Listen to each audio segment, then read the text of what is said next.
Hang on. Choked on my weed.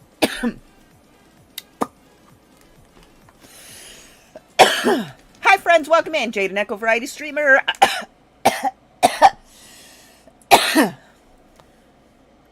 Oops. Hi friends, welcome in. I'm Jade and Echo. I'm a variety streamer. And I do just whatever the fuck I want. Just whatever the fuck I want. Today, I'm trying to decide what I want to play. Do I want to play Silk Song, which I have not played yet, so it'll be my first run through of Silk Song.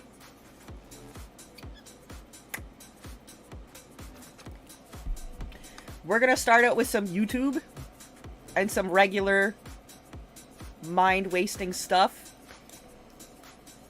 until I decide if I want to run Silk Song. Alright, we're gonna trip hop on Fall Guys. Oop! I'm gonna switch my game. Trippy bitches. Fall Guys! Fall Guys. Boop! Oh no, my audience is not everyone. My audience... Okay, whatever. Be everyone, I don't care. Don't call me unstable, you're unstable.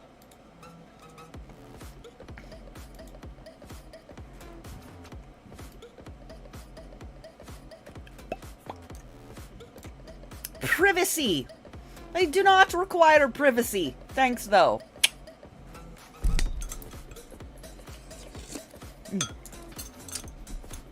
I'm eating soup.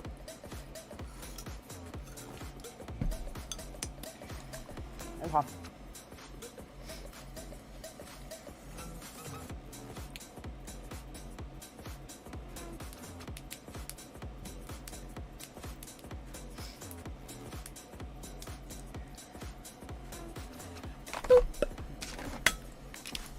Sonny Beach. Oh, right, it's not Spooky Yuki's anymore. What the ass?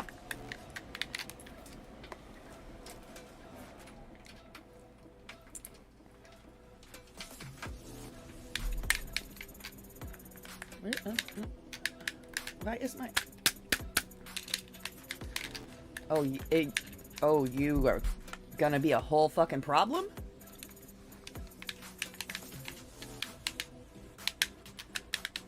Okay.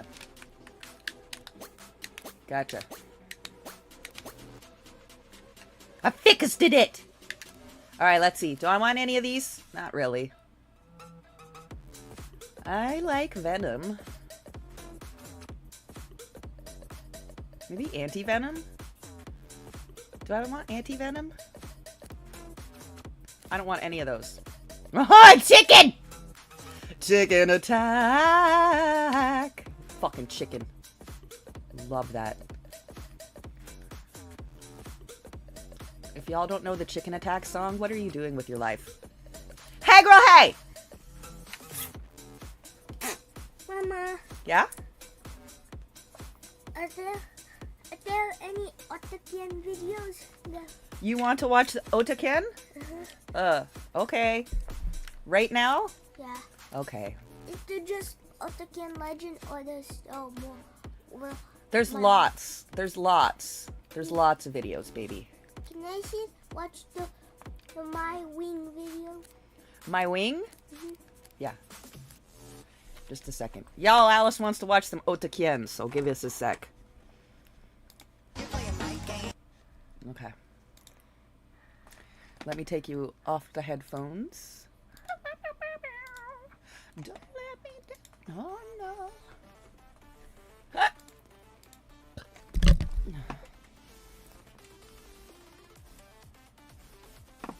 Otakien for our baby Alice.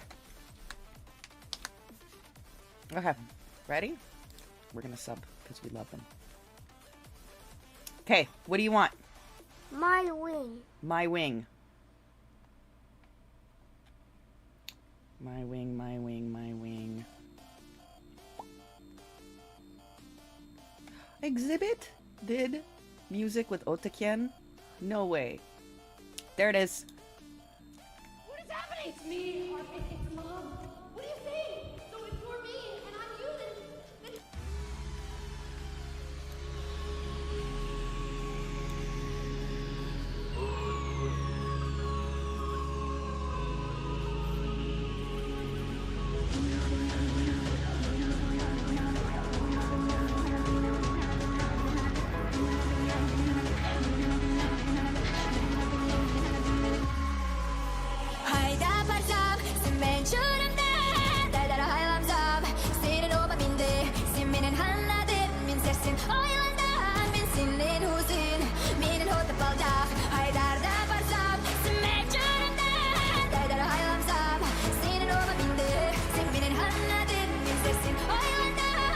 She's bouncing, excited beside me.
Alice is obsessed with Ototien, if y'all haven't figured it out.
This is Alice's current favorite band, Ototien.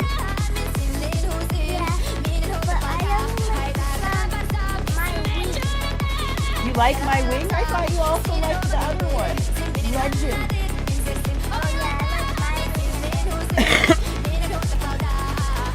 Alice wanted to watch the video for My Wing because I played the song for her the other day, and it was her first run with it.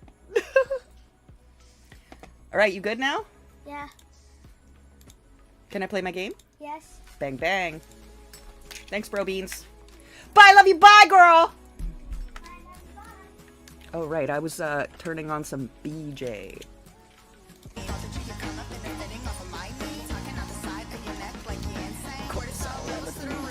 Inflamed. Alright, do I want it?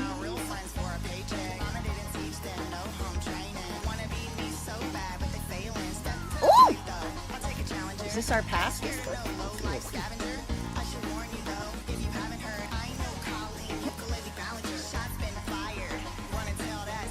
Oh, I see.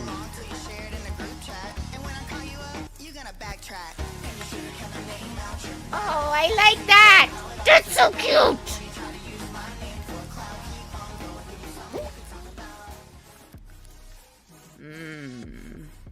Hello, No. everybody. I only like This one of them so fine. far. Friday, November 28th is Black Friday, and Thanksgiving was yesterday. No, it wasn't. It was October. Okay, so Stop today lying to I the don't have children. anything too extreme. Yeah, but I only like we one. do need to talk I only about like the this pink whole panda head thing. dated situation, a little bit more. Oh, I need to So change my there has been Poo poo. I need to change my outfit. There has been a little bit of back Poo-poo. and forth. I will What's say, my drone? going on with the What's my coroner drab and today, the baby? LAPD. It was Harvey Levin that originally said that there has been tension amongst, or between rather, the LAPD and the Los Angeles Medical Examiner's Office for a few years. Ooh, a And bubble back it's duck. kind of all Duck! coming to a head, as it were. Pretty much right now, and now it's pretty much like they couldn't keep it in the house, they couldn't keep their drama in the house, and now Bubble we duck. have to know about it. But I think that's great. I think it's good to know Bubble because quack. Bubble quack. I mean, I definitely have my suspicions and concerns about the Los Angeles Medical Examiner. I mean, they're obviously in charge of some of the most mysterious celebrity deaths of all time, or not in charge of, I shouldn't say it that way, but you know, like in charge of examining the decedents. I mean, we're talking Whitney Houston, Bobby, Christina, her daughter, Bobby Christina. We're talking Bobby Christina Brown specifically, Michael Jackson, Kim Porter. These are just a few that come, you know. Stuff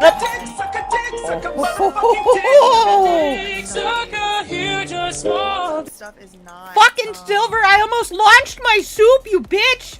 transparent when it comes to the medical examiner and when it comes to, you know, people dying and things like that over there in LA. So, you know, for a while, the poor medical examiner, they're out here taking heat like as if it's their fault, but come to find out, maybe it was the LAPD, the police department, that's kind of been behind some of this lack of transparency. And lately, the medical examiner is just throwing them, the police department, just right under the bus.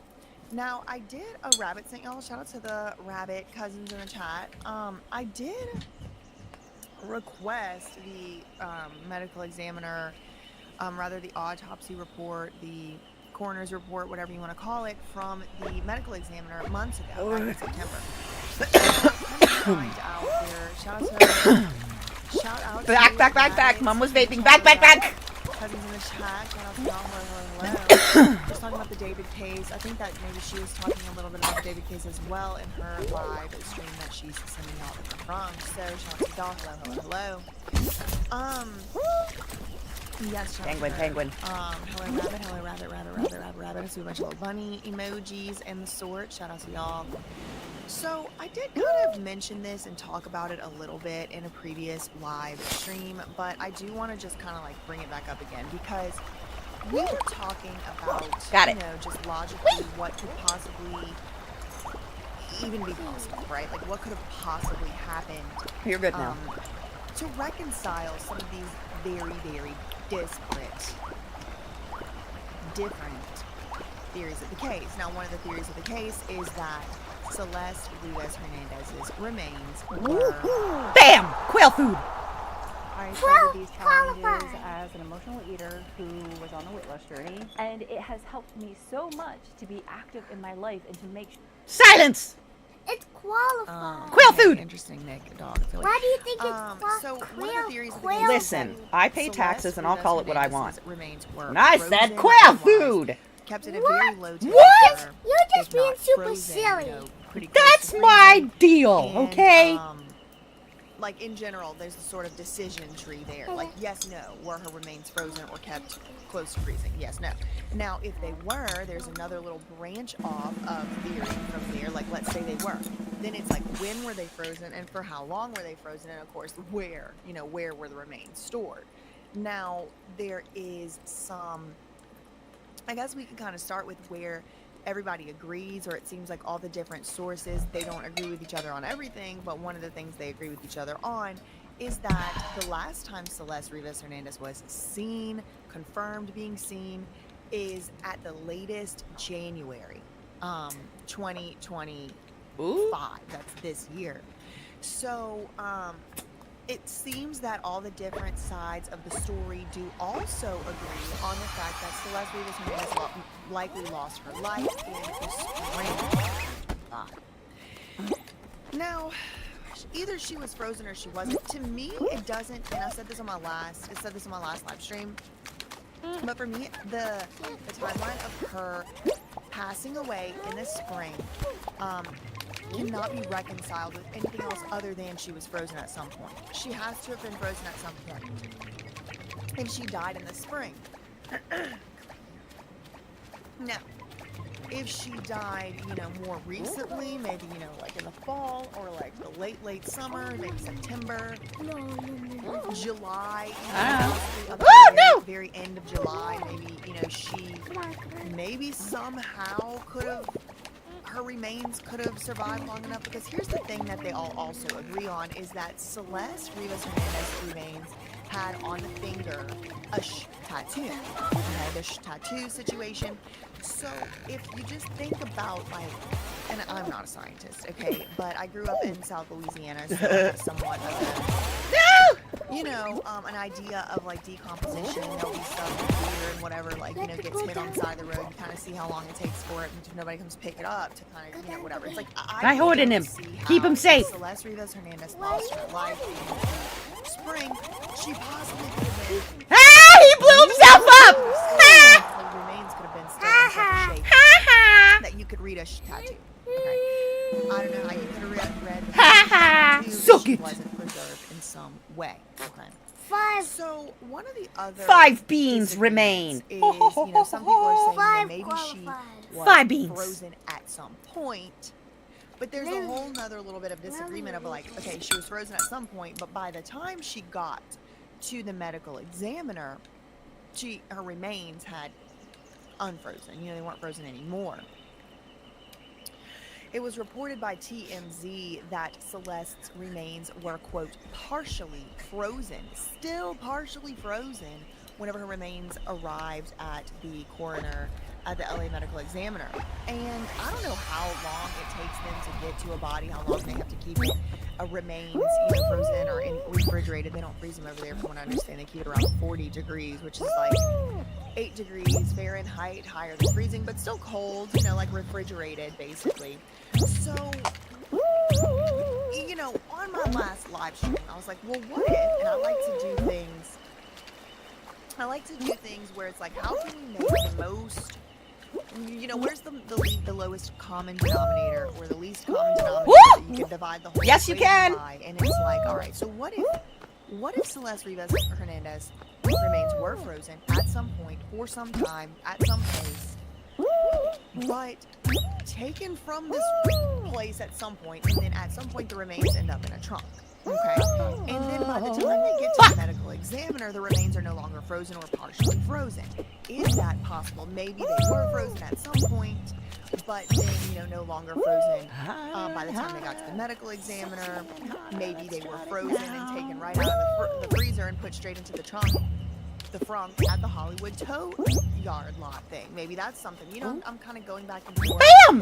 Maybe they were frozen at some point. What is it, Amesy? What you want? What you want, baby? We might already have one. Who knows?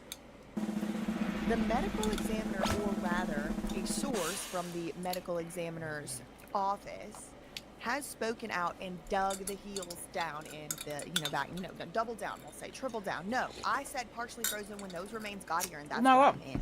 Okay. Okay, so I just want to go through a few sources of information, publicly available sources of information. And as of today, Black Friday, November 28th, 2025. What's a VIP as of points today, what are redeem? the different disparate sources saying? And it's not going to be for a only VIP complete people? list or a Okay. complete review, but I do just want to look at the different I want that sources penguin! and see kind of like what we're dealing with here now today. Keep it as a So let me. Okay, I'm let's trying! do this. Okay, Where'd it I'm go? gonna do that. There it is. I'm not gonna do this. Come on. Okay, and also we do need to talk about the grand jury convening situation, but I God, what a penguin! 40 degrees all around us. Hold on. Got it.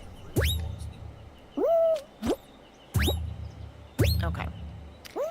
Today's the 28th. Okay, so this came out on the 25th. Shit, I lost my penguin! It's not Ah, even the fuck last it. day that I did make a dated video, the 25th. Damn it! So Navy Beach! Don't quote me on that. Did Alice leave? Okay, good. I'm gonna hide.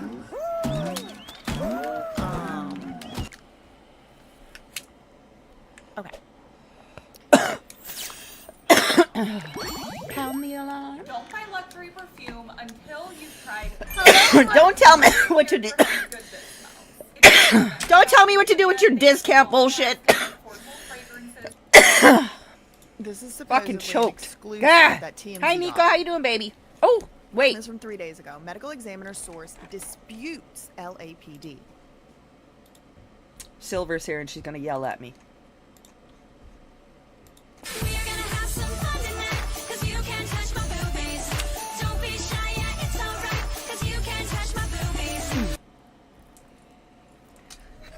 Yes, Daddy.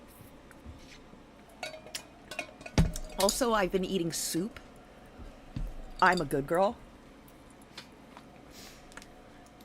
Pound the alarm. What was I doing?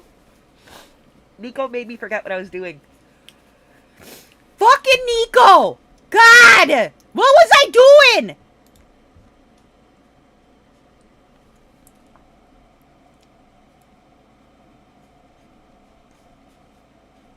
No, that wasn't it.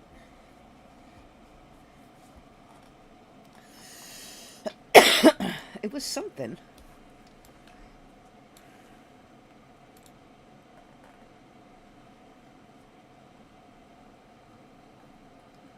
Hello, Alice. Hi, Alice. Hi there, Mac. No, it's not Mac Mac, it's Nico. Look, Nico. Hi there, Nico. Like only Mac Mac says hi to her or something. Jesus. I don't remember what I was doing. Sonny baby. Says Celeste Rivas' body partially frozen. Celeste Rivas. Thanks, Nico! Yes! Now I don't remember what I was doing! Body was Oh, I should turn the partially TikTok on. frozen. Okay, partially frozen. Now, was it partially frozen when it arrived? The body What? arrived at the medical examiner, or was it just TikTok. partially frozen? Turn on the at some TikTok? time? Okay. I'm I turning have on the no idea. TikTok. Let's read further and see if we can get some insight. LAPD has come out. We're only officially streaming to on the dispute the TMZ's Twitch, so I'll story turn on the TikTok. that the body of Mama. Celeste Rivas Yes? was partially Can you frozen put when it TikTok? was examined. Now, let's click I'm on this, listening to 'cause I jams. do- No, okay, this is from TikTok the does not go 23rd. on Mom's phone. So this is 5 days What? ago the story Why? starts. Because going. I don't Okay, so like just- it. You're just joining. Hi, I don't hello. want it We're on my going through the phone. Different versions I of like It's this only on the story, computer. or some of the few different I like versions it of this because I story, get to watch primarily, funny cat these videos. exclusives. That's and, also on TMZ and from YouTube, others, YouTube to Shorts. Try to nail down how we can reconcile the No, most I like disparate TikTok versions of this story TikToks. into Well, I'm not reality. putting TikTok on my phone. So we were just now reading an article. Don't tell from me the how article to from live TMZ my from life. November 25th, but I just now clicked on an in-article link on that article, and we're here now from one from the 22nd, which was updated on the 23rd. Let's just remind ourselves. Go use your what is dad's being phone said if you here. want Celeste TikTok. Rivas I don't body want found in TikTok on my frozen damn state. phone. Found Then they'll in know the when I'm watching frozen porn. state. Okay, They'll not s- was they'll frozen once see my and shit. thawed completely. To see my Found in shit! frozen state. Uh. Cause of death may never. Did you just banana slap me when I'm The unarmed? body had been Where's my frozen, pickle? and as a result, Go get my pickle! like the LA County You Medical cannot Examiner will banana not be able slap to me when I'm establish the cause unarmed. of death. That's bullshit. Sources directly connected to the investigation tell TMZ. According to those sources, the medical examiner received the body in horrendous condition, decapitated, and while the torso was intact, the limbs had been removed and cut into multiple pieces. We're told the body parts were still partially frozen and had apparently been thawing out while sitting in the trunk of David's Tesla. Remember, David's vehicle had not been moved for several days when it was parked on a Hollywood Hills street near his rental home, which resulted in it getting towed. And then the body being found. Sorry, I got distracted by As TMZ reported, murder. Celeste's body was in such bad shape. Initially, investigators did not know Okay. if it was male or female. But when the body was received by the medical examiner's office, the initial determination was this was a victim I will of an pickle slap apparent you. homicide. But our I will sources banana fight you. say the Hi-ya! medical examiner is now actually having trouble Hiya! establishing an official manner and cause of death. It will most likely be undetermined. Cause of death was marked as a seizure disorder. Other sources connected to the investigation tell TMZ that the LAPD's robbery homicide division is viewing the death as a homicide, and even if the original conduct is undetermined, authorities can move forward with an arrest. TMZ broke the story. David is now considered a suspect in the death. Not in the What's more, face. TMZ has learned there is a second suspect who authorities believe David and dismemberment. Mark Garagos appeared on the most recent Two Angry Men podcast and said he knows Okay, I gotta turn the name game on. of the second suspect, but Pickle and fight. that the authorities have told him this person might have been involved before. Oh, pickle fight. TMZ also broke the story. A critical part of the case involves a trip. You pickle fought the This lotion? part right You here. sure did, buddy. A critical Pickle fight. part I of got the case involves a trip. Investigators say David took the remote area of Santa Barbara County in the middle of the night back in spring where he spent 2 All right. hours. I swear, y'all, if this ends up being Banana pickle fight. I'm a certified Hiya, If banana. that ends up being a pig farm. Hiya, pickle. Oh, my God. Okay, if Celeste's body was taken to that area months before it was discovered in LA, it seems the operating theory is She's the treating them body like parts were nunchucks. put in some sort of freezer for a long time before Hoya! being Tesla in late summer. Oh. I swear if it was a pig, you'd want her So on a bad. psychic. Okay, You are a so terrible now pro. I'm back to the article that would have been published 2 days later. Okay, the one we just read. This one was 2 days later, on the 25th. Oh wait, you got a bean. Nico beaned you. Ha ha, you got a bean. Here, you got a bean. Frozen. You got a bean. There you go. Celeste Rita's medical I examiner spit it on the source ground. disputes LAPD. The body Hey, was. there's water partially bit on frozen. there. LAPD has come out and officially got disputed TMZ's reporting that the strawberry, body of banana, Celeste or was dead partially fish? frozen when it was examined.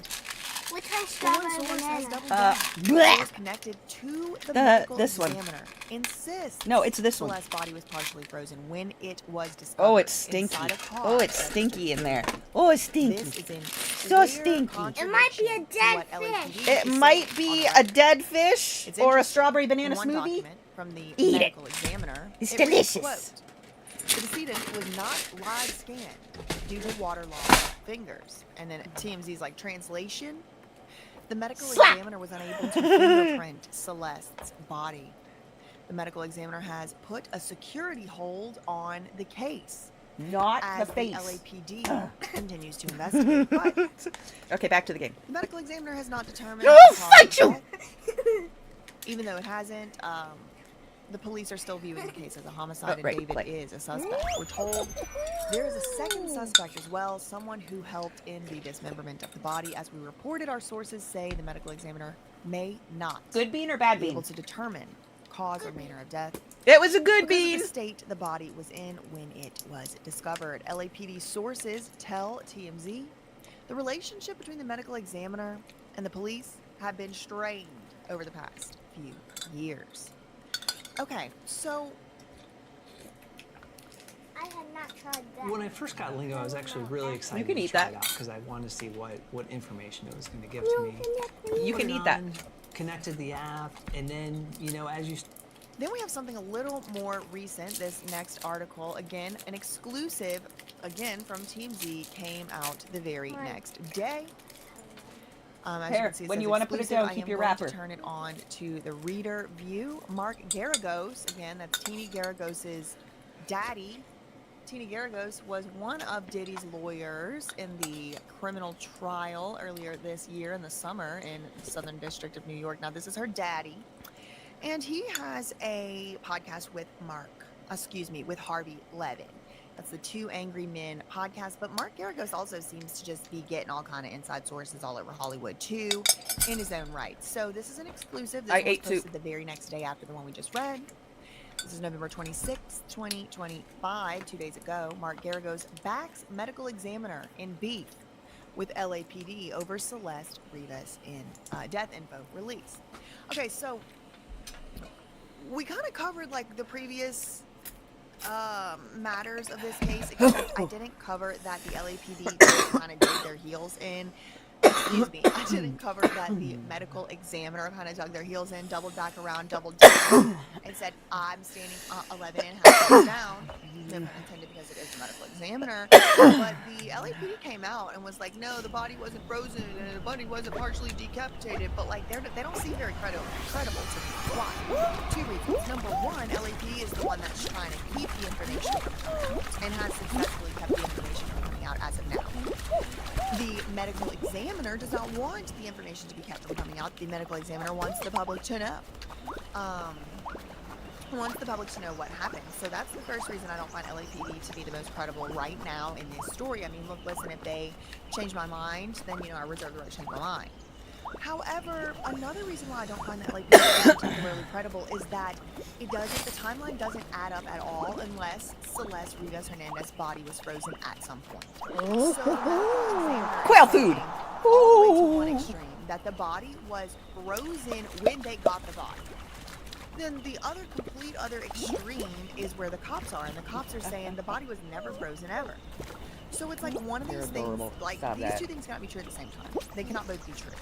So I'm like, maybe the body was frozen at some point, but by the time it got to the medical examiner, it wasn't frozen Y'all anymore. have Fall Guys, you're welcome to join. Leeway. The medical examiner has now circled back around, and this is new news as to my channel. I have not covered this yet until today.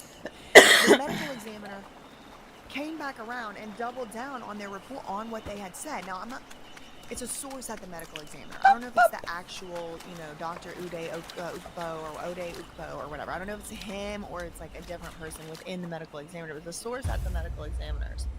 So, no, they doubled back. No, not that it was frozen at some point. It was frozen when we got it. That's interesting. That's interesting. Mark Garagos really does own Los Angeles Magazine? Or are you just saying that, like... Are you just saying that like hyperbolically? Okay. So this right here, Mark Garagos backs medical examiner in beef, like they have in a beef, with the Los Angeles Police Department over Celeste Rivas' death info release. Mark Garagos on Celeste Rivas' case, LAPD shouldn't block info from public. Well, look, listen, even a broken clock is right twice a day because I agree with Mark Garagos.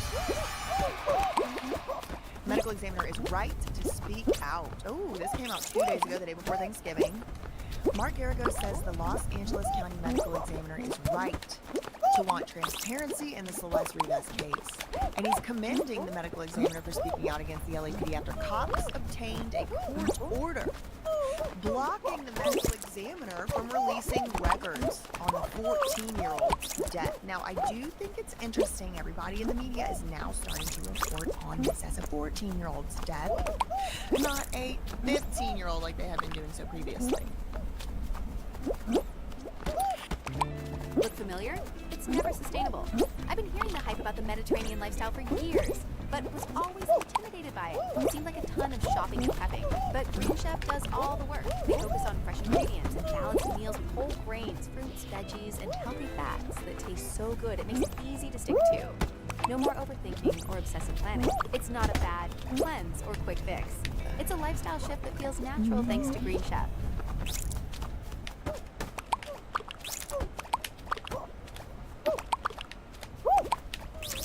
For the best prices on healthy favorites, shop Vitacost.com. Vitacost is our go-to for everything organic, natural, and eco-friendly. Whether shopping for personal care or pet products, coffees, teas and drinks, food and snacks, or vitamins and supplements. Vitacost always has the best deals and discounts. Hey babe, will you grab Sunny's leash? And a few of his new TREATS. Don't worry, they're organic. Vitacost. We value wellness for everyone. Oh, you little cocksucker.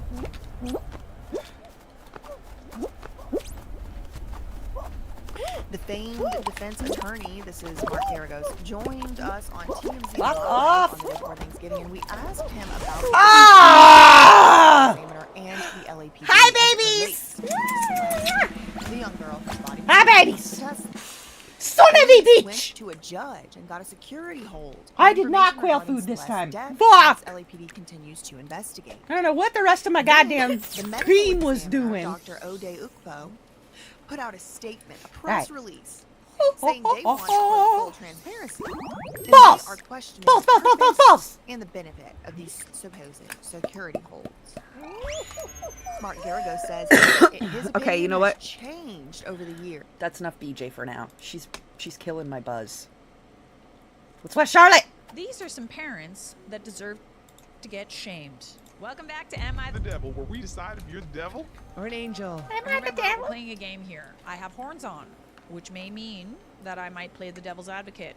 It's not mean those opinions are my opinion. And similarly, Mike is playing the angel, which means he might try and see the good in people. That's what I do. My baby mama is being unreasonable about the name of our child. How can we co-parent? My baby mother is a selfish person. She cheated on her husband with me, destroyed a marriage, decided she wanted to keep a baby because abortion is a no, but cheating on your husband, soon to be ex-husband, absolutely. She's just a ridiculous, unserious person. Anyways, it's too late to go back, but we had our gender reveal and we're having a girl. Hashtag girl dad. But we were discussing names and she's being disrespectful. I'm letting her pick the first name, but my mom's first name will be her middle name, and obviously she gets my last name. She said no, and that she might let our daughter have my last name. Just absolutely insane. Not sure how I can co-parent with a person like this. You're not together, so like I don't really think the whole last name thing works here.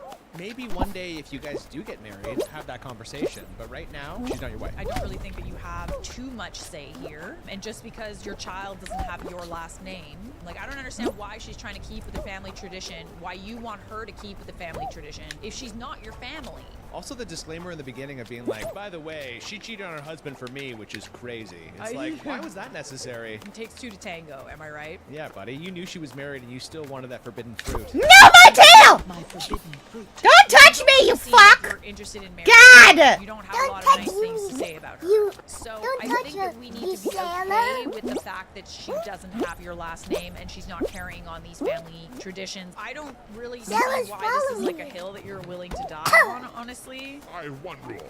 I'm gonna be such a good parent, Bella. You must take my name. If you guys were together, then that would be one thing, but she's your baby mama, not your wife. Some additional info. OP had a girlfriend that he cheated on, but he swears he wouldn't cheat on a spouse because it's a whole other level of commitment.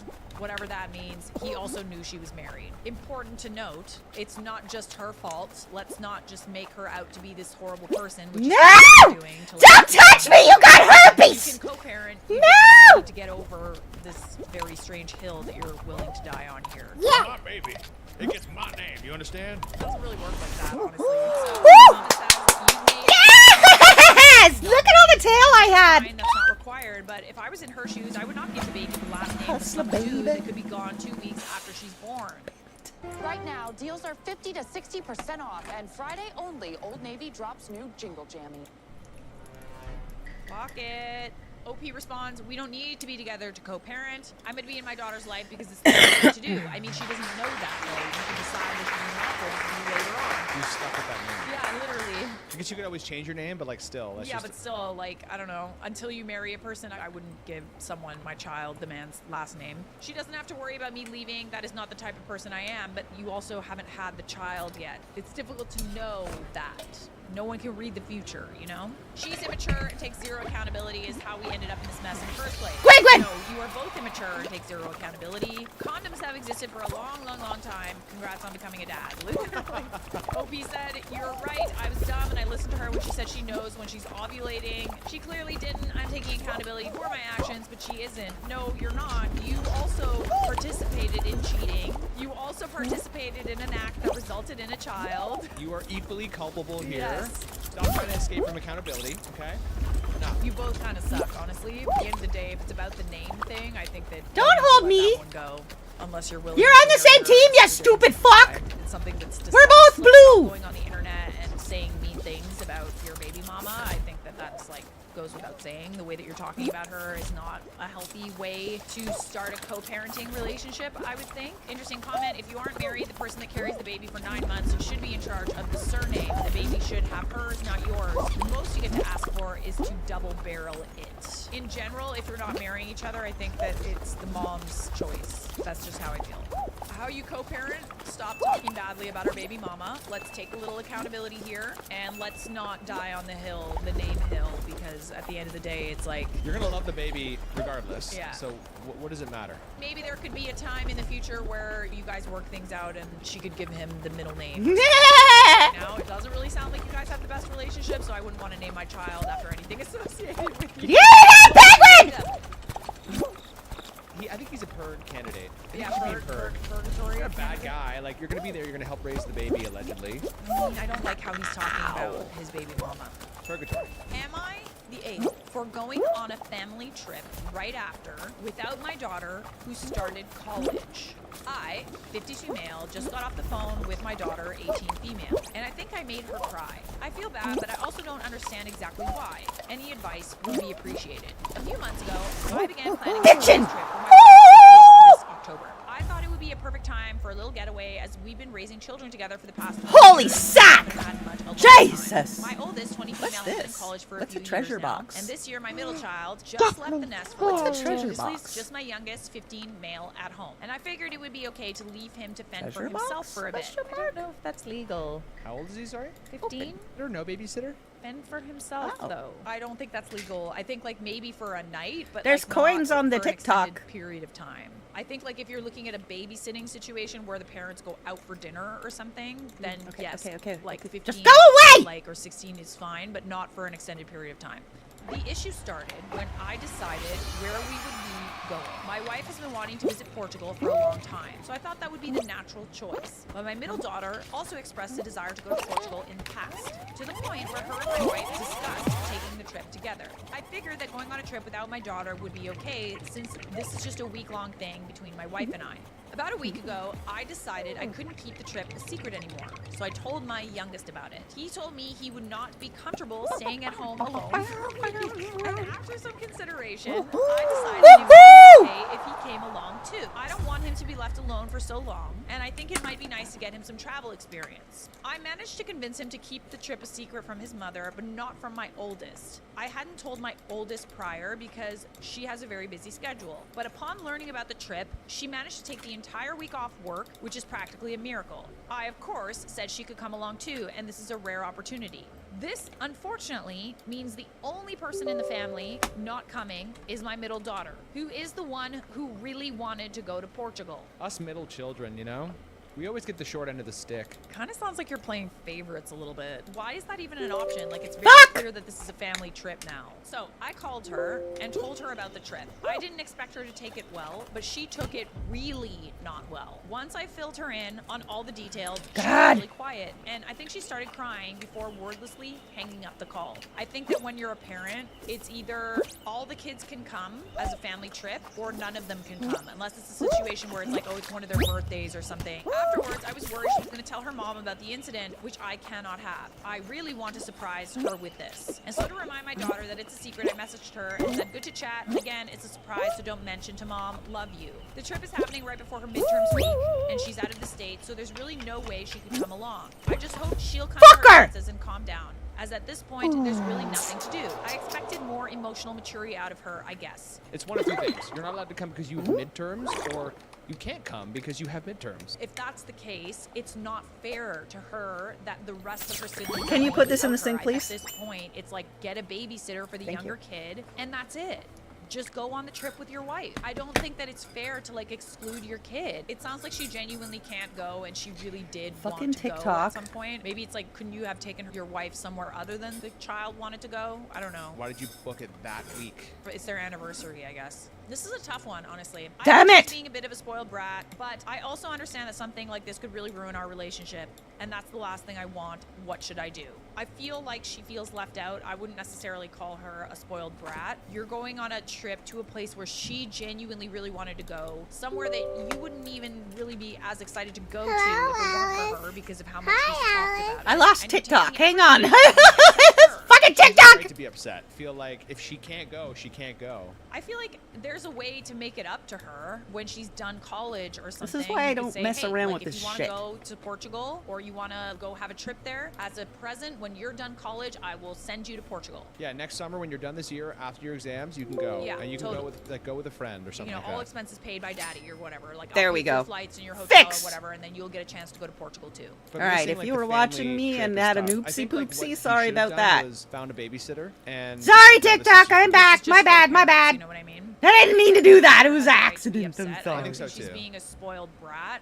Comment right. says, you're the a-hole. Why is she a spoiled brat? Because she had feelings. You didn't say she yelled at you or she spoiled the surprise. She silently cried and hung up so she could deal with her emotions on her own. Because God knows she couldn't work through it with you. It's horrifying that you can display such insensitivity for a kid who has just left the nest, only for the nest to reunite for her dream trip without her, and then insult her on top of it. Have some shame. That's a hard take. There are some people in the comments who said the only thing he did wrong was take the younger kid instead of telling him to stay home and grow up a little. Or find a babysitter. I don't know if I agree with this, but it said, kid absolutely faked being scared to get to go on the trip. A 15-year-old is staying home for a week by himself. I don't know if that's like legally allowed, honestly. I feel like it's too young It's to a bit of a be at stretch. home. I yeah. don't think it's I think it's a normal stretch. to leave a kid alone for a week by himself. My son wasn't comfortable being left by himself, so we arranged for a family member to come and stay with him. Problem solved. Either cancel the trip or delete the favorite children out of it. It's not about favorite children. Yeah, I think, see, the thing is this, Mike has a big family. I've even seen where, you know, some kids go on trips without the other kids. Go away! Everybody kind of gets a turn. But bye. the point is that everybody gets a turn, right? Yeah, so as long as like they make up, maybe they don't Yeah. go on many vacations. Excuse maybe that's you? why. I'm Yeah. not sure. My whole family's going on holiday You without can't my come middle over child at to the this one second place she's because always wanted I to am go. smoking. She's so upset. A lot of people are saying he's the a-hole because he's going to the one place his one child that really wanted to go can't go. I'm curious to know what you guys think about this and how you would handle this situation. Are you the devil? I kind of think he's a bit of a jerk still. I don't like the way he was You can talking come over about now. her. Yeah.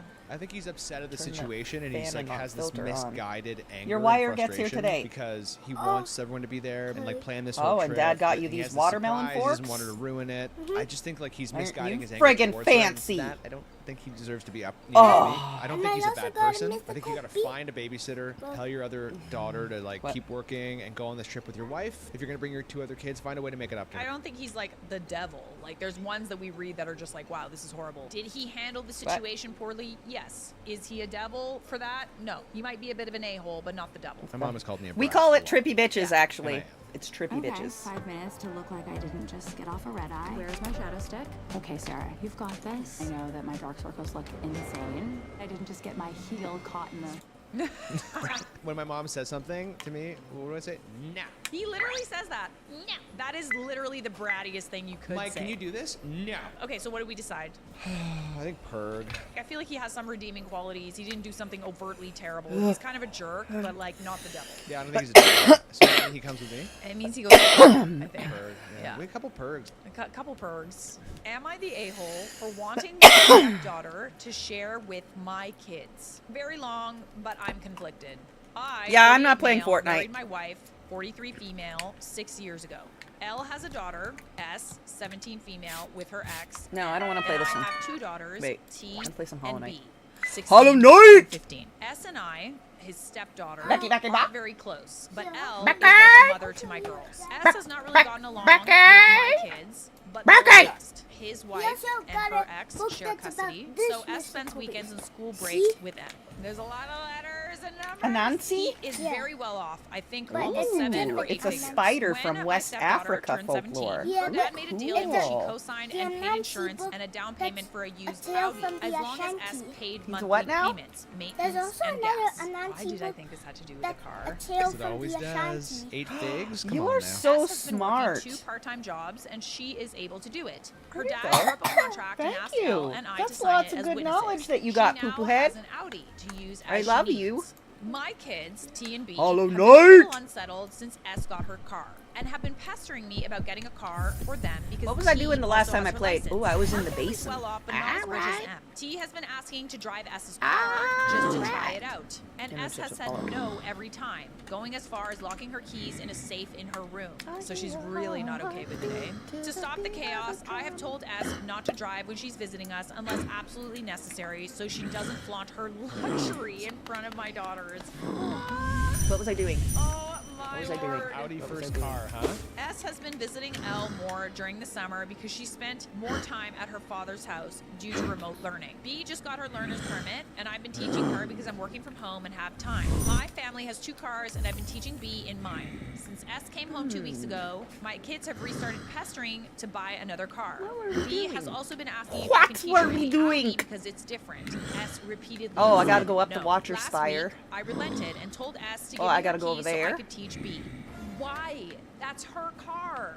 Like, can't you just say no to your kids? Like, you need to be able to teach them that they can't have everything that they want. That is something that your stepdaughter earned. And if she's not okay I gotta with go it, kill that leave guy. her alone. Wait, did I kill that said guy? No, again, No, and that I guy's told still her that alive. As long as she was part of my family, she would have to share the family's belongings. Absolutely not. Nope, nope, nope. That's not yours. She worked for that. She has 2 part-time jobs and goes to school. That's her car. She then started screaming at me that it was her car because she was paying for it. Yeah, it would be one thing if you bought her the car, but you literally did not. Yeah. She paid for her own car.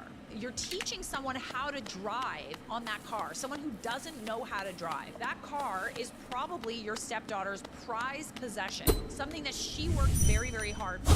That's literally a liability, okay? If someone is not That's comfortable what I letting was someone doing. learn on their prized possession, she has every right to I feel was that fighting the Stop White smiling. King. I know you're laughing. I don't have a license. No, I was just thinking about all our driving lessons lately. I'm getting better. I'm taking driving lessons, but still, I would not be like, Hey, can I borrow your Porsche to like go practice my U-turns? You know what I mean? like what? B started crying and T Oh, you called whore. Sarah a selfish. Oh, you S fucking kept talking about how suck. she was paying for everything Oh, for the oh. car and nobody else could drive it because no one else was insured for that car. As a point, what if something happens to that car? You're Oh. literally stating. Oh, I killed him too! Like, Fuck! obviously you're not gonna crash the car. He killed when me you while drive I down the killed street. him. That's not the point. But it's also the point because you're not going to pay for that car if something happens to it. You're not He even killed willing me to pay back! To get your daughter's a car. She would get in trouble for that. I told her that she would have to share because T and B were her family or she would be grounded. S yelled at me again and told me I wasn't her parent. L was mostly taking S's side and I'm still angry that she wasn't supporting me or my daughters. Yeah, because you're being very unreasonable. Authoritarian. It also kind of seems like you're also jealous of your stepdaughter's car. S packed up and left for her father's immediately. 3 days ago, L got notice that M is filing for full custody. L is beside herself. I called S and I told her that she was ruining her family and that she should apologize to her mother and I. If anyone should apologize, it's you, dude. She was sniffling the whole time, and then I hear M take the phone and tell me that we need to see each other in court. Get up to 70% off store-wide at Michael's Black Friday sale. For epic deals on trees, decor, floral and greenery. Plus, it's big on creative Yes. things like yarn, frames, art supplies. Oh boy. What? This is getting messy. Honestly, I don't blame No, her. no, I don't want a was sword angry fight right for making her lose her daughter, but I still feel like S is being disrespectful under my Because I'm roof. playing Hollow A Knight. kid refusing to do We something can sword fight because later, I you're promise. in the wrong is not being disrespectful. You can't Did just you tell fight your kid Banana to, Pickle like, with go that? Do steal not something break and my then say katana. that if she doesn't want to do It it, is then she's not. being No, it's not a disrespectful. cane. Put it back. You're wrong in this situation. You are. S is also You in the can right do about that with your insurance. lightsaber. The insurance Do thing is not very do that with valid. my Very katana. valid, yeah. It would be one thing if your daughter knew how to drive, your Here's kid your knew how to saber. drive, but she doesn't. The fact that S has a safe in her room tells me that this isn't the first time her stepsisters have tried to get something of hers that she doesn't want them to have, and that the dad has always been on their side. Yeah, you kind of sound like an evil stepfather, honestly. Kind of do, actually. Yeah, this is horrible. He's actually sabotaged his Okay, wife's here. custody and doesn't see it as an issue. This is nuts. Flaunt her Give me my luxury sword as back. a used car that she's paying for. I This is really where like the I feel like I'm valid I in saying know. that stepdad But you're is dragging also it into the jealous ground and you're of gonna the wreck car. it. Of course, yeah. Yeah. He's living with these daughters who see their stepsister get all this like love Yes, it's and like gifts from her plastic. dad, and Yeah. he can't It's provide mine! anything Yeah, totally. to them. This whole flaunt her luxury thing. What do you mean luxury? It's a used car that she paid for, working 2 jobs and going to school. I feel like that's Alice not is like sassing luxury. bad I feel stuff like in that's the a other one. really Are you good fighting, lesson sausage? to teach your kids about the value of a dollar and the value of hard work. If No, your kids fight want a sausage. car, She was maybe they wowing need to behind fucking you. go get a job Poker. or 2 Poke, and poke. earn it. A 15-year-old crying because she can't borrow her 17-year-old step-sibling's car is really embarrassing. Like, that's super spoiled. She does have cars to learn on. She just wants to drive the nice car. I don't really see The any White mention of Palace. bio kids working, only asking for a car to be bought outright, or to use the step-kid's car. They're all entitled. Yeah, I agree. I feel like you're super entitled. Your kids are entitled. I feel like you need to teach your kids, if they want something, they need to work for it. Yeah, you're not gonna be given everything in life. So, are you the devil? You're a pretty demonic Yeah, little you're individual. pretty awful, I'm actually gonna honestly. push you past purgatory. You're going to level -7. I do feel like you are pretty much case in point evil stepdad. You're being Ah! very entitled. I You're don't remember teaching my your kids buttons. very I don't fast remember my life buttons. lessons that they can have whatever they want, and sabotaging your wife's relationship with her daughter, and you're not taking any responsibility for it. So that's pretty Ah. awful, I have to say. You are definitely the devil here. How do I get my 35 There we go. stepdaughter, There we go. female, Holy. to talk to me? I have been in my stepdaughter's life for 8 years. I love her dearly. Her dad has been MIA, unfortunately, and is not a good person. So I'm the father figure in her life. She calls me dad and everything. I go to all her dance events and her clarinet stuff. Recently, my wife and I had a daughter. It's my first kid that is mine, and I love her dearly, and I love being a dad. I want 2 more, lol. But I need to convince the wife. I had my friend over for dinner, and at dinner, they asked how is having a newborn. I told him amazing, that I never realized I could love something so much. That I love her more than anything in the world, even more than my wife. But I was thinking, but everyone got quiet, and I realized why now. So fast forward a few days, and my stepdaughter asked me if I loved her. It's tough. I was taken aback and said, of course. She brought up my comment at dinner and said that it made her feel like I love my biological kid more than her. I mean, we gotta be a little careful with our words. Like, it might be true. Especially around kids. Yeah, imagine hearing that, like, oh my god, like, I love this thing more than anything else in the world. Okay, so, like, what about me? Like, she's probably already feeling a little displaced because she's losing some attention, right? You have a baby now. That might have reinforced some of the fears that she has. I told her the truth because I thought she was mature enough to handle it, but she didn't. I said, oh no, he didn't. He said it? I do love my biological child more than you, but I love her deeply. Oh my gosh. What are you doing? She's 14. It doesn't matter if she's old enough to know the truth. Like, I was just so devastated to find out that my parent, like, loved my brother more than me. Even if it's like a biological versus favoritism thing, nobody wants to know that their parent loves for someone else more than them. Oh, I got him!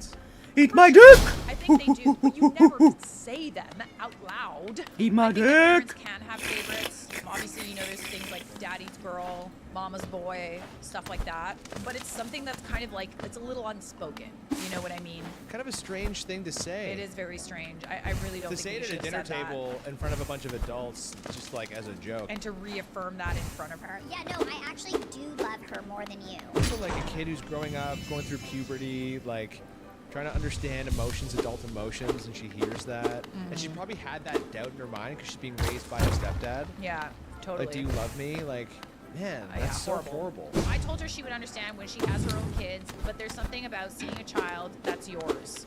She just got quiet and said she had to do homework, but I don't think she handled it well. That's because you were a jerk. She's been ignoring me and everything. She passively talks to me, but I asked her if she wanted to go get food when I picked her up from practice today, and she said no. It's stuff like that. I just get one-word answers from her.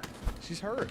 She isn't old enough to comprehend. She probably loved you so much, and that probably hurt her so much. That parent pedestal that we put our parents on, like, you just knocked one of the legs off, and you fell well to the ground. Okay. That's really sad. Honestly, that makes me really sad. It is very sad. I feel very sad Oh, for her. horse! Wow, good luck repairing your relationship. You effed up big time. OP responds, what was I supposed to do? She put me in a terrible position. Either lie or tell the truth. Lie! Lie! Lie! Like, literally lie. What the lie? For sakes, she's a 14-year-old girl, and you just told her you don't love her as much as her sibling. There's a good chance your relationship will never recover. Even if you said, like, it's not more, it's just a different love, even that's better. Even that's better than saying, I love her more than you. I love You my say I love biological all child. my kids equally. That's literally, that's your go-to. That's I it. love all my kids equally. Repeat I after don't have me. favorites. I love all my children equally. Literally, every parent ever has said that. You have hurt her deeply. I can't believe you did that. Your relationship may never be the same. OP responds, I was out in a difficult position with her asking that. It was either lie or tell the truth, but I do love her deeply, and that's the important thing. Sometimes lies are needed. Sometimes in situations, you know, like this one, even if you feel a certain way, you lie to keep the peace. My friend, it's called a white lie. That's why these things exist, okay? I honestly think that you're, without a doubt, belong down here with me. What do you think? You are the devil. You are the devil. And with that, I think that's all for today. Sisuke! I love Free People. It's one of my favorite brands. Ah. A beloved creator vanished from the internet suddenly, leaving behind a trail of concerning live stream clips. I think I might get off. I'm just kind of like letting my stress get to me. Rumors of a body bag. It's been 4 months. That this fucking point? I'm gonna need to see proof of fucking life. And growing fear that something had gone very wrong. The anorexia girl is still It was clear alive? that she was hiding some sort of discomfort. And now, Eugenia Cooney's name is showing up in a federal lawsuit. This is a huge legal law case, and Eugenia Cooney has just been brought into it. Recently, social media has been flooded with... This is a huge legal law case. Listen. Listen.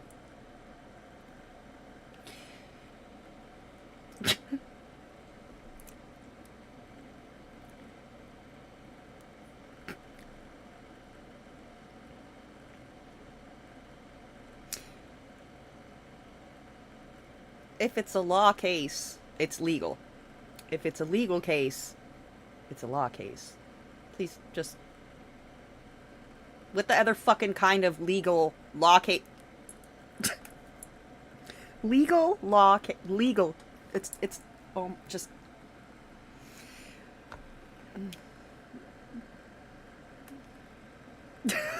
Please don't talk like this. Just...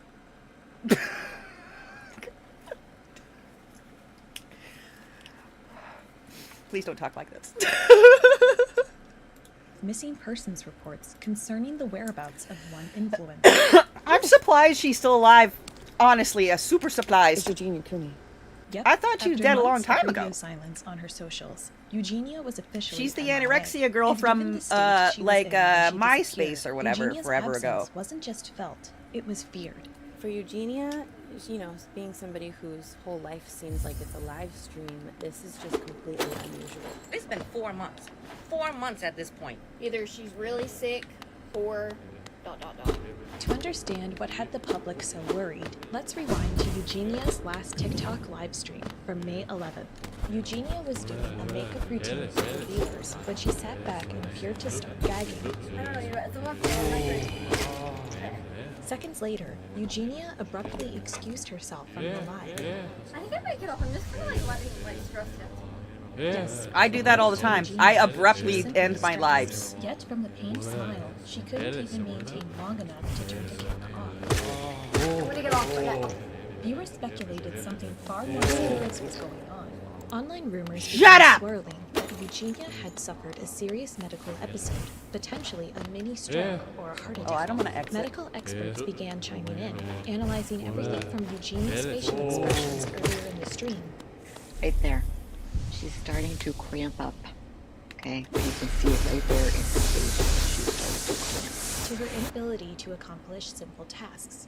Notice her stage of confusion. She can't even close or open a simple bag. Even Eugenia's body posture was a potential tell. Her right arm is crossed over to her left. Now, if you are having a heart attack, that is a very classic sign because she's got shooting pain in the hand that's holding that brush. Of course, it didn't help that aside from a TikTok Eugenia posted in June about her dog Buzz passing away, this live was Eugenia's last upload. And it's only for viewers. It was the last time she was seen live. Can't say in English! Passed with no sign of activity on Eugenia's social media profiles. Wait, Rumors you already spread speak as the Spanish, word so spread that an you alleged have to neighbor saw gasp in Wi-Fi something else. in Eugenia's house. In reality, we don't even know if this is actually her neighbor, guys. Like, this could all just be made up. Turns out it was, but that didn't stop Meta AI from reporting Eugenia's death as a fact, nor did it prevent social media from doing the same. I am pretty sure that it's sadly true that Eugenia, the TikTok star, has passed away. All of this led to internet users running to the closest person to Eugenia for answers, Jeffree Star. Eventually, he addressed their worries, confirming on his live that Eugenia wasn't just alive, but still active online. Every single day, I'm harassed about my friend. And she's right here in the chat! In fact, according to Jeffree, Eugenia's absence had nothing to do with her health at all. She's waiting to have her account restored. Okay? She can't gift, you guys, and she can't go live. Hopefully, TikTok will fix her account soon. While Jeffree's claim did little to settle the social media storm that was brewing. You're gonna tell me right now that she's texting Jeffree. Cock! And they're all like fine, but yet she hasn't one time been on social media. I don't just mean TikTok. I mean all social media. You guys, come on.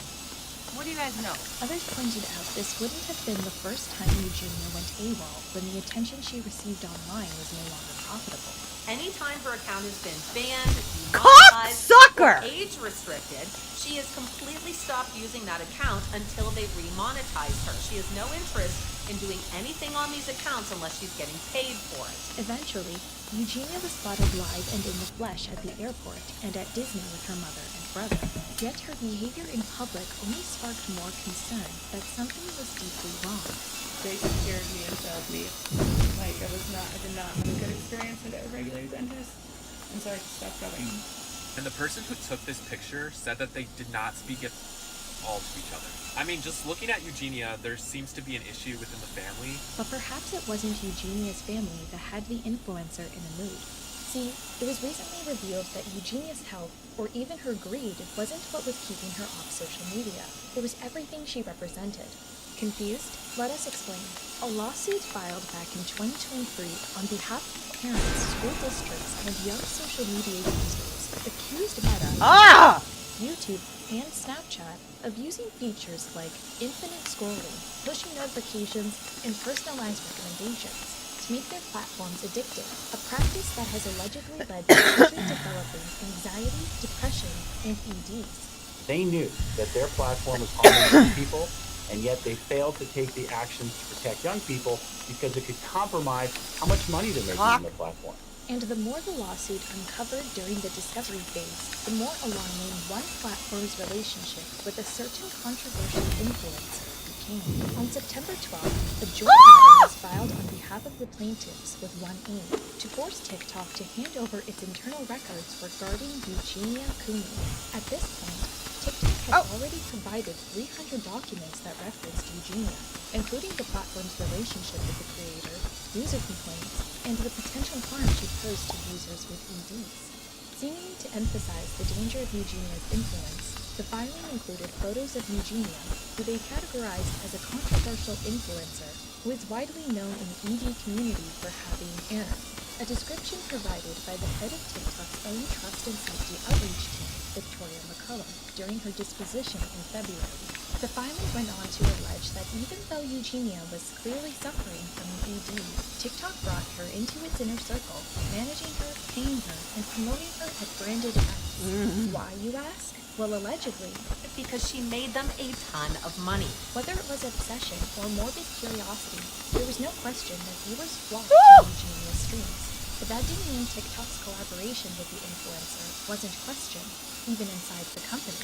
According to Victoria McCullough, TikTok's Trust and Safety Committee was included in the platform's decision to hire Eugenia. When they found out, they were shocked. After all, according to Victoria's deposition, Eugenia's account had been reported by various external partners due to how many consider her appearance to be triggering for body image and eating concerns. Victoria feared this partnership would be a barn burner with TikTok's ED consultants, and according to the filing, she was right. Consultants were concerned, yet TikTok ignored advice from people like Harvard's Dr. Bryn Austin, who recommended that the app warn the public. These weren't the only bombshells from the filing. It was also alleged that TikTok openly discussed how they would handle media inquiries about Eugenia's health, and even what they would do in the event of her death. And while Victoria testified that TikTok removed Eugenia from the Creator Fund, the filing stated that Eugenia's recent visit to TikTok's New York office, which Eugenia posted about, calls that into question. Eugenia captioned her TikTok video that captured the visit, "A magical day at the TikTok NYC office. Thank you so much, TikTok, for having very me. distracted. I'm so incredibly grateful for this experience and everyone who made it so special." The filing claims this happened after Eugenia collapsed while live streaming on TikTok. Here, the filing is likely referring to Eugenia's last live stream from May, which, while concerning, never showed her collapsing. Still, the plaintiffs were suspicious enough about what transpired after this live stream to request recent documents for communication discussing TikTok's relationship with Eugenia, and documents for communication discussing TikTok's concerns about Eugenia. As the filing stated, this information is relevant to TikTok's knowledge of mental health harms caused by its platform. TikTok, however, refused the request, pointing out that the discovery phase had closed and the unrelated visit to TikTok's office after Eugenia's livestream did not cause to ask for these documents. TikToker Maya Papaya pointed out that as suspicious as TikTok's meetings with Eugenia looked, in the past, these meetings didn't come with rewards, but consequences. Yes. The fact that Eugenia has regular in-person meetings with people from the TikTok office is certainly strange. I have never heard of another creator having to do this for anything. But it was after this meeting, and after they demonetized her the first time, because the result of this was that she was demonetized completely and age restricted for at least a couple of months. Eugenia was also allegedly asked to dress more conservatively to hide her body. This was the first hiatus from the internet where she did not post for months because she was just really upset. She didn't like that this was the first time there was consequences to her actions. Some internet users even pointed out that Eugenia's vanishing acts seemed to overlap with the legal filings from the lawsuit.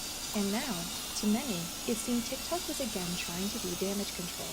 TikTok's reluctance to give over this type of valuable discovery shows that they previously did have a business relationship with Eugenia Jr., but they're clearly trying to sever those ties, which definitely explains her absence. See, I drop at the same That the speed. information uncovered already painted a dark picture of the platform's relationship with Eugenia.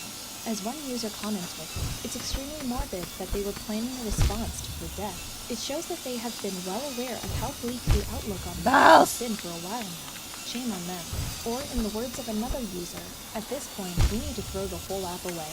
But was TikTok the real danger to children, or Eugenia herself? Ha! According to one TikTok user, parents were right to fear Eugenia's social media presence. They just had no idea how dark it really was. On October 23rd, TikTok user What the F Is This Timeline posted a video accusing Eugenia of the unthinkable. We pretty much take it all. Fridges and dishwashers, dressers, drawers, couches, mattresses, bed frames, concrete, things like that. Same day notice. Fuck shit balls! In the text overlay, they allege that while the lawsuit against TikTok named Eugenia as a bad influence for children because of her body, they had known long before this act that she's unsafe due to the fact that she had a covert PDF file ring in her community.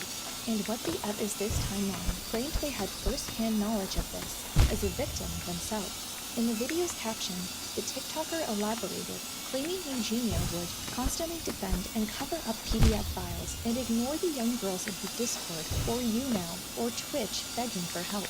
It's worth noting viewers had repeatedly called out Eugenia for allegedly catering her content to a specific audience. Whether that was by wearing certain outfits, Jesus God. accidentally exposing herself, or displaying weakness. Just enjoy seeing. What the absolute fuck do you think I'm going to be able to do there? But did that mean she was exposing her young fans to the same sinister views? According to What the F Is This Timeline, yes, it absolutely did. When I say this is an issue, I don't just mean one or two bad men or bad people in her previous Discord or Twitch or YouNow communities. I mean pretty much every guy and even some women in this space were doing this to children and vulnerable young adults. And they suspected it went deeper than they ever knew. And there could be thousands of stories. How'd they even fuck? As for Eugenia, well, according to the TikToker, she wasn't in the dark. A lot of her former moderators have full-on said that they were not allowed to ban certain people. Usually they were not allowed to ban certain people if they gave her enough money. But they were nice enough to her and they put her issue enough talking about. She would be very against getting these people banned. They claimed it didn't matter if there were complaints about inappropriate messages, stalking, or threats from viewers. Eugenia only cared about how these men treated her. That is the mindset that Eugenia Cooney was in with every single one of these men, unless she had a reason to turn on them, like if they turn on her, or she got too much heat for keeping them around. Viewers witnessed this back in 2021 when Eugenia hesitated to ban a Twitch viewer who allegedly only supported her due to his preference for women with EDs. I don't want to just be like blindly choosing somebody weird. I mean, I haven't seen any indication that person is doing anything like that. I'm a good man. Yeah, I know it's like you say more. It's like I don't want to. That's the thing is like that's a really big accusation, you guys. According to the screenshots, What the F Is This Timeline shared, behavior like this was typical for Eugenia. One screenshot included a message from the moderator directed at Eugenia. In the message, the moderator denied banning a viewer whom they claimed they had given several chances, despite reports from women in the community of SH, including bragging about the size of his appendage. I think this only proves how much I let slide from your community and how lenient I am with them, the moderator wrote. Some people are full of... What the F is this timeline also shared a screenshot of messages between themselves and another Twitch moderator about someone who was harassing him. We are starting to convince Eugenia that he is a bad guy and is just using her to mistreat her loyal fans. But you know how Eugenia is. She wants to see the best in everyone and give them so many chances. The mod wrote, adding that while they loved Eugenia to pieces, she was too nice and kind to go savage mode when needed. At the time, What the F is this timeline agreed with the mod. Yes, Eugenia was simply too nice for her own good. The TikToker also drew attention to a Reddit post from another alleged former moderator, who went by the username Raven Cough, an identity that was allegedly confirmed by the mods of the subreddit. Raven claimed that after modding for Eugenia for over a year, their eyes were open to the person she really is. They wrote that while they initially saw Eugenia as kind-hearted and warm, after she moved over to TikTok, the truth hit them like a truck. The former mod claimed they now see clearly that Eugenia only cared about two things, money and clout. According to Raven, this was evidenced by the influencers she now associated with, the negativity she fed off of, and the way she treated those who were genuinely trying to protect her. She doesn't care about anything. She ignored me and other mods concern and disregarded us. I can't remember what my button is. While Raven regretted investing their time and money in someone they ultimately viewed as harmful, they hoped sharing their experience could help. They left users with this advice. If any of you are still supporting her, please know that she doesn't care about you or about anything else. But some moderators allegedly didn't see the community Eugenia set up as toxic. They saw it as their own twisted playground. According to What the F is this timeline, one moderator, whom they interacted with daily and went to with complaints of inappropriate behavior, turned out to be someone who shouldn't be trusted with any minor. He ended up being a convicted child. And they even had evidence to back that up. He went by the name Cornelia, and that was that same guy that I showed you in the screenshot where they were saying Eugenia was too nice to ban people. For What the F is this timeline, connecting the dots wasn't hard. Photos of the mod and his location both seemingly matched those of the criminal. The user had even previously confessed to being a convict. This Black Friday gift cleans your retainer at the touch of a button. No more brushing or tablets. Over 4 years ago, But if members of Eugenia's community could see what this moderator allegedly was so clearly, how couldn't Eugenia? And this is interesting because Eugenia likes to claim, I had no idea anything about this. These screenshots were taken directly in her Discord server back when she had one. He was open about this fact, and if you are a person in charge of a large community of people that are young especially, you should at least make sure Google someone's name that she did not. And this is a pattern that kept happening over and over again, where she does not look into people to make sure that they are safe. In fact, she ought to pick the people that make her unsafe, like this person. This wasn't the only instance that made What the F is this timeline feel unprotected by Eugenia. According to the TikToker, a user by the name Sam the Man used Eugenia's Discord to stalk the TikToker and their friend. He would do this directly in her Discord while Eugenia was typing in it, and he would do this where he would give donations to her, things to her, things about us, or say things in chat that she would even see and see what's happening. What the F is this timeline? And others would also allegedly go to Eugenia and her moderators with screenshots exposing this user's inappropriate behavior. And she did not get rid of him for over a year. He was allowed to stay despite what he was doing to me and others in her community. And the cherry on the cake? Is he got away with first-degree murder. Yes, you heard that right. Eugenia's community was allegedly home to a cold-blooded killer. According to What the F is this timeline, they were only made aware of this little factoid when one moderator, out of frustration that Sam the Man hadn't been kicked off the server yet, leaked his alleged criminal record. According to the newspaper article What the F is this timeline provided, Sam the Man, aka Steve Pangrove, allegedly confessed to taking a woman's life with another man. However, since the two men were tried separately and DNA testing wasn't where it was today, there wasn't enough proof to pin Steve to the crime.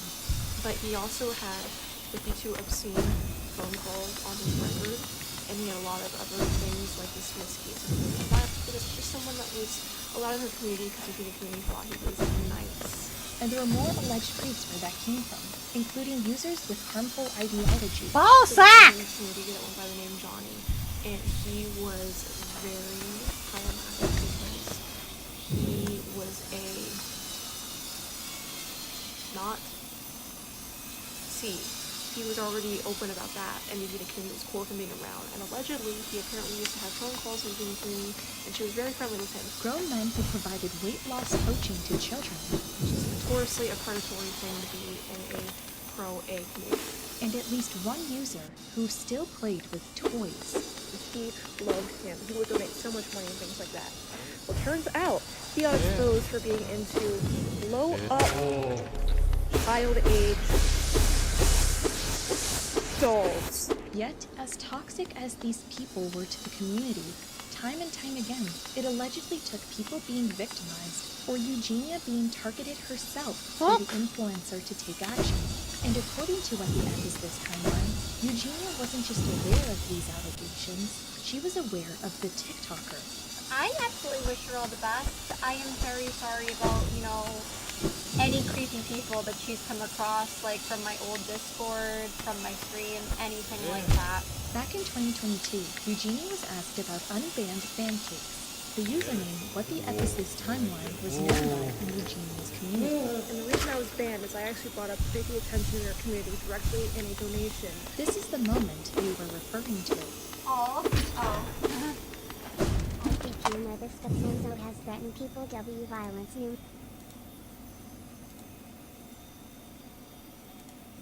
To be fair, that wasn't all they said.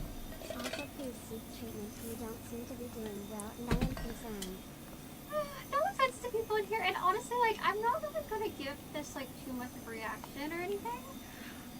But I just kind of think, coming in my stream and just kind of, attacking a viewer of mine who I think is a really nice person, I just don't really think that's very nice to do that. And from Eugenia's response, it didn't seem the TikToker would be unbanned anytime soon. I think at this point that they don't like me, which is fine. I wish them the best. I kind of think sometimes, which is understandable when you go through something really hard, but that they've kind of placed the blame on the wrong person. I feel like calling me an abuser is just honestly kind of ridiculous. But the moment that stood out to What the F Is This timeline was Eugenia responding to a user called Harley Quinn 4, also known as Ariel, who encouraged Eugenia to keep the TikToker blocked. I think they might have saw some stuff on Twitter, they were possibly attacking me. I don't know why. It's you're super nice, you don't deserve that. This, according to What the F Is This timeline, was where Eugenia slipped up. Here was the tweet that was pinned to my Twitter account about Ariel while I was attacking her. It turned out the attack was an allegation that Ariel, along with other adults in Eugenia's community, were inappropriate towards What the F Is This timeline as a young teen. As evidence, the TikToker included screenshots of an intimate role play she did with Ariel. So she saw what I was saying on Twitter and decided to apologize to said predator. Ariel also denied that the interaction happened, but claimed she felt pressured not to reject the minor due to their mental health struggles. I guess I gotta go all the way around again. 44-year-old man, another member of Eugenia's community. Oh, absolutely not. No. There's gotta be a different way then. Almost. But when you are an adult and you bring a minor into the situation as well, that kind of takes away a bit of your victim card. According to the TikToker, they were also taken advantage of by another member of Eugenia's community who was inappropriate towards them, despite persistently reminding him they were only 14. I wouldn't until you were 16, he reassured them in a message. And that's just what the TikToker felt comfortable sharing. Not everything's love. It's pretty graphic. A lot of what he did to me was very, very disturbing for anybody to read. And TikTok might take that down. While Eugenia never vocally supported the actions of the adults What the F Is This timeline called out. I can't always know who somebody is. And, I'm very sorry for bad experiences they've had. She also rarely took any steps to remove these toxic people from the community. In that sense, the influencer could be seen as enabling their behavior and endangering her young fans in the process. That was never me trying to, like, you know, protect anyone bad, like, anything like that. Yet as shocking as what the Ephesus timeline's allegations were, many were more surprised by the fact that Eugenia was still alive than any of the TikTokers' bombshells. That's While what the I'm internet saying. might think they've heard it all when it comes to She's still Eugenia alive? Feeney, if there are still skeletons in the Holy influencer's shit. closet, it's potentially just a matter of time before they're exposed to the world. See, the judge in the social media addiction case recently sided with the plaintiffs, ordering TikTok to hand over internal documents related to Eugenia's May 2025 livestream and TikTok office visit. The plaintiffs' broader requests, including that Eugenia testify, were denied. In the midst of this scandal, some have accused TikTok of continuing to turn a blind eye to ED-related content on its platform. As for Eugenia, well, for now the influencer's future on the app remains in limbo as she waits to see if she'll be remonetized, or if this time the consequences of her actions will be permanent. While you're here, check out our video on 2 other social media stars who built a career off of their bad behavior. That is, before their actions finally caught up with them. Yep, we're talking about the Slayton sisters. Blech. And consider liking, commenting, and subscribing. Your support means a lot to us and helps us continue to create videos Blah, like blah, these. blah, blah. What was I watching?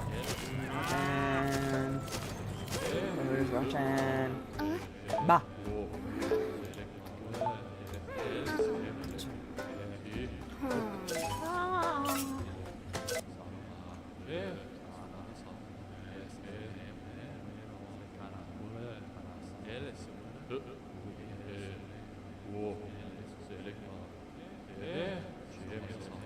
Yeah, shut up. Hang on a minute.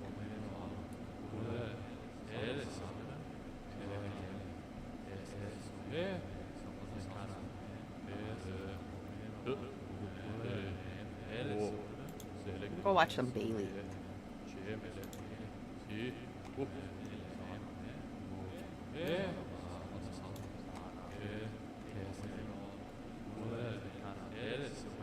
I'm gonna go kill those guys, okay? Just give me a minute.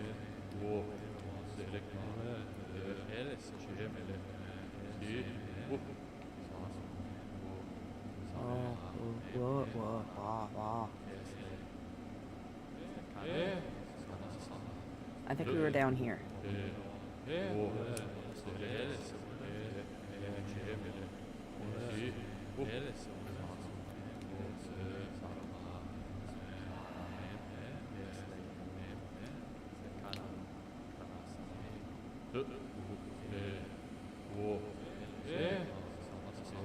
Yeah, we were watching vaping. We watched the... Okay. We're at the thing. This is where we were.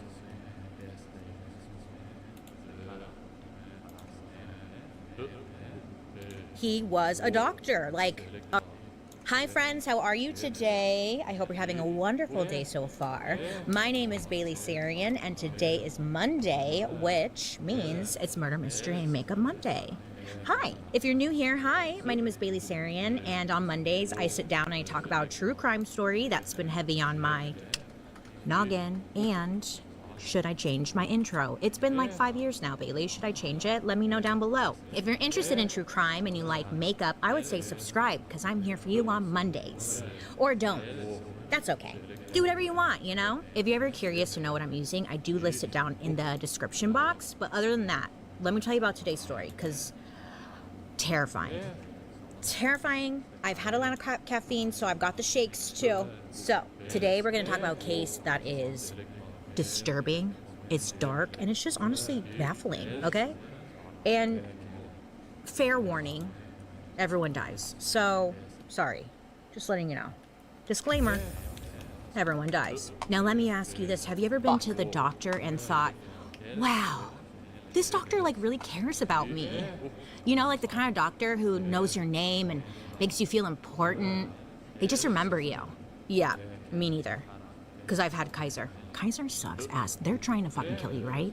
I know, but it's a cute idea, right? The thought of like a doctor that knows everything about you, knows your name, grows up with you. I like the idea of that. But then today's story was like, never mind. Okay, because what if like that cute doctor that knew your name and knew everything about you was actually just like murdering people? Yeah, that's exactly what we're talking about today. I'm talking about Harold Shipman, have you heard of him? Well, you guys have been recommending him since day one. He went by the name of Dr. Death, and he's probably one of the most prolific serial killers ever. And you know what's wild? He was a doctor, like a real doctor. Went to school. Hi, I'm a doctor, right? So...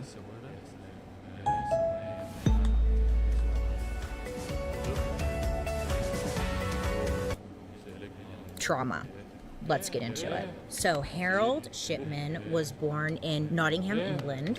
Yes, Nottingham, home of Robin Hood, but this is not a story about like stealing from the rich and giving to the poor, unfortunately. Well, today, I guess Nottingham's economy depends more on like big corporations, but something I found ironic is it's also the home of the National Justice Museum, which focuses on law, crime, and punishment through the ages. And I was like, oh, that's funny, because it brings us back to our main character, Harold. Very fitting.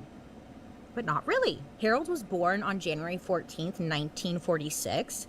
He was a middle-class child in a middle-class family. There wasn't like much said about it other than that. His dad was like a truck driver, and his mom was a stay-at-home wife, a housewife. And it just seemed pretty normal. Normal, you know? Except things got hard for the family when Harold was around like 17 years old. His mom, her name was Vera, she was diagnosed with like an incurable lung cancer. Not great, right? So some sources said that Harold was actually his mom's like primary caretaker, and then there were other sources that said like that he would just like watch helplessly as his mom lie in bed in agonizing pain and just like slowly dying from this cancer. And he was just like watching it, right? Well, I guess Vera's doctor would do house calls, you know, where they would come to the family home. They would give Vera morphine injections to relieve the pain and like make her just feel more comfortable. Many would say that this had a lasting impression on Harold. Like he would watch the doctor there's more give lights his mom somewhere. these morphine injections, and he was just fascinated. I mean, maybe, I don't know, observation, maybe something darker like clicked in his brain, because years later, Harold would use that very same drug to kill hundreds. Harold's mom ends up passing away, and, you know, life goes on, right? Well, Harold decides that he actually wants to go into the medical field, right? So at the age of 19, he goes to Leeds University and decides he wants to become a doctor. So it was around the same time that he meets and starts dating a 17-year-old department store employee that he met on the bus. Her name was Primrose. You don't hear that name often, huh? Primrose? Her last name was like Oxtoby. Primrose Oxtoby? Do something with that name. That's like a fragrance name. I'm wearing Primrose Oxtoby. Well, that was his girlfriend, and they began dating. And, you know, it wasn't even that long after they started dating that Primrose gets pregnant, right? Horse. But that's okay. Harold was determined to finish school, so he was trying to finish school. He was trying to hustle and work so he could take care of the situation that he was in. Now, because this is the olden days, goodness. he had to get married. If he got pregnant, you know. So they got married before the baby was born, and then their daughter, her name was like Sarah, arrived. And then shortly after, they had another kid named Christopher. Harold still like stayed on track, and he finished school. He ended up graduating in 1970. There's like family photos you can see. He looks so happy. He's hanging out with his children. Just looks like this perfect happy little family with the kids, you know. And everything just looks normal, but here we are. So obviously it wasn't. Bailey. After med school, Harold started working at Pontefract General Infirmary. And here's where things got a little... Old Navy presents Holiday Denim. Dancing and dazzling. With sweaters. You know? Suspicious. Like, people just, like, started dying. Which, sure, it's normal because that happened here. But, like, all of a sudden, a lot of people started dying. Like, a lot. Now, the weirdest part was that these deaths always seemed to happen when Harold was on the night shift. People did notice this, but like, there's no way, you know? No one wanted to put two and two together because like Harold was a big hit at Pontefract Infirmary.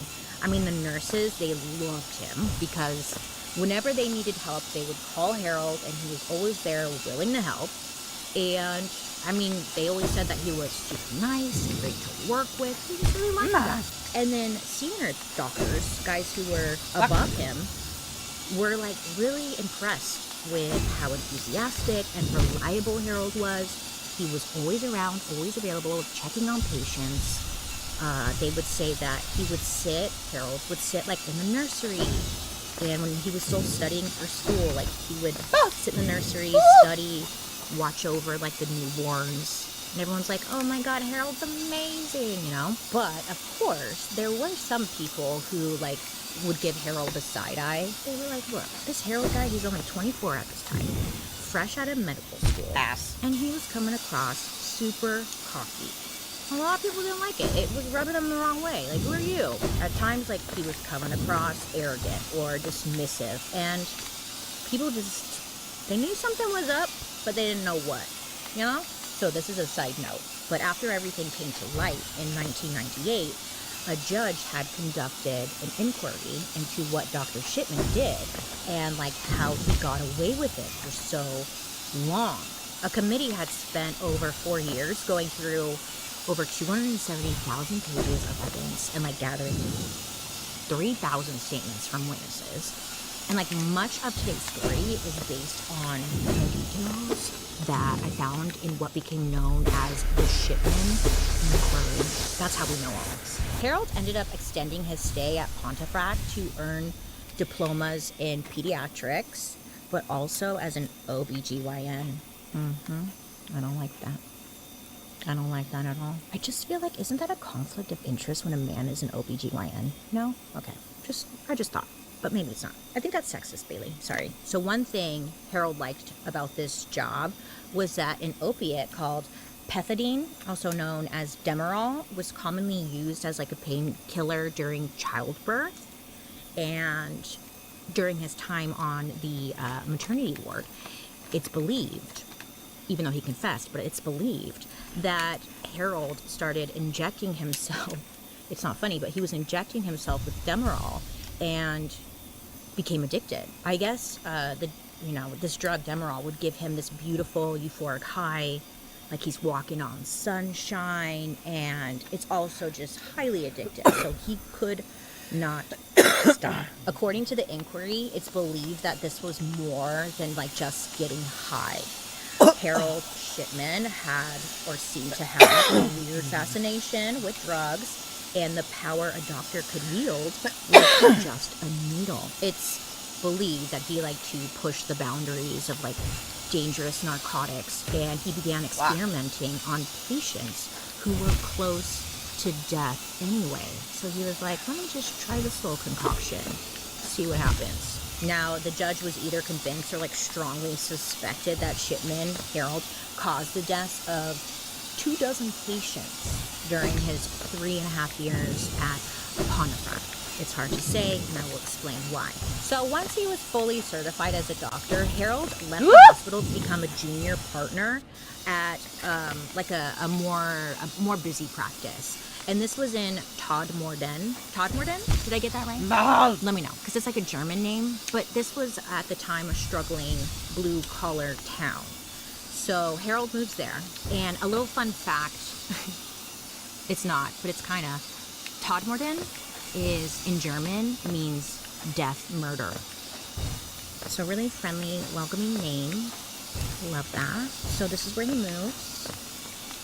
Great. So right away, I mean, Harold is just impressing his partners because he's willing to like do all the stuff that nobody else at the practice wanted to do.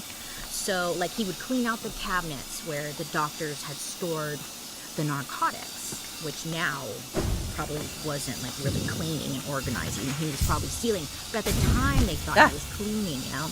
And he would be like, oh my God, yeah, I'll go through all of the drugs and dispose of any of the expired ones. No problem, I got you. And they loved him for that. To the rest of the staff, I mean, it only seemed natural for Harold to take on the responsibility of like now restocking the cabinets, right? So around this time, it's like 1974. Most British doctors at this time, they actually started to phase out the tradition of house calls. This was like no longer a thing. But Harold prided himself on being like the old-fashioned doctor, you know, the one that like who was deeply devoted to his patients. So he would spend mornings like in the office, then afternoons seeing anyone who had requested a house call. People loved him because like when he would show up, he never rushed anyone. If you needed him in the middle of the night, he was there. He would even come by if you didn't need him. Yeah, like if he was driving around in your area, in your neighborhood, you know, he'd probably stop by and be like, hey Martha, like how are you today?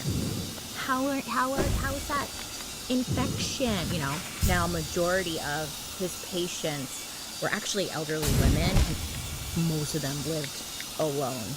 And these were sweet, you know, older women who adored Dr. Shipman. He would come over, he would joke around, they would crack little inside jokes to each other, laugh, giggle. Ah! You know, he would come over and like compliment the ladies on their antiques. I love your Fabergé eggs. Love that painting. And the ladies are just like, oh my God, yes, thank you for noticing my antique. You know, this was my grandmother's.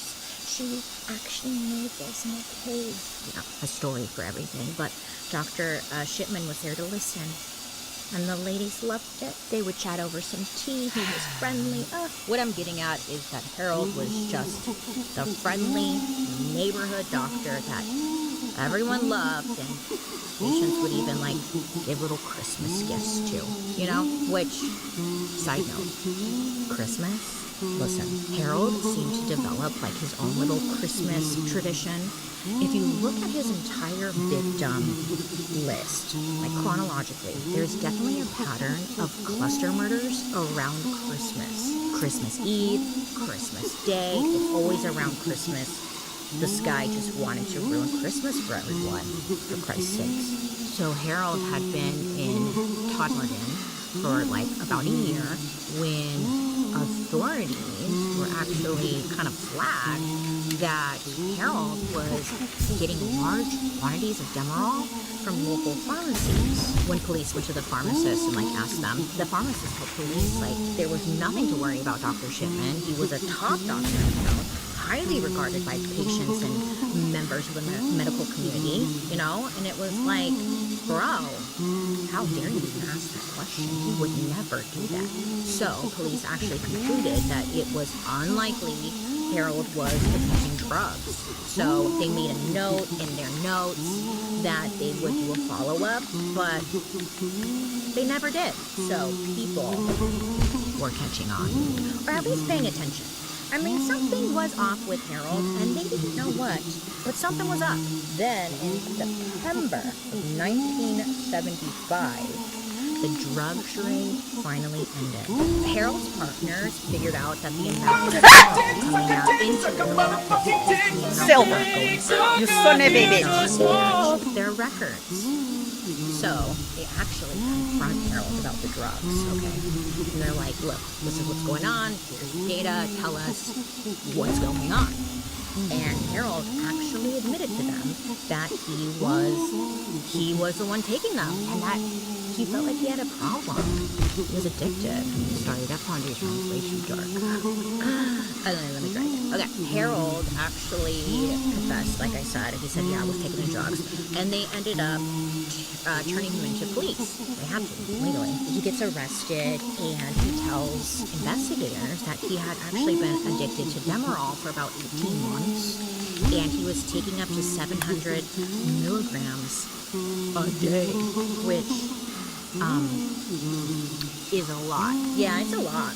He was fucked up. Some people say, like, he actually wasn't that great of a doctor. Like, the doctor side of things, he wasn't that great, but people just liked him.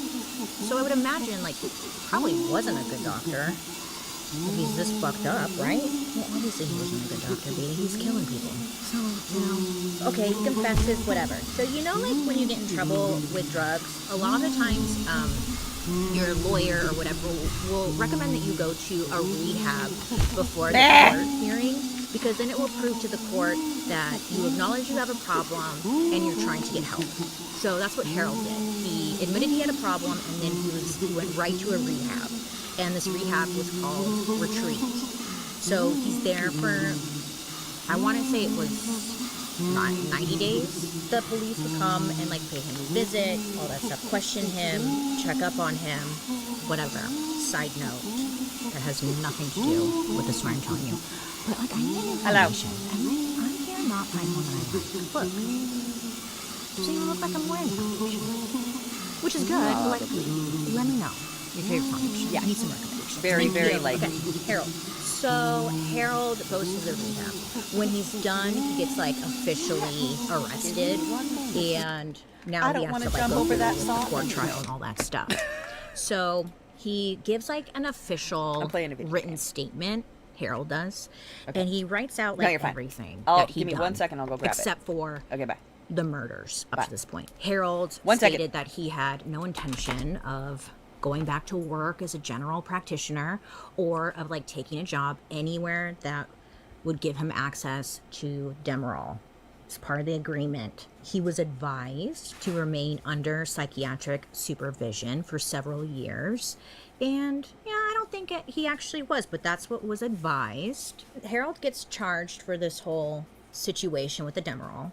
He pleaded guilty to 8 drug charges and 1 count of forging a prescription. So he was given a fine, and the fine was like around $5,000 in today's money. And then it was up to the General Medical Council to decide whether or not they would revoke his or like lose his license, right? And naturally, to you and I, were like, yes, he's going to lose his license. But the council reached a decision without even like calling the narcotics detective, looking into his background. They didn't like do anything. I don't understand why this happened, but they essentially let him keep practicing medicine with 0 restrictions. So I don't know whose dick he was sucking, but he got away with it. Okay, I don't know. Did he pay someone? He didn't have money. I don't know. Maybe he had dirt on someone. I don't know. So got off scot-free. Fast forward to the 1970s. Harold, now he moves, right? You have to. He moves to a town called Hyde and joined the Donnybrook Medical Group, and once again was working as a general practitioner. So once he started working here, this is when things just really like went off the rails. Harold would visit his patients again, mostly elderly women, and he would visit them at home. Same thing as he did before. I think he just really needed friends, really. But like, he would sit with them, he would chat, have a cup of tea, and then he'd kill them. Yeah. And like, here's the thing. He was really good at covering his tracks. He was a doctor. He would falsify the death certificates and make it look like that these people were dying of natural causes. And if a doctor says that they died of natural causes, that means that there's no autopsy. And no autopsies meant that no one knew he was injecting morphine into the deceased. He also, it wasn't just morphine, there was also diamorphine, which is like essentially heroin, but you know, he was killing people. So in August alone, Harold had killed 4 patients, and no one thought anything because they were older. It was like, okay, I guess, poor grandma. You know? Once he gave the news to the family, like, oh, your mother has passed on or whatever, he would convince them to cremate the body. So on top of that, no bodies, no evidence. Like, he was... Even Sorry, my brain jerked off for a second there. Thinking Harold had ended up spending about 14 years at Donnybrook. But while he was there, he had committed a total of 71 murders that we know of. The inquiry that I mentioned earlier found another 30 deaths that they believe he was connected to, but there's no evidence. You know? So they don't know for sure, but it's like... We'll see what happens. Knock, knock. Hey, what's up? Come on in. Welcome. What is that incredible smell? It's my new collection of bath. Yeah, no. I'm about to be really angry and just stop playing, but it took me so fucking long to get up here. What was she doing? Did she know? Ugh. Did he think he was weird? Did he say anything? Did they have sex?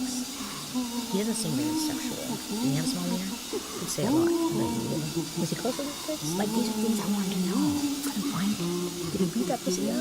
Was he dicking her down? Was he buying her nice things? Where was she at? So here's how Harold would essentially do it. I'll break it down for you. First, he would over-prescribe pain medications to his cancer patients.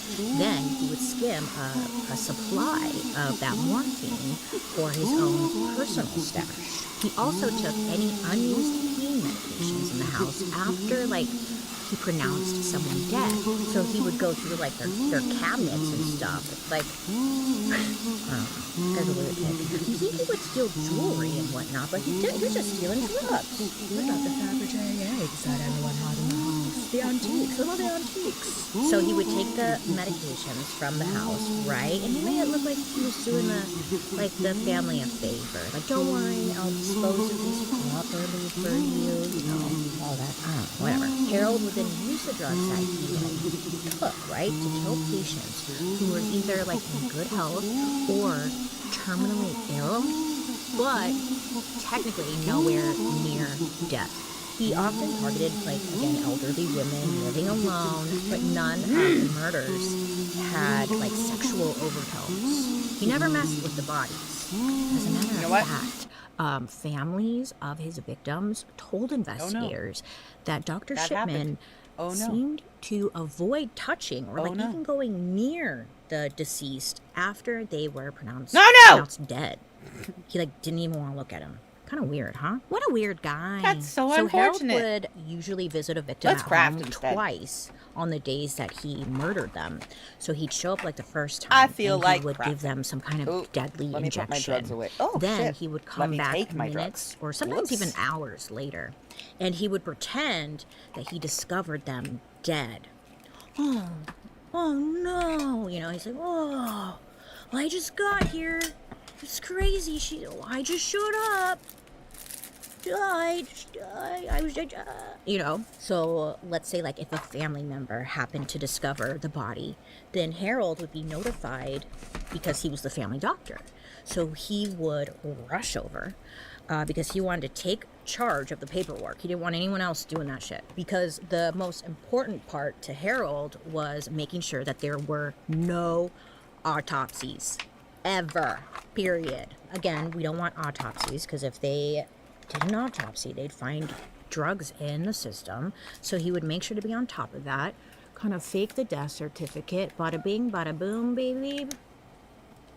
Done, right? It turns out that Harold had elderly patients dying left and right of heart attacks, even when they had no history of heart disease. So there was I have to do this bullshit for Alice, who actually requested Harold to come to his house because he had a cold, and he was complaining of his cold, right?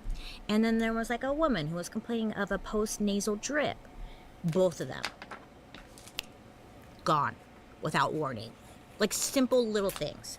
And then Harold would put heart attack as cause of death, or natural causes, or, Same for the lady who had a simple upset stomach before Dr. Shipman dropped by. Kablam. Dead. She's like, my tummy hurts. And then she calls Dr. Shipman.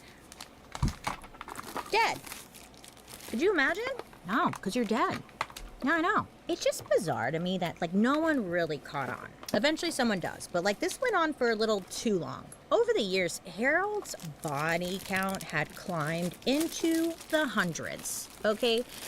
Hundreds. The official number that's out there is 215 confirmed victims, but experts think it could be as high as 300. 300 people.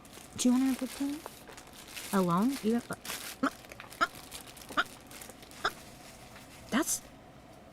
That's a lot of people. We all agree. It's a lot of people. That's a lot. I don't like it. I don't like it one bit. I bet you he worked at Kaiser. And no one caught on So, for decades. it makes me you giggle know? because I have Kaiser. I was like, why? How? When? Why? Why?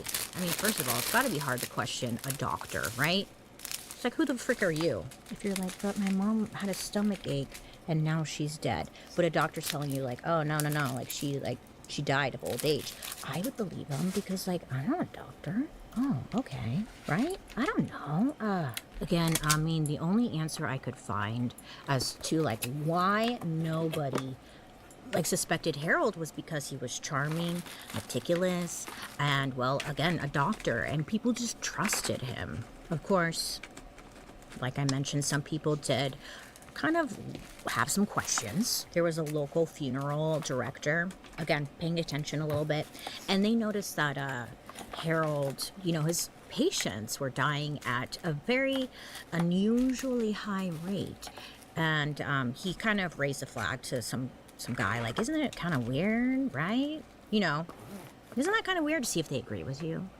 But he was kind of like on his own with that feeling. People just didn't want to believe that the good old, like, Dr. Shipman could be a cold-blooded killer. There was a doctor who was working in a nearby practice. She was getting a weird feeling about Harold. So Harold used to have her countersign cremation forms. It's like a boring, like, notary kind of thing, but they kind of, like, need a witness to these forms or whatever. So she was there, and she was concerned by just, again, the sheer number of cremations that Harold was doing and how many of these cremations were elderly women. And she was like, this is kind of weird. So she flags it to authorities. And then at the same time, there was a local funeral parlor.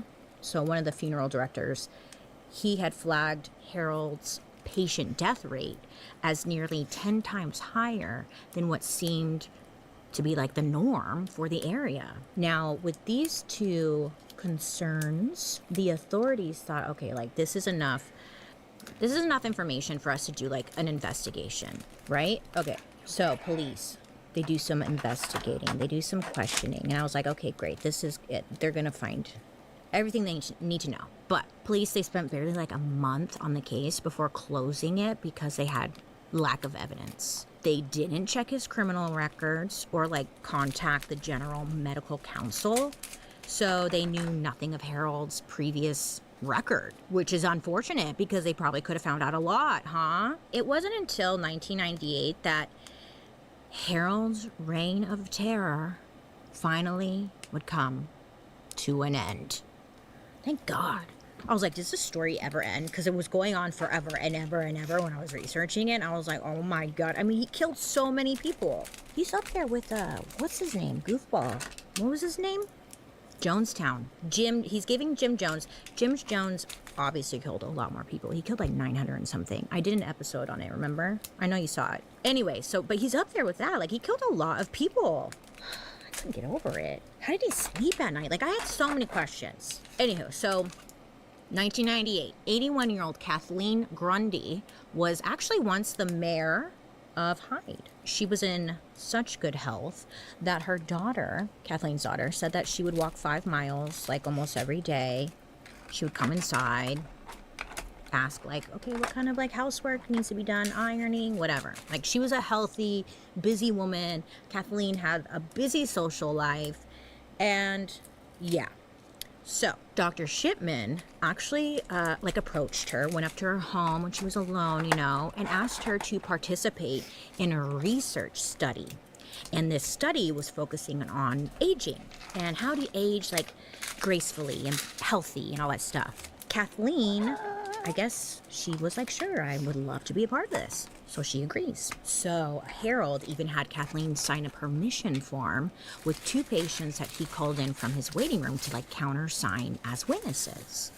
So Harold made an appointment to stop by Kathleen's square house diamonds. on June 24th, 1998, to take a blood sample for this quote-unquote study. Friends later that day found her dead on the sofa. So Harold returned to her house, you know, to sign her death certificate, and he put down that her cause of death was old age.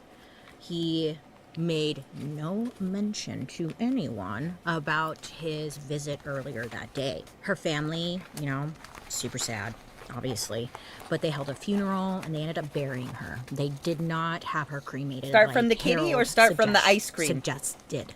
Stop so from the afterwards, kitty that's when or start Kathleen's from the daughter, ice cream? Angela, saw that just 2 weeks before her mother's death, her will was changed. Ooh. Guess what? You'll never guess. I was like, this bitch. Turns out that permission form that was for study on aging, you know, that Harold put together, it was actually a will. Yeah. And he put together this will. He told her it was a permission slip. And in the will, it would make him, Harold, the sole beneficiary for her estate, which was worth around, like, I think over $1 million. So Kathleen, she signed it, thinking like she's a part of some health study. When Kathleen's daughter Angela saw this, she was like, "Oh hell no!" Oh, hell Harold's no. name, like what? What? She went to police. And they actually ended up exhuming Kathleen's body. So they exhume her body, you know, and sure enough, guess what? They find a lethal dose of morphine in her system. Uh-oh. Uh-oh. It's over, Harold. It's a very, very bad way. God damn it! So once investigators started digging, you know, it just all unraveled.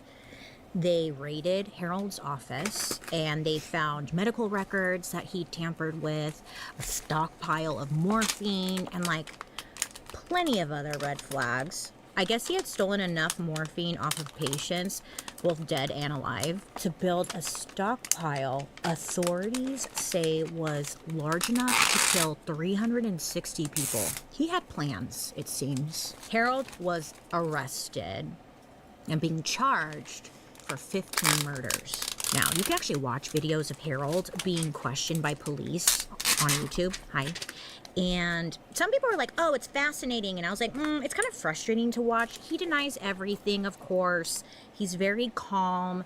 And honestly, he seemed he seemed quite bothered by the major inconvenience that this arrest had on his day. He was like, just annoyed. They pull out like a picture. They're like, did you kill this woman? Did you kill her? And he literally would just like yawn. To the face, the three ladies there, it's the elderly lady dressed in black. For the benefit of the tape, Dr. Shipman's eyes are closed and he did not look at. Shipman refused to cooperate throughout. The detective stuck with it, but he could barely disguise his boredom. Would you want to make any comment, Doctor? No comment. He just yawned. He said nothing. He said nothing the entire time. It was like, give us something. Something. Nothing. Oh, it drove me nuts. The whole reason I get into, like, why I started doing murder mystery makeup is the why of it all. Why, dude? Why? And he gave us nothing. During his trial, Harold, so boring, gave us nothing again. He sat there scribbling pages of notes, like nothing. He's just doodling, and he never lost his composure, denied everything. And you know who showed up for him? His wife, Primrose, and all 4 of their children sat in the front row of the courtroom, you know, to support him. I was like, I'm not sure if now's the time to bring the children, but okay, ma'am. Do you think he was abusive? Controlling? Just want to know. Harold was found guilty on all counts and was sentenced to life in prison on January 31st, 2000. In the year 2000. When did he start? In the 70s? He did a lot of damage. Sentenced, whatever. He gets arrested, right? He showed no remorse. He didn't give a shit. But he didn't stick around long after that. In 2004, he hanged himself from the bars of his prison cell window. This was strategic, okay? He ended his life a day before his 58th birthday, and he timed it to make sure his wife, Primrose, would get his maximum pension benefits. Strategy until the end. Damn it. I'm changing my lip. Hold on. Yeah, so he killed himself, and whatever, lame, you know. Well, the inquiry answered just about every question about, like, Dr. Death's reign of terror, really, except for one that we all have. Why? Why? You know, many have wondered, like, if Harold Shipman, maybe he was just, like, plain addicted to killing, right? I don't know. Maybe it was just that. But I got to thinking. Oops. I got to thinking. So, remember in the very beginning when, like, his mom died? Now, idea, I don't know, maybe. What if his mom was his first victim? Look familiar? It's never sustainable. I've been hearing the hype about the Mediterranean lifestyle for years, but was always... I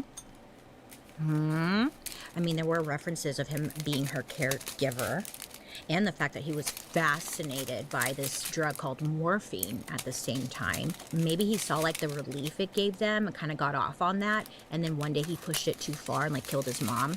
Which is something I thought about. There's no facts to, like, there's nothing out there that suggests that other than me right now. Well, other people have thought so too, but, like, you know, we'll never know. But maybe that's where it started. Sorry, it's cold. My nose is running.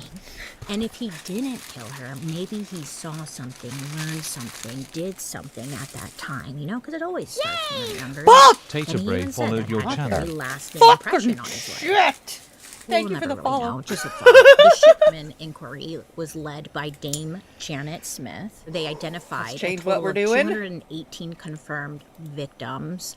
But again, they believe the number might be as high as 250 to 300.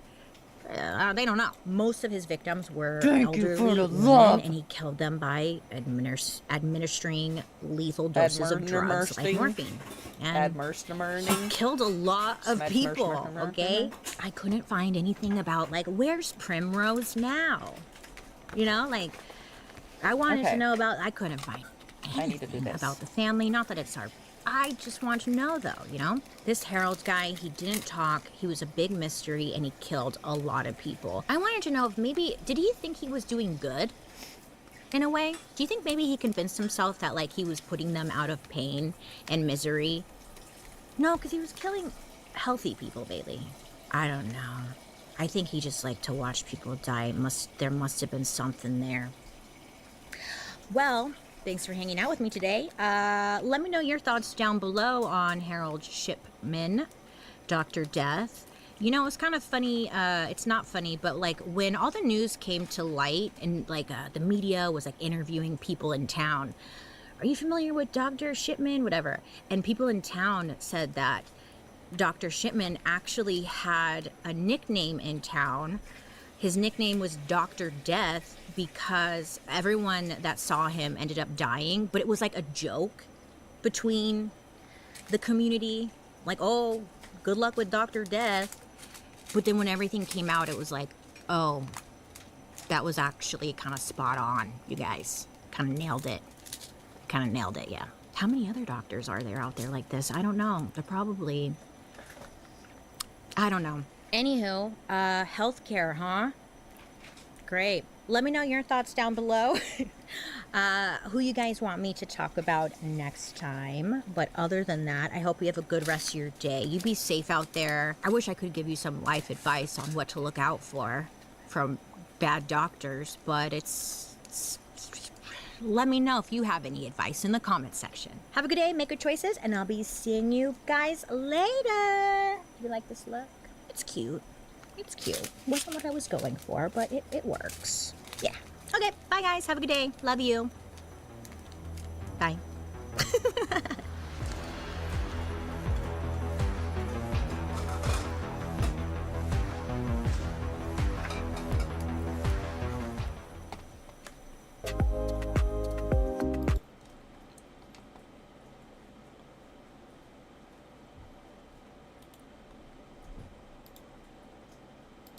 It's secret elixirs. Since ancient times, people have sought out aphrodisiacs. You know, those mysterious foods, herbs, and even animal parts thought to ignite desire, spark passion, and awaken romance. From Cleopatra's seductive secrets to modern-day myths about oysters and chocolates, aphrodisiacs have captured our curiosity and fueled our fantasies for centuries. But do these so-called love enhancers really work?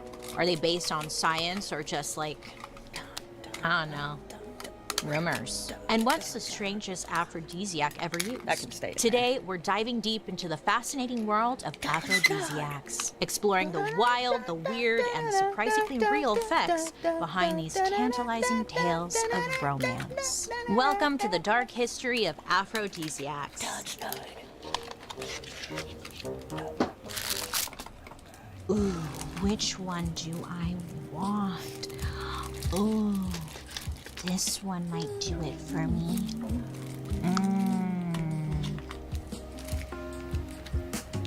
No, that was a plant.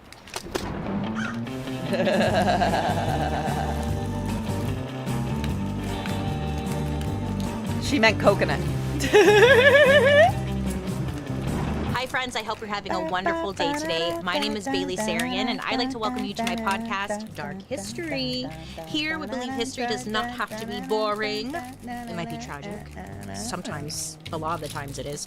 Sometimes it's happy, but either way, it's our dark history. Before I get into it, remember to like and subscribe because I'm always here for you posting new content, and I love hearing from you in the comments section because I read them at the end.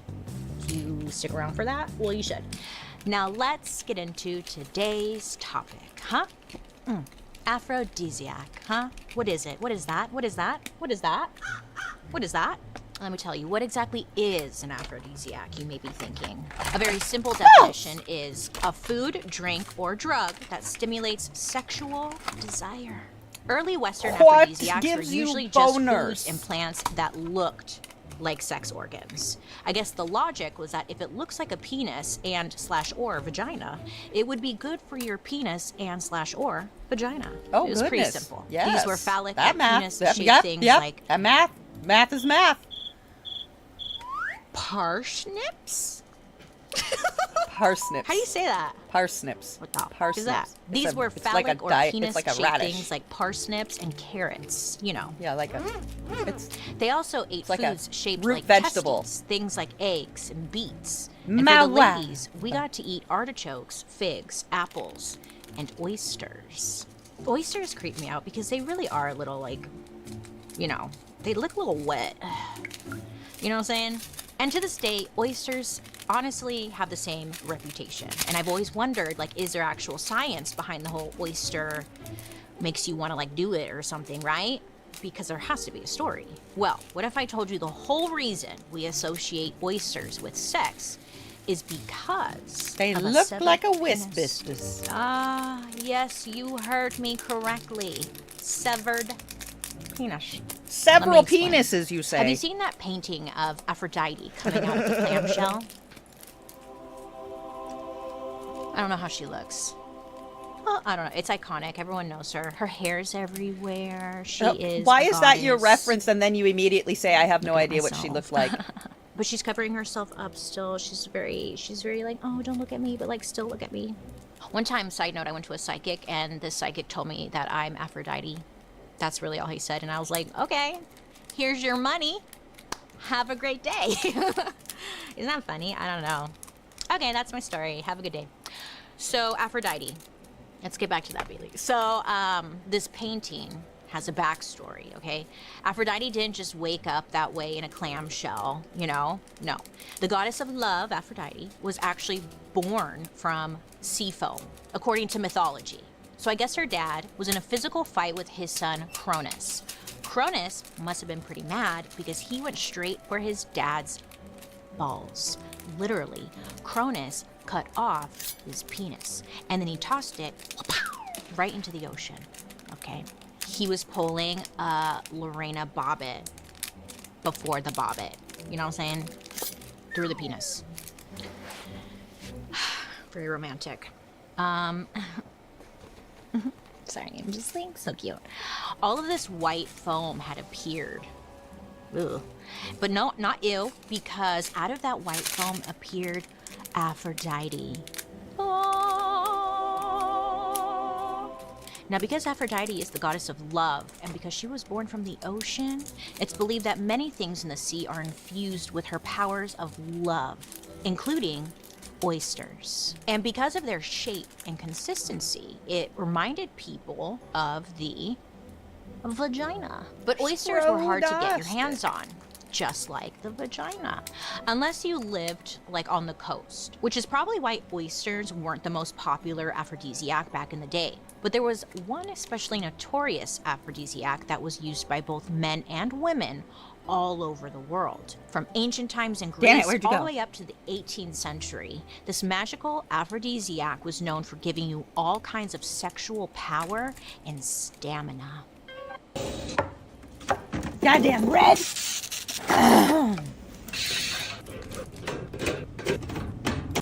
Wow, crazy episode, huh, you guys? I know. Sometimes I get so desperate. Oh, to find a skincare product. Right now, especially, my skin is just acting crazy. First of all, I'm stressed and I'm dry, and it's just like I'm oily, I'm dry, I'm greasy, I'm breaking out. And then the reason I'm breaking out is because I'm stressed, but I'm stressed because I'm breaking out. And I'm like, hello? That's why I'm always excited to have Apostrophe on my side, the sponsor of today's episode. If you don't know, Apostrophe is an online platform that connects you with an expert dermatology team to get customized skincare and dermatology treatment for your unique skin. So whether you're dealing with dry skin, oily skin, fine lines, wrinkles, dark spots, number acne, is this? Apostrophe helps you get access to the one? right products and treatments for you and your concerns. All you have to do is fill out an online consultation, and then you take a few selfies of your skin, and then a dermatology provider will create a customized treatment plan just for you. I love it. It's so easy. Through Apostrophe, you can get access to oral and topical medications that use clinically proven ingredients to address whatever skin concern you have. Right now, you can't tell if you're watching the video because I wear a lot of makeup, but my skin is breaking out like crazy. So right now, like, stress acne's back, so I go right to Apostrophe and I update the website and tell them like what's going on, and then they send me product right to my door. I freaking love it. I love it. It's so easy. You don't even have to leave the house or go to a dermatologist. Like, they come to you. It's the best. I've been using it for years. Right now, we have a special deal for our audience. You can get your first visit for only $5 at apostrophe.com/darkhistory when you use our code DARKHISTORY. That's a savings of $15, and this code is only available to our listeners. So to get started, you go to apostrophe.com/darkhistory, and then you click Get Started. Then use code DARKHISTORY at sign up, and you'll get your first visit for only $5. Have I mentioned that I already hate It's this? the best. A big thank you to Apostrophe for sponsoring today's episode. Now let's get back to today's story. Okay, so oysters weren't a realistic aphrodisiac for most people unless you lived by the sea. There was another aphrodisiac that was kind of considered like a common Viagra back in the day. It was called the mandrake root. Listen, the mandrake root has been considered an aphrodisiac for centuries, mainly due to its unusual appearance, okay? Its powerful myths and chemical properties. So the mandrake root often splits in ways that look like a small human body. I'm They're not really cool. creepy. Don't lie to Honestly, people. it looks like it has limbs and a head. It looks like a little person. It's weird. In ancient times, people believed that plants resembling human forms held mystical powers over health, love, and fertility. This quote-unquote human-like shape helped establish the mandrake as a symbol of attraction, fertility, and sexual power. Now, this mandrake root was thought to possess magical properties and was often associated with love spells and fertility rituals. Legends even suggested that the plant would scream when pulled from the ground, harming or killing the person who harvested it, which just kind of added to its aura of mystery and power. The root appears in classical texts like the Bible, where it's mentioned as an aid to fertility. In medieval times, mandrake was highly valued as a love charm or a potion ingredient and was believed to bring passion to those who use it properly. Mandrake contains psychoactive compounds, which can cause hallucinations and sensations of warmth or relaxation when consumed in controlled small doses. These effects were thought to enhance feelings of desire and lower inhibitions. Thought Alice was thus behind me. fueling its reputation as an aphrodisiac. It's important to note that the mandrake can be toxic and even deadly in large amounts, okay? This made its use in love potions risky, but again, it also just heightened its allure as like a rare, powerful ingredient that only skilled healers and wise individuals could use. The mandrake's dangerous nature and legendary effects on the mind and body contributed to its mystique. As an aphrodisiac, it symbolized both the promise of heightened passion and the risk of venturing into the unknown. In literature and lore, mandrake often represents desire that is forbidden or difficult to control. Again, amplifying its allure. So when someone wanted to make an aphrodisiac or a love potion, they would steep some mandrake root in wine or vinegar. Ew, I know. And then they drink it. And then when you would drink it, you would get kind of like that warmth, that relaxation, that little loosey-goosey, you know? Another big reason why a lot of ancient aphrodisiacs worked, quotations, was because of something called the placebo effect. Placebo effect is basically when you start feeling better, or in this case, experience arousal, just because you think you're getting treatment or something, you know? Even if what you're actually getting doesn't really do anything, like it's just a sugar pill, you still will think it's doing something because our brains are psycho. It's wild. So the mandrake root could be working, or some believe it could just be the placebo effect. So on top of things that were shaped like sex organs, ancient cultures believed foods that were rich and fatty increased your libido. Essentially, it seems like most food was seen as an aphrodisiac, which honestly kind of makes sense because it's hard to have a sex drive when you're hungry or starving. And back then, you know, a lot of people were. Unless you were wealthy or royalty, most people back then were hungry. And without decent nutrition, people's libidos and fertility suffered. And without sex, no babies. Which then brings us to the Catholic Church. Now, if you know anything about the Catholic Church, you know that they are, you know, this isn't me trying to be a dick, but they're pretty anti-pleasure, right? They believed sex should only be done strictly for baby-making purposes.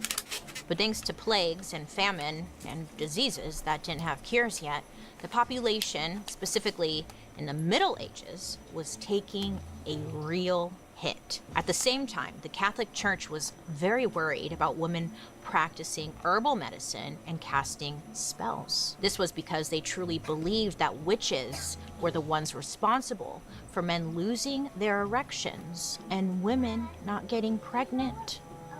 Of course, witches. It all makes sense, doesn't it? I don't know if you know this, but we did a Dark History episode about witches, and we actually talk more about this if you want to check it out. That's all. So the church is like, witches are getting rid of boners, okay? And they were like, listen, people, you can take aphrodisiacs to combat witch spells as long as you also pray. So with the help of the church, the aphrodisiac trade boomed. To be honest, I've been having a little hard time getting Joan's attention this episode. I guess she doesn't really care about aphrodisiacs, which is surprising. I mean, don't give me attitude. I don't know. I thought you were the one who's like looking for love forever. I don't know. Paul, on the other hand, has been taking notes, and this episode has actually inspired him to launch his very own limited edition aphrodisiac chocolate called Bone Me. Show him, Paul. I think he made it in the bathtub, but it's still good. Sadly, Paul is dead, so he kind of needs help, you know, selling his product online. And I was like, Paul, guess what? We've got Squarespace, the sponsor of today's episode. Squarespace is an all-in-one website platform for entrepreneurs.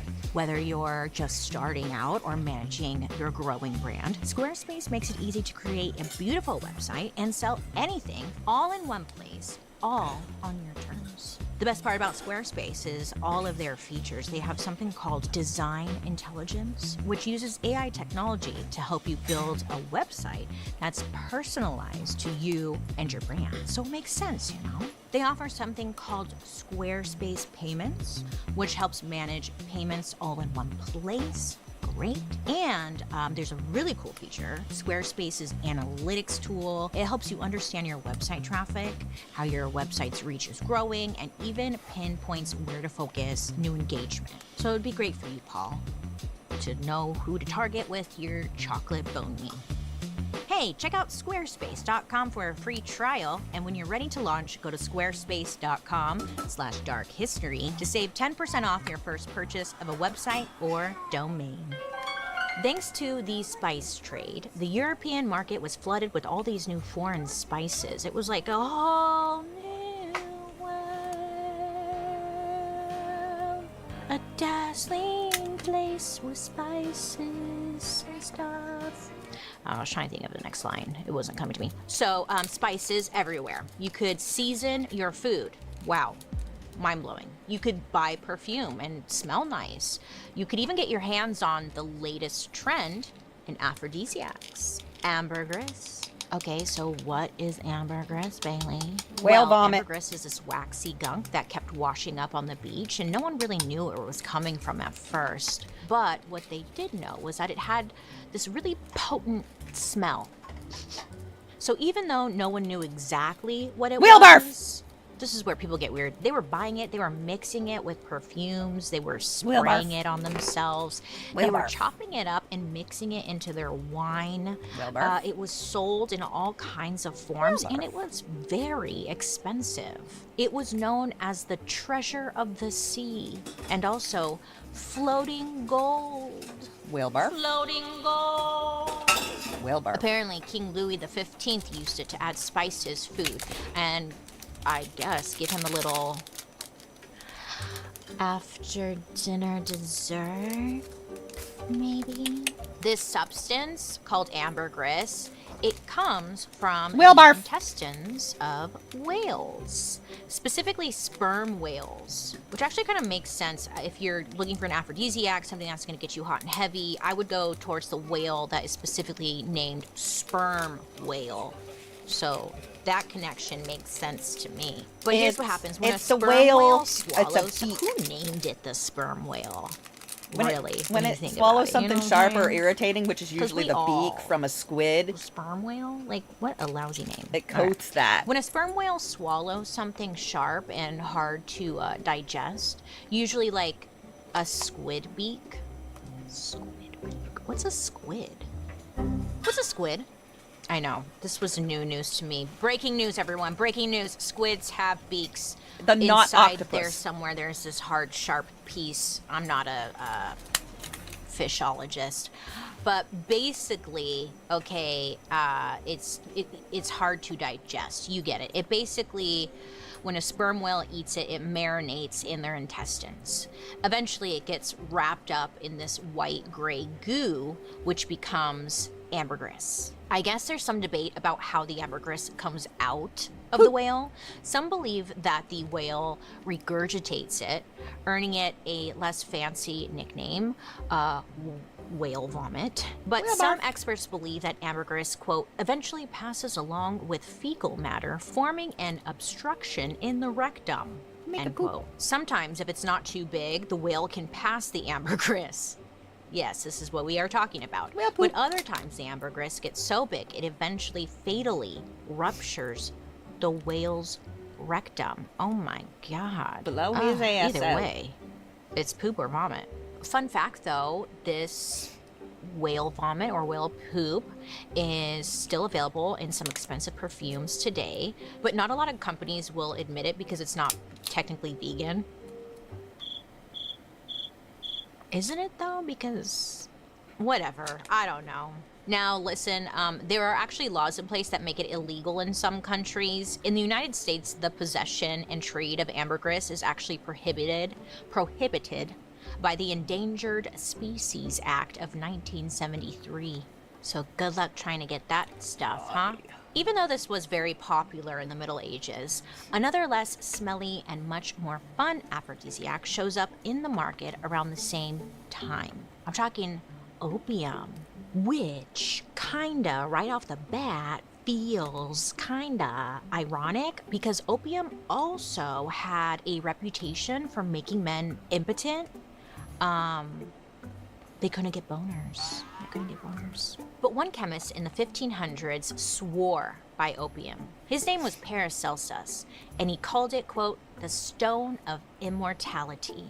And it was said to help men, quote, slow down sexually, aka, you know, not blow off too soon. This was thought to make you a better sexual partner. So Paracelsus would combine opium with a bunch of other ingredients to make a drug called laudanum. He made laudanum from opium mixed with crushed coral, crushed pearls, amber, and the bone from the heart of a stag. So a bunch of men started taking opium to help their performance in the bedroom, and they realized if they slowed down, things could be pleasurable for the women too. What? Yeah, and this is where a crazy theory comes into play. Around the same time, a Dutch doctor named Lemnius, sounds like a spell, made a crazy observation. Now, this doctor said it was important for women to enjoy sex. I know. Who would have thought? That's wild. People were like, what? Lemnius was a highly respected doctor. He worked all over Western Europe. He managed to treat people through 3 different epidemics and lived to tell the tale. And Lemnius was extremely serious about female pleasure. And not just because he was sex positive or evolved or anything, he believed that from a scientific standpoint, women needed to enjoy sex. If women were having unenjoyable sex purely for procreation, Lemnius believed that their babies would grow up to be, quote, lazy and stupid, end quote. Honestly? Okay. Here's what nobody's telling you about the new bearskin hoodie. This fleece is thick. It's made from 340 GSM of bearskin fleece, which... Okay. Many scholars from the 15th to the 18th centuries even took this a step further and believed that you couldn't even successfully make a baby if the woman didn't have an orgasm during sex. Now, this idea actually came from ancient Roman medical sources that talk about conception as the, quote, melding of 2 seeds. Oh. And if there was no pleasure, there was no seed. Now, to you and I, it's like, okay, yeah, women should get pleasure, period, thank you. But back then, this was obviously a wild theory. The whole thing about women only being able to have kids if they had an orgasm was debunked from cases of rape and sexual assault. But for a very long time, it was believed that scientifically, babies could only be possible if both parties had an orgasm. So, now society believes women need to experience sexual pleasure in order to successfully have babies and carry on the human race. They could get hornier faster with aphrodisiacs like opium and laudanum or ambergris. But there was another drug sweeping society, something much more delicious than the others. And it all started with the Incas and Aztecs. Just like the Catholics, the Incas and the Aztecs were obsessed with growing their populations. You couldn't win wars without a big army, and you couldn't have an army if you didn't have a lot of men.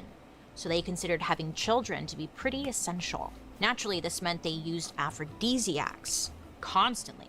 But the Incas and Aztecs took this a step further.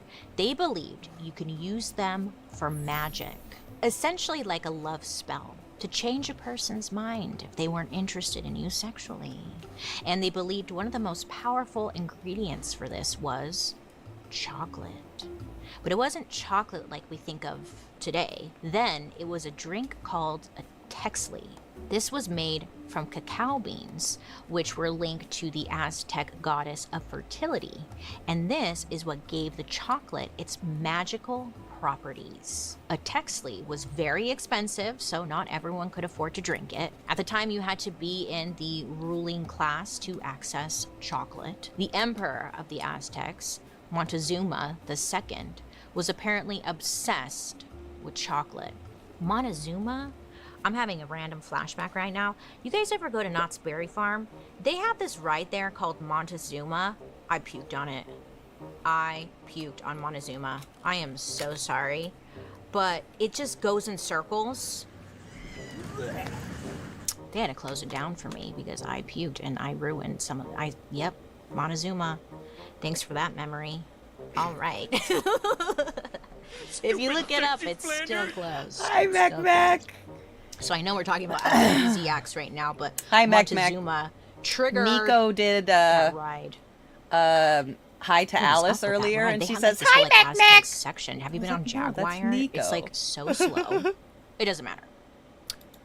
Montezuma puked, obsessed, chocolate. So back to Montezuma the second. So Montezuma II, he had cups decorated with jewels, strictly for the purpose of drinking this chocolate aphrodisiac. He would send bowls full of chocolate to women who he was trying to do something with, see if they were available. And maybe it was magical, because these women would end up joining his harem. Montezuma's court went through 2,000 cups of chocolate every day. Oh my God, they were busy. Montezuma himself, allegedly, we couldn't get a comment from him, drank 50 cups of it a day. Yes, this is giving my strange addiction. Honestly, I'd be drinking 50 cups of chocolate a day too if they let me. Sure, why not? Like, sure, epic. Chocolate makes its way around the world into the hands of another famously freaky man, Giacomo Casanova. We've talked about him, yeah. We've talked about everyone here, huh? Casanova was born on April 2nd, 1725 in Venice, Italy. He grew up to be an Italian adventurer, writer, soldier, spy, and even a diplomat. He was busy. But honestly, he's probably most famous for being a playboy, a womanizer, you know? Even to this day, sometimes maybe you've heard people refer to other guys as Casanovas. That's because of this guy. He traveled all around Europe, seducing women and getting friendly with royalty. Very friendly. As a teenager, he lost his virginity to two sisters in Venice high society. And according to him, he had sex with about 130 people. And this was during a time when there was a lot of shame around having like sex with a lot of people, you know? And he was obsessed with aphrodisiacs, specifically chocolate. He was a lover. I bet he had a big ol' hog. I bet. I guess one of his signature moves was when he was seducing a woman, he would offer her a dish of chocolate mousse. But guess what? This mousse had a secret ingredient. Ambergris. Oh, he's getting there double fancy in there. He would even eat this special chocolate mousse himself, specifically in bed, it was said. Casanova was also a huge fan of oysters. I guess at one point, Casanova heard a story about a Roman emperor who ate 1,200 oysters at a feast to help him perform. So Casanova was like, I'm in. He started eating oysters, but not like every once in a while. He wasn't normal about it. Casanova wrote in his memoir about how he would start his day by eating dozens of oysters for breakfast. Just pounding them. I don't know. That's okay. I'm picturing Gaston from Beauty and the Beast downing all of those oysters instead of eggs. No one's thick like Gaston. No one's hot like Gaston. No one, no. I loved Gaston. Now, this might sound crazy, but Casanova was a total angel compared to the next guy we're going to talk about. He was French, he was freaky, and he almost ruined aphrodisiacs for everyone. And you actually already know his name. Guys, Paul. It's a very exciting day over here. Joan, do you want to tell them? Paul the skeleton. Quit acting so shy. Joan. / dark history code dark history. Thank you, Hungry Root. Nom, nom, nom, nom, nom. So Casanova is getting freaky all over the world, eating dozens of oysters for breakfast and feeding his lovers chocolate mousse for dessert, living the dream. But over in France, things are a little different. Have you guys ever heard of the word sadism?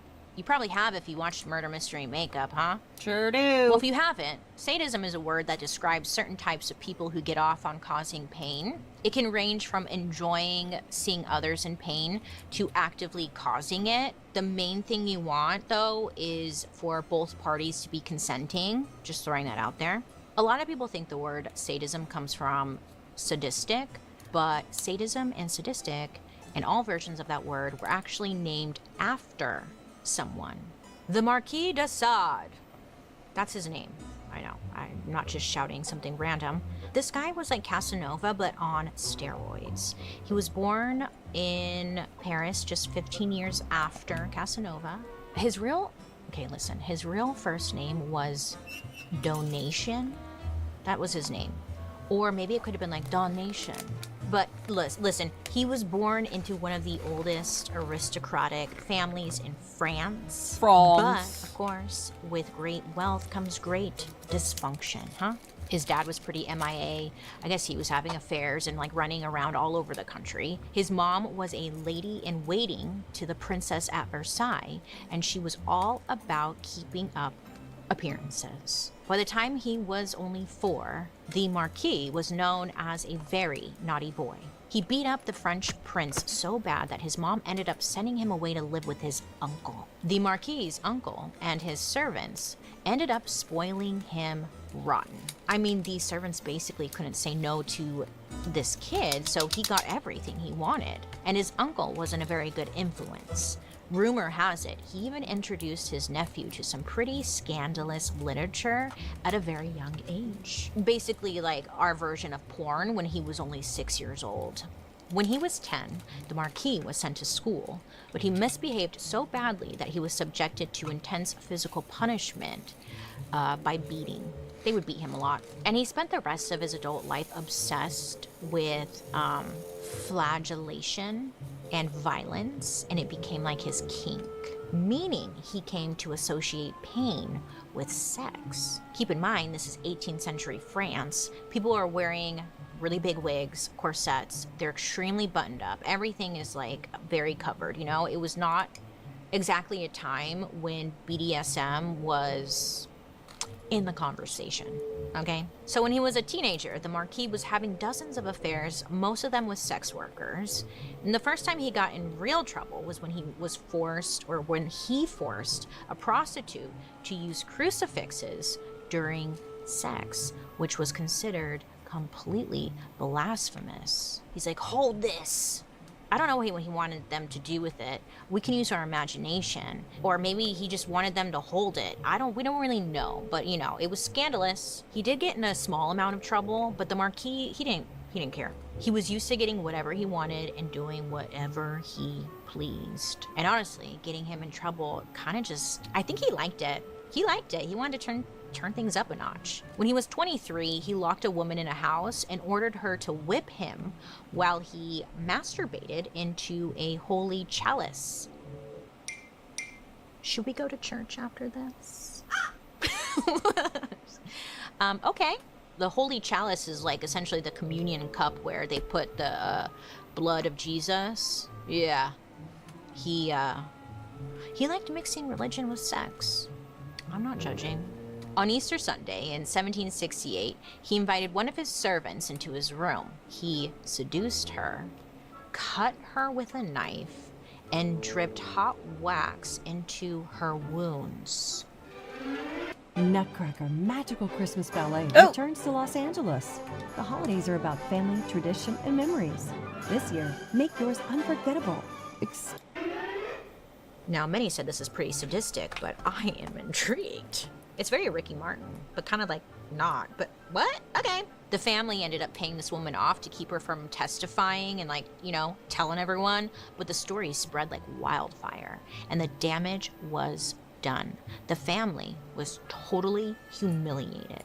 Once again, the Marquis did not give a damn. He was too busy getting into his latest obsession, aphrodisiacs. Naturally, the Marquis was very into doing anything he could to amp up his sex drive, and his personal favorite aphrodisiac was something called Spanish fly.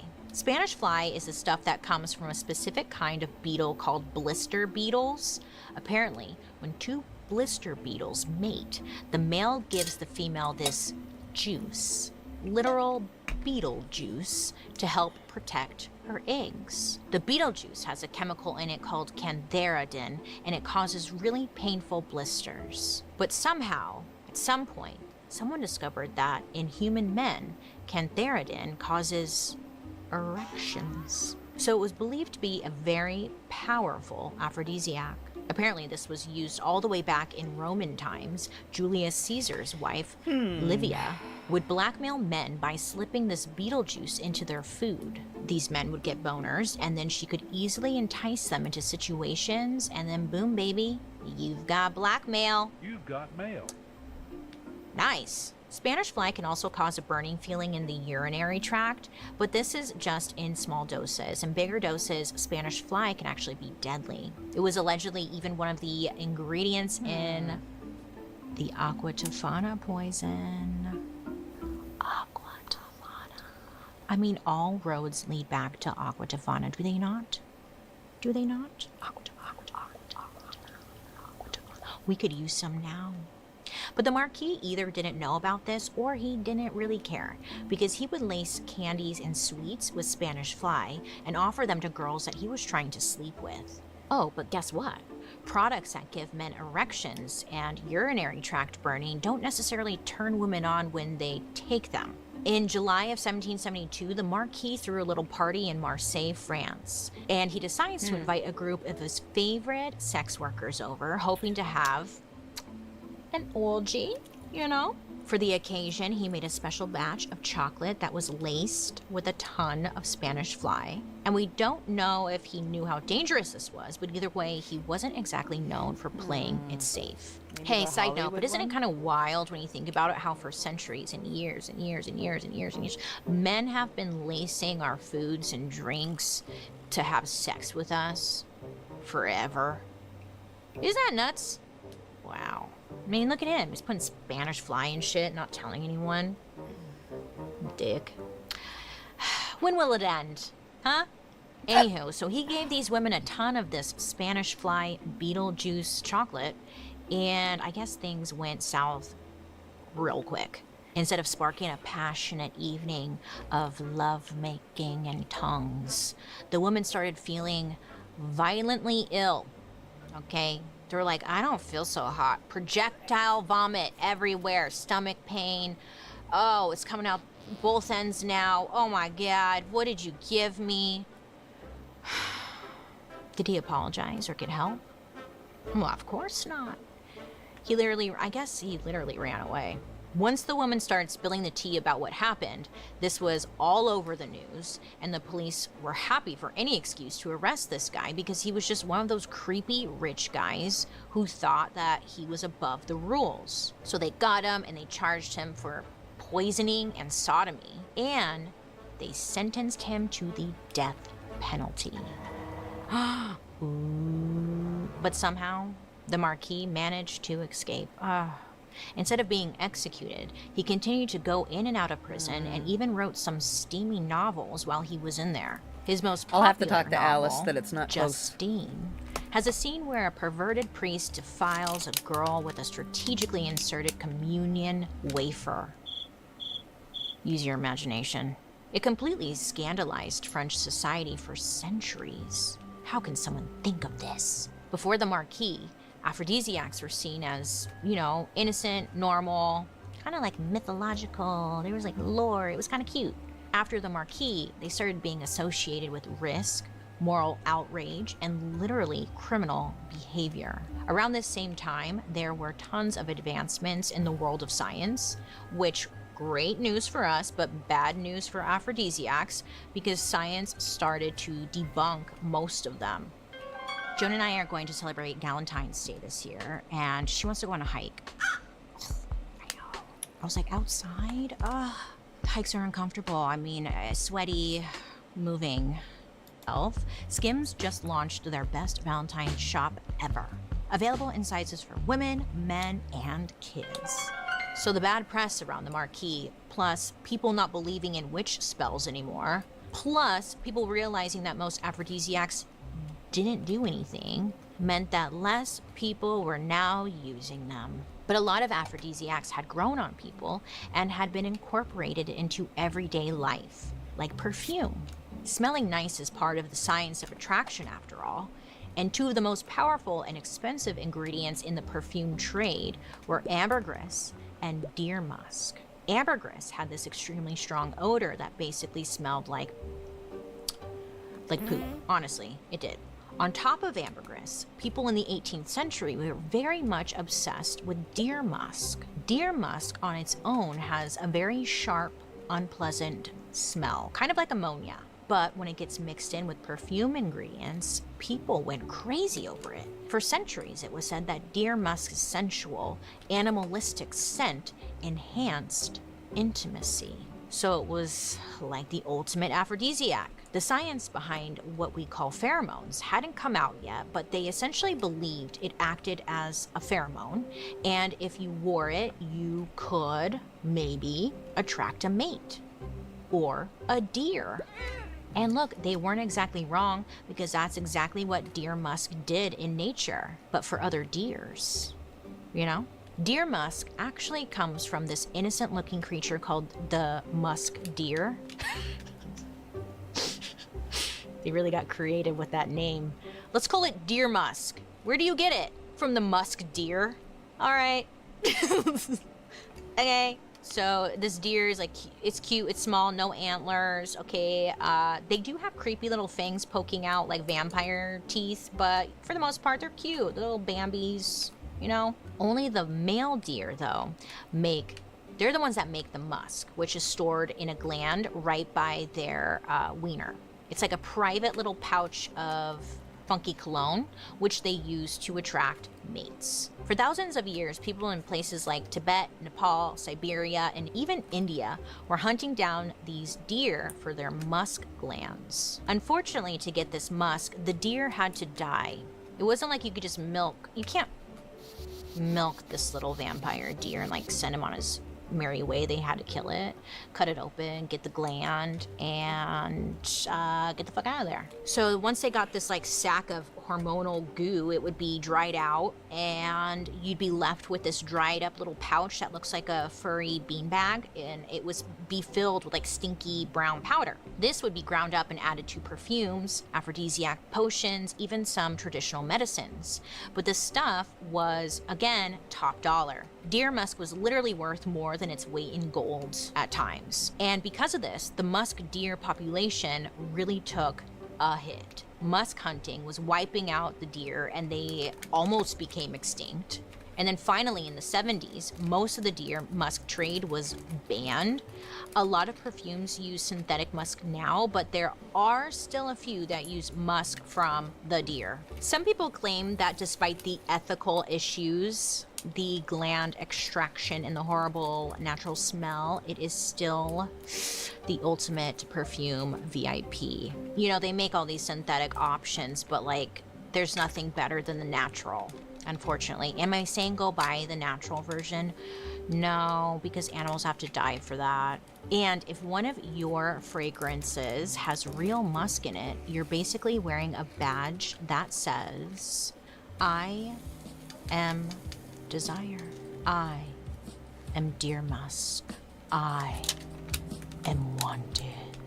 I am the substance. Just kidding. What's interesting is that even though most aphrodisiacs had been debunked by the 20th century, there were still new ones popping up, promising to fix people's sex lives and make them more exciting. And for every new herb and plant, there were independent, semi-sketchy studies being done to back them up. A big one was something called yohimbay, which comes from a tree in Africa. I mixed Up until Viagra came out on the market in 1998, yohimbe was believed to help with erectile dysfunction, but people also used it for bodybuilding, and that actually becomes a common theme in modern days. A lot of supplements that were once seen as aphrodisiacs are now sold as bodybuilding supplements. Part of this is because some aphrodisiacs are believed to have an effect on your hormones, and testosterone plays a big role in developing muscles. So do you take a Viagra and go work out and then you'll get really like swole? Even after Viagra popped up in society, it seems like people still love chasing a little magic potion or pill or powder that will give them that certain je ne sais quoi. According to our expert, people want to think that they can stimulate desire with a pill or an herb. And I wonder if part of the attraction there is that it means we don't have to make any changes to our own behavior. It's like a shortcut. They'll come to me. I don't have to go to them.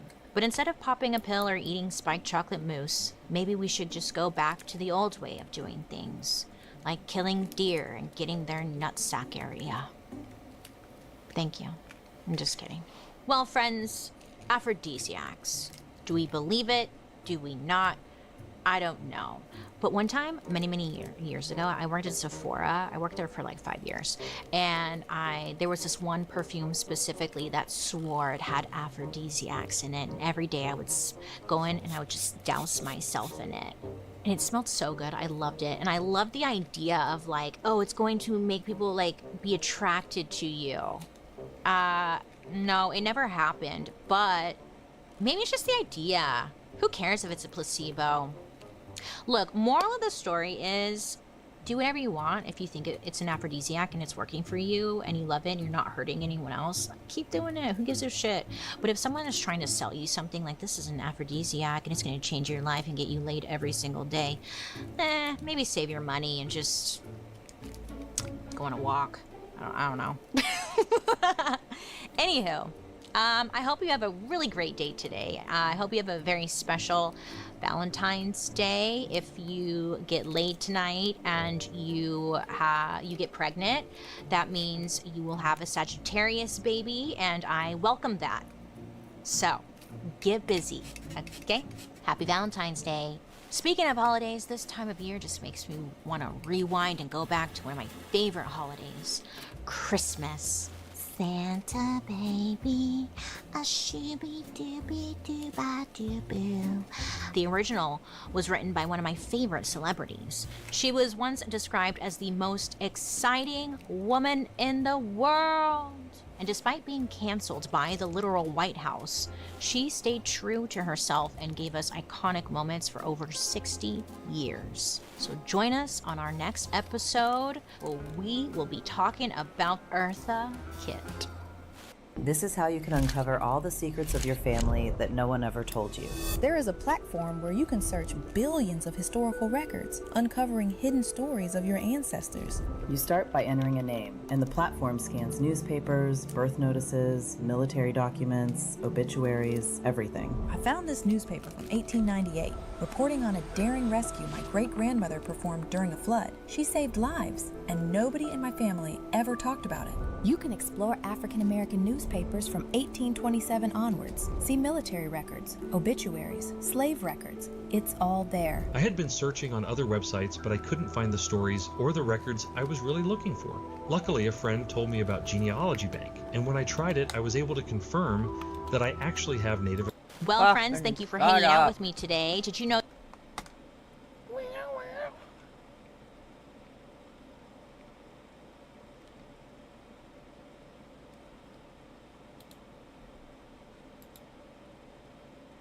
Okay, Amelia Earhart? I don't give a fuck about Amelia Earhart.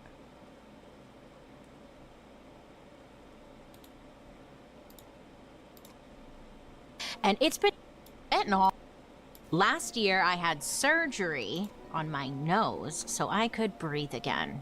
Oh yes, my nose was broken in 2 spots. It's been broken since like high school, so I finally got it fixed. And it's been nice. Breathing? Oh man, incredible. I was like missing out on it, you know? But when I was in the hospital, the doctors gave me some really strong pain medication. You know, I had woken up and they were like, we're gonna give you some pain medication. And I was like, what is it? And the doctor told me it was fentanyl. And at first I was like, fentanyl? Doesn't that kill everyone, fentanyl? But after a few seconds, I was like, wow. This is great. It worked really well. Turns out fentanyl has been used in hospitals for a long time. It's used in epidurals, it's prescribed for cancer patients, and there was a time when doctors were even putting it in lollipops. I don't know about you, but for me, it feels like fentanyl came out over like the last few years just out of nowhere. So I was like, dude, what is up with fentanyl? And surprise, surprise, it actually has a long and crazy history. So how did America, Big Pharma, and a well-meaning scientist create the most powerful and deadly drug in history? I mean, where is this stuff even coming from? And how did the fentanyl epidemic become a problem too big to stop? Well, let's find out now. Join me for the dark history of fentanyl.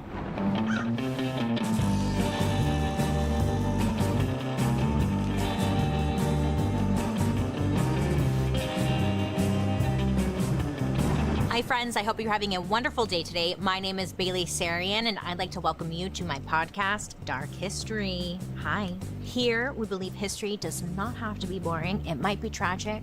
Sometimes it's happy. A lot of times it's sad. But either way, it's our dark history. Now, before we get into it, don't forget to like and subscribe because I'm always posting new content. And let me know what you think down below in the comment section because I'd love to hear from you. Now, let's get into it. Fentanyl. I know it's kind of like a heavy topic, but look, I had a lot of questions. I don't know about you guys, but for me personally, since like 2020, I've known about 7 people who have died from fentanyl. 7. And that's just me. And it feels like everyone has been touched by it in some kind of way. And I personally just want to know, like, dude, where does this thing come from? Because it truly felt like out of nowhere. It just was like here, and a lot of people were dying, right? Or maybe not to you, but for me. And I wanted to know how, when, where, what, who, how. What is this? What is this? So, let's start from the beginning.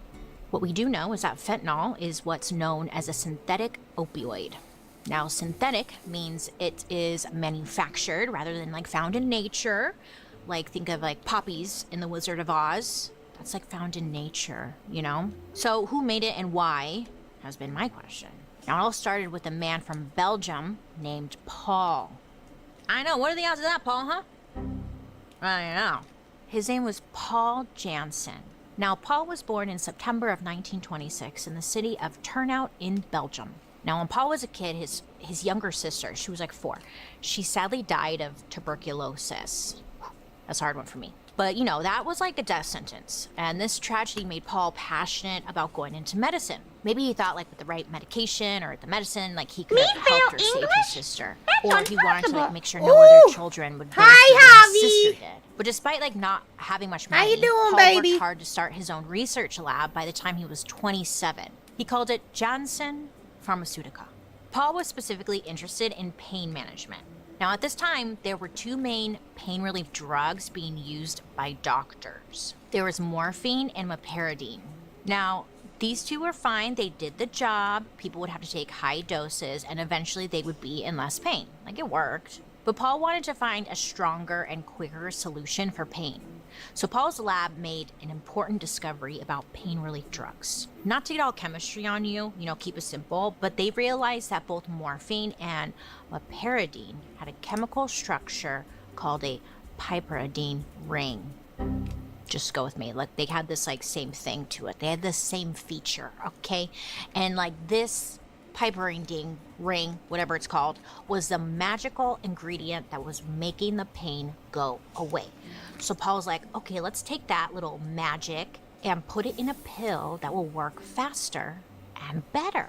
But of course, this would be easier said than done. So between 1953 and 1957, Paul's lab was getting closer and closer to a pain reliever like morphine, but in smaller and faster acting doses. Finally, Paul's lab created something called phenoperidine. This was about 50 times stronger than meperidine and 25 times stronger than morphine. So this shit was strong, okay? So Paul and his team introduced this new drug called phenoparadine to a few European markets.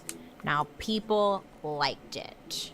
It was working, you know, but Paul wasn't satisfied. He was sure that he could make a painkiller even better. And then in 1960, he finally did it. Paul Janssen's team created the strongest pain reliever that had ever existed. They called it fentanyl.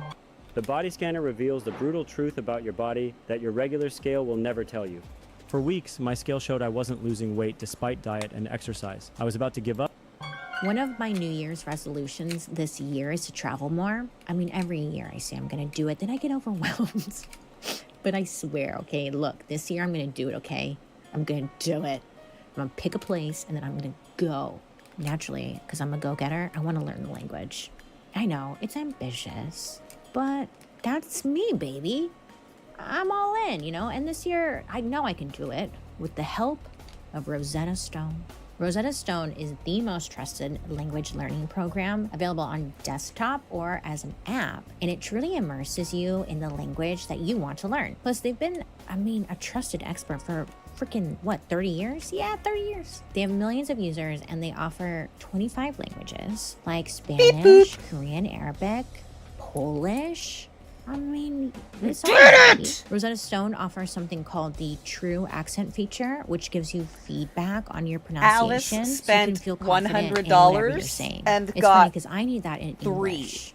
Okay. The set you of can choose to practice coasters, on your desktop, or you this can take Rosetta Stone to go with the mobile sized app, one so you can and learn one language much anywhere. Listen, right one now, bigger. Rosetta Stone One is that's offering like a lifetime much bigger. Time membership for all 25 Like that much. languages. The box is that much taller. Yeah, lifetime. That's it. That means you have a lifetime of access to all 25 language courses Rosetta Stone offers for 50% There are cheaper ones, off. and there's a lot Do of you different understand? ones. That's a steal. But start the new year off. go with check a it out. Diamond resolution Art Club. You can reach. Today, Dark History listeners can take Fucking advantage of this arsenic is Rosetta the reason Stone's we're even doing this lifetime shit. membership for 50% off. Visit rosettastone.com/darkhistory. That's 50% off unlimited access to 25 language courses for the rest of your life. Redeem your 50% off at rosettastone.com/darkhistory. So Paul was stoked his lab had finally created the pain reliever of his dreams. He knew this drug would be like something special, and he was right because at this point, fentanyl was the most powerful opioid in existence. So it was only a matter of time before Paul's company caught the attention of a company that we've actually discussed on this show before, Johnson & Johnson. Now, you probably recognize Johnson & Johnson from thousands of everyday products. They are everywhere, like baby powder, or talcum, or baby wash, or anything. Band-Aids, they own it all. Well, Johnson & Johnson recognized the potential in fentanyl immediately. So within the year, they acquired Janssen Pharmaceutical, and with it, their star drug, fentanyl. Now, thanks to Johnson & Johnson, fentanyl was now being pushed to a whole new level in the medical world. I mean, it was like the new it girl. Hospitals were going through tons of this stuff. It was fast, it was easy, and it was somewhat cheap. Even though it was the drug over in Europe, it doesn't get the FDA approval right away in the United States. That's because there was a certain doctor who was not a fan of this new wonder drug. Now, everyone else, when they saw fentanyl, they saw dollar signs, okay? But this doctor saw red flags all over it and decided he was going to speak up. His name was Dr. Robert Drips. Yeah, last name Drips. That's funny, huh? Dr. Drips. Sounds kind of evil. But he was actually good because he was very much against fentanyl, okay? He didn't like it. At this point, it was like the 60s. Dr. Drips was a professor of anesthesiology, and he strongly believed that fentanyl was it was too strong of a drug, and there was just no use for it. He even went on record warning the FDA that if it was approved, there would be a huge addiction problem with fentanyl. So this is happening, and the creator, Paul Jansen, he hears this, and he's like, guys, don't worry, let me talk to Dr. Drips. Now, first, Dr. Drips wants nothing to do with Paul, but Paul puts together an action plan that would hopefully avoid any addiction problems. The plan basically said that the FDA would only approve fentanyl if it was available in an extremely diluted dose, meaning it was like watered down. You know, it was like a watered down version of the real thing. Now, in exchange, Dr. Drips agreed to stop being so publicly outspoken against the drug if they watered it down. So, Dr. Drips assumed the FDA would be true to their word. So in 1968, fentanyl is approved by the FDA, but only in a very specific 50 to 1 dose, making the high of fentanyl less enjoyable, which in theory would, I guess, make it less addictive. But over the next few years, studies were done, with fentanyl on animals, not people. And these results, again, showed, just how effective fentanyl was. Medical professionals thought it was perfect for using in hospital settings, specifically for knocking people out before surgery. Because this was so specific, it never occurred to them that fentanyl could be used or abused outside of a hospital, because it was only for knocking you out before surgery. That was it. No one else could get their hands on it, And just 4 years later, after that promise to Dr. Drips, they, like the FDA and everyone, went around his recommendation, and pure fentanyl became available in the States in a very small amount, but still, it was pure. 6 years later, even more restrictions were lifted because they saw more potential in fentanyl. Then, a Belgian anesthesiologist named Jorge de Castro discovered that in higher doses, fentanyl could knock someone out for surgery without affecting that person's circulation. Now, this was good news because other drugs that put you to sleep for surgery sometimes had negative health effects to them, right? Castro reported this to the World Congress of Anesthesia in 1976, and this put fentanyl in the global spotlight. Now, by the early 80s, fentanyl was being widely used in surgical procedures around the world, but then in 1981, fentanyl's patent expired. I don't know. I was like, what does that even mean? I don't even know. Well, a patent is kind of like having exclusive rights or ownership to something. So at this time, only certain companies were allowed to produce and profit off of fentanyl. Well, when that patent ends, that's it. The floodgates just open, and it's for anyone, really. Once a patent expires, all the other pharma companies were allowed to start making it. So a lot of them were desperate to have this incredible drug, so everyone jumped at the opportunity. And of course, lots of money to be made, right? And sales of the drug skyrocketed. Before you know it, fentanyl was coming in a bunch of different forms. By the 80s, they started to develop fentanyl patches. So it's similar to a nicotine patch, but it was fentanyl.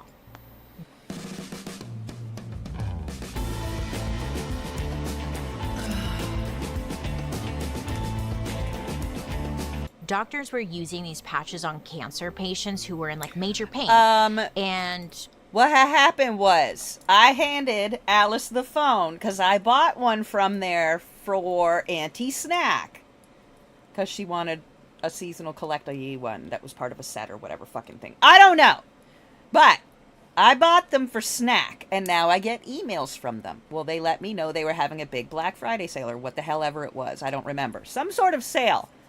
And I was like, okay, Alice likes the diamond paintings. I'll let her look through and see if there's anything she likes. So I told her, go through, see if there's anything you like, throw it in the cart and show me. Right? Because I want to look at it and see if it's, if she's picking something that's for a grown-up or a child.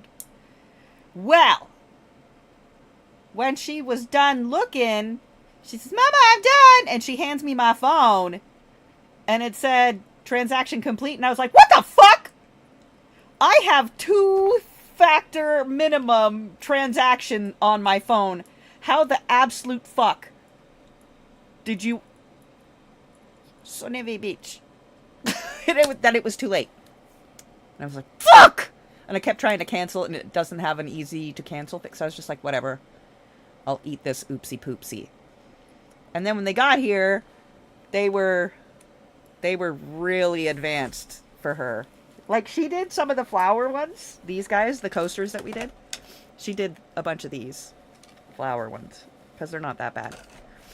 But this is massive. Like, this is big. This is big. And she's a little shit face. So, that's what happened. Now I have to label more of these stupid things. I just want to cut the fucking thing off and hang it on my desk. The legend. I'm going to cut the legend off of this side.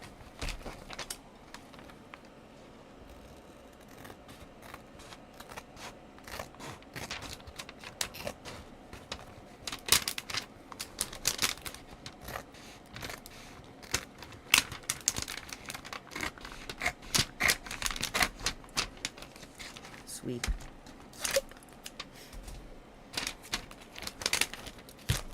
Yeah!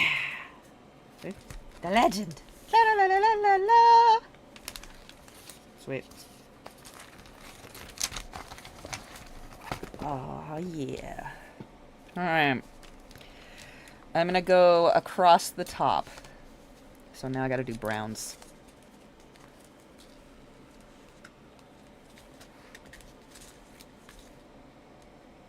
H. Oh, here. Watch the show.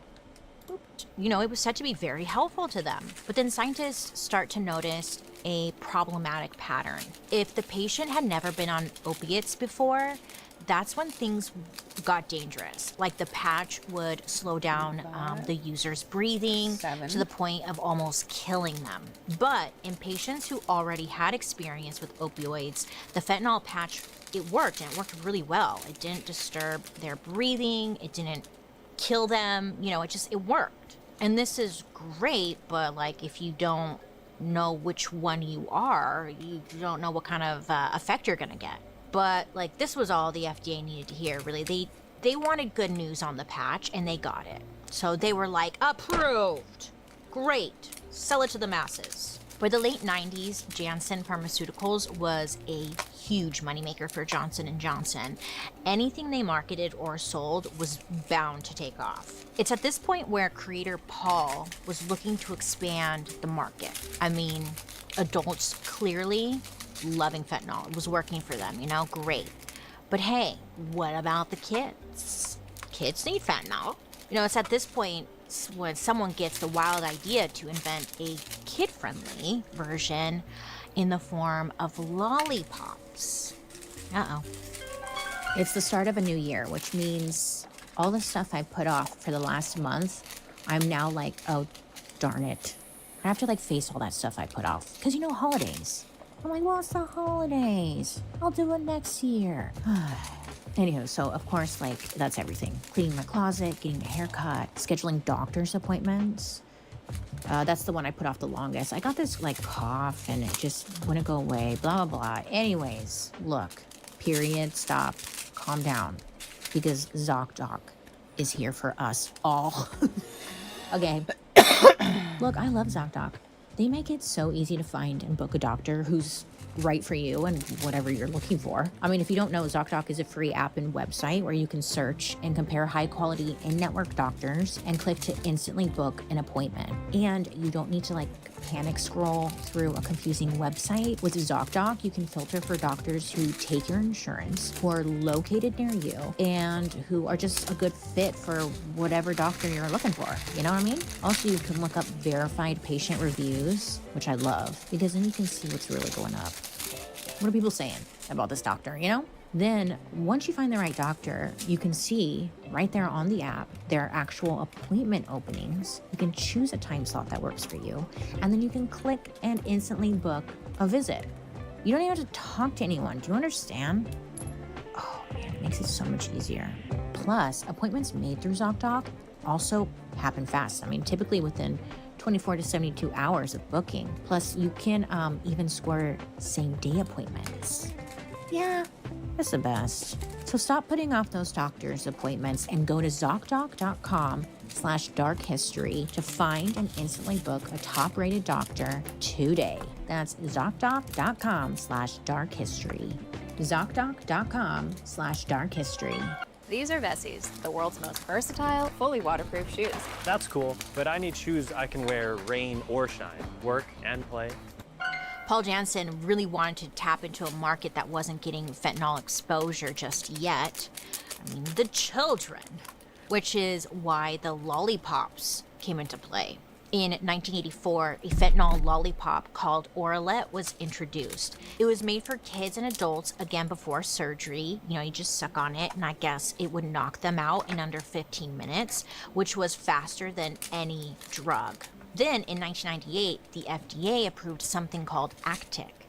This was a version of the lollipop that could be used outside of the hospital for cancer patients dealing with chronic pain. Now, this is great. This is fine. That's great, right? You don't want people in chronic pain to be in pain. But this was like the first time you can get a prescription for fentanyl and like take it in the comfort of your own home. Actic was very, very successful. It was manufactured by a company called Teva, but soon other companies started doing the same shit, you know? More and more forms of fentanyl would hit the market. There was like tablets, nasal sprays, film. It was everywhere. I don't know, because I was like, what's fentanyl film? Remember those Listerine strips? They were so cool. If you had a Listerine strip in middle school, it was just like, it was cool. But it was like that. You just put it on your tongue and it disappears. Kind of dangerous, you'd think. Exactly. That's exactly what we're getting at. Great. So meanwhile, Paul Jansen, he sees the success and evolution of his drug, you know, but he's a perfectionist, and I guess it still wasn't good enough for him. After a few years of testing and developing, he and his lab discover an even more concentrated form of fentanyl known as carfentanil. Now, this version wasn't made for hospitals. This new form of fentanyl was approved by the FDA as an animal tranquilizer. Oh yeah.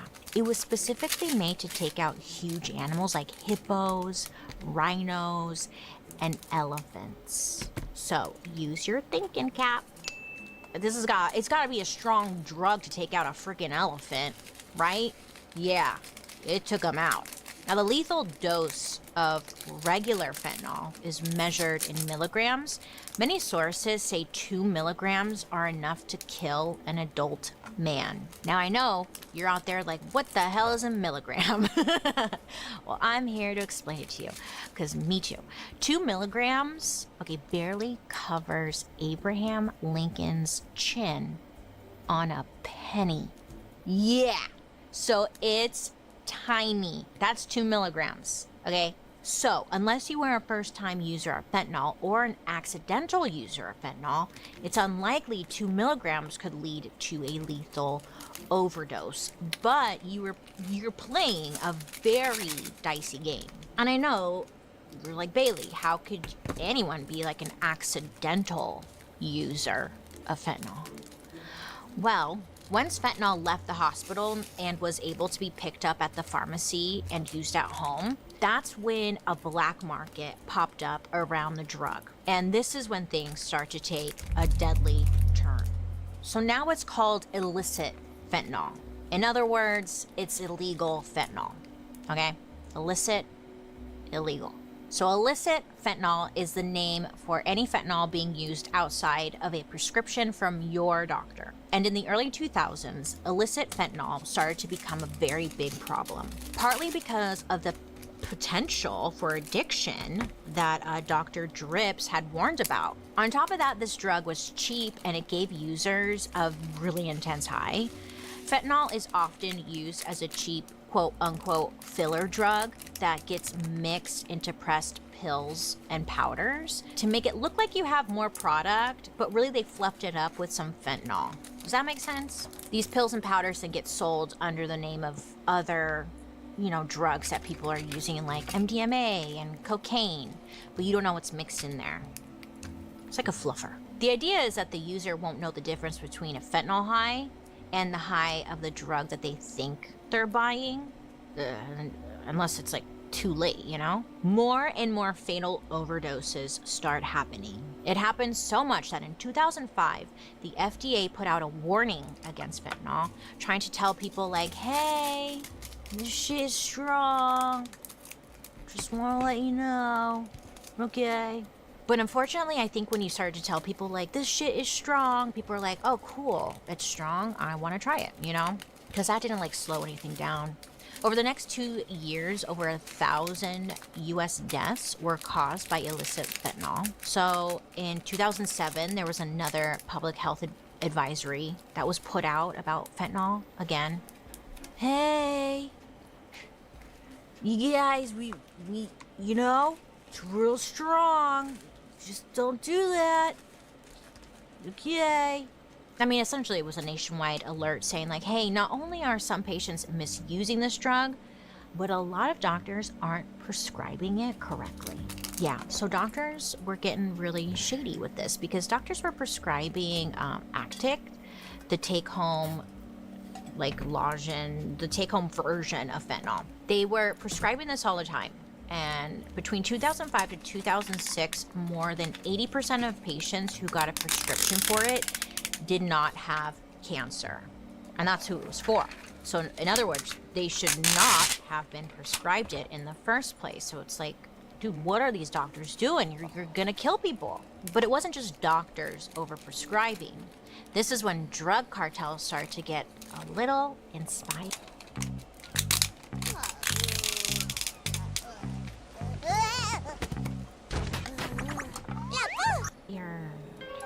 So I have this problem. I get emotionally attached to clothes. I mean, for example, like every time I want to throw out, donate an old shirt, like I can't because I remember all the memories I had with this shirt, you know? And it's hard. And on top of that, I mean, shopping is one of my least favorite things to do. So I just hold on to everything. With that being said, that's why I love using Stitch Fix. Okay? Stitch Fix is an online personal styling service that helps you create a wardrobe without the stress of stores and crowds and, you know, everything. They offer Stitch Fix stylists who can help you pick out items if you need some help, some guidance, but they can also help you like put different looks together, which is really nice. So like for me, I just gave my stylist my size, my style, my budget, preferences, you know, and then they do the rest. The Stitch Fix stylist will send pieces that they think will look good on me, plus outfit recommendations and styling tips. On top of that, you keep what you love and then you just like send back the rest. It's very easy. The best part, you can order a Stitch Fix box like whenever you want, and you don't need a subscription. Personal styling for everyone. Get started today at stitchfix.com/darkhistory. That's stitchfix.com/darkhistory. Now, a lot of the times you hear about fentanyl, you know, is coming in from like other countries. So it's like, is there any truth to this? Who are we mad at? Who are we mad at? Well, starting in 2013, a lot of fentanyl was coming over from Mexico, India, and China.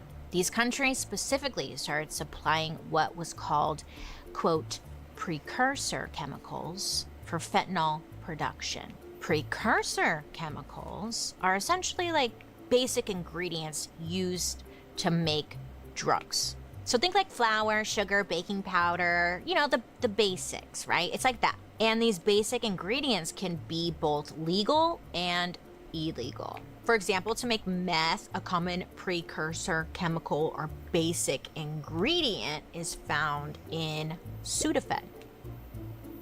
You know? So you remember like how they had to like lock up Sudafed because people were like making meth? And I was like, dude, I just want some Sudafed. I'm not making meth. And they're like, we need your ID. And you're like, I just want Sudafed. Anyways, but they had to lock it down, you know, because people figured this out. So illicit fentanyl made from these precursors starts to be mass produced. So drug cartels in Mexico, India, and China are producing it, and they were putting it into other illicit drugs like fake OxyContin. I know, it's so complicated because it's like, why? Why? I don't know.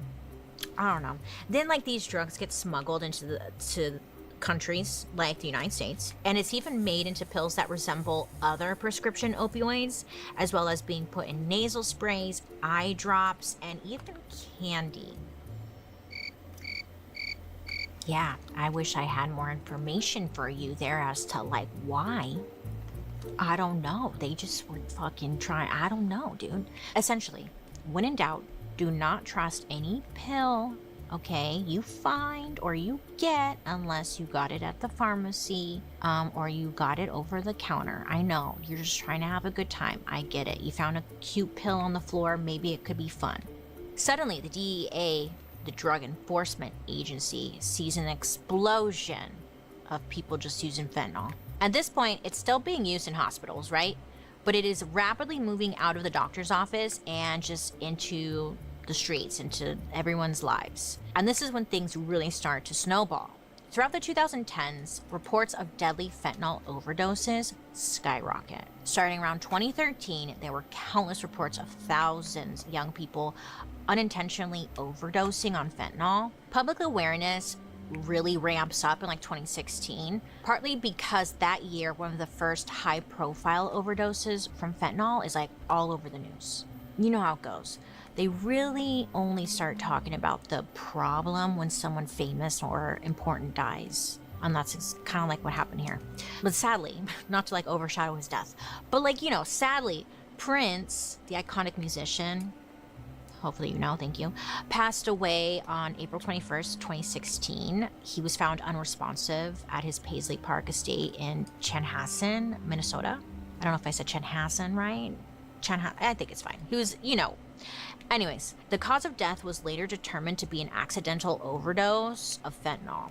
According to Carver County Attorney Mark Metz, Prince was under the impression that he was taking Vicodin. Metz said, quote, "Prince's death is a tragic example that opioid addiction and overdose deaths do not discriminate no matter the demographic," end quote. I mean, fentanyl was affecting people of all genders, races, and social statuses. The following year, a 13-year-old boy in the Jersey Shore area had died from an overdose after taking heroin that had been laced with fentanyl. And then months later, 3 high school students from Washington had died of fentanyl overdoses. One of them was a 17-year-old named Gabriel Lilienthal. And Gabriel thought he was taking oxycodone pills, but the pills were laced with fentanyl. The Seattle Department of Public Health issued a statement warning the public that, quote, "Teenagers who are not heroin users are overdosing and dying. Do not consume any pill that you do not directly receive from a pharmacy or your prescriber," end quote. I'm going to try and tell people, but you know, kids will be kids and they're going to try and experiment with stuff. And unfortunately, the stuff that they're experimenting with now is so much harsher than years ago, right? That's scary. Fentanyl was constantly being sold as heroin, and unsuspecting victims would, you know, dose it like they normally would. But the fentanyl is way stronger, and boom shakalaka, you are done. Heroin on its own is to blame for many, many drug overdoses. So when you add fentanyl into the mix, the fatalities just quadruple. In 2016, Thomas Frieden, who was the director of the Centers for Disease Control and Protection at the time, said, quote, "Overdose deaths involving heroin more than quadrupled since 2010. What was a slow stream of illicit fentanyl is now a flood." Mike Senna is the head of the Northern California Regional Intelligence Center. Now, this is an organization that tracks overdose numbers across the United States. He addressed the overdose crisis saying, quote, "We had as many people die of overdoses in 1 year as we had die in the entire Vietnam War," end quote. Whoa.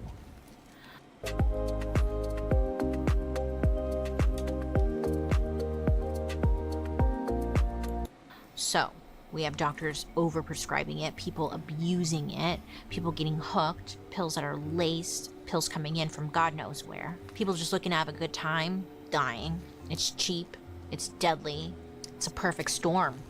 Or a flood, as Thomas said. Since 2017, fentanyl trafficking offenses have increased 950%. Okay, I didn't even know the percentage could go that high. Okay. Over 3 years, fentanyl deaths increased by almost 550%. I think we can agree that those numbers are insane. It's like, what does that even mean, okay? I don't even know. By this point, things have gotten completely out of control. And that's when we lost another star at a young age. When it comes to cooking and eating, I've got this problem. Cooking is just not my thing. I try to meal prep, but you know, it takes so much time.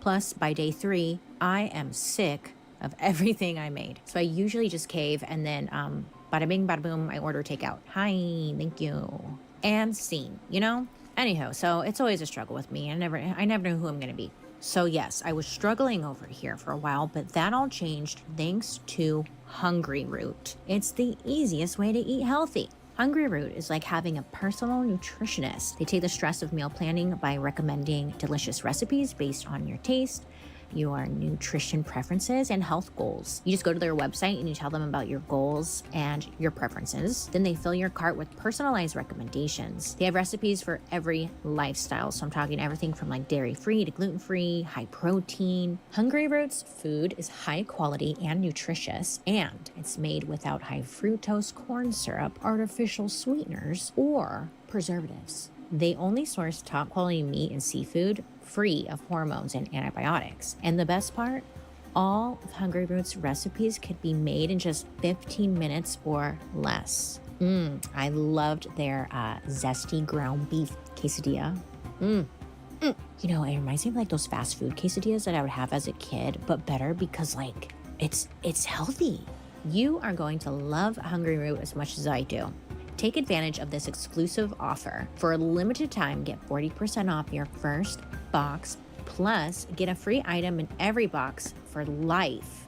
Go to hungryroot.com/darkhistory and use code darkhistory. That's hungryroot.com/darkhistory. Code darkhistory to get 40% off your first box and a free item of your choice for life. hungryroot.com/darkhistory. Code darkhistory.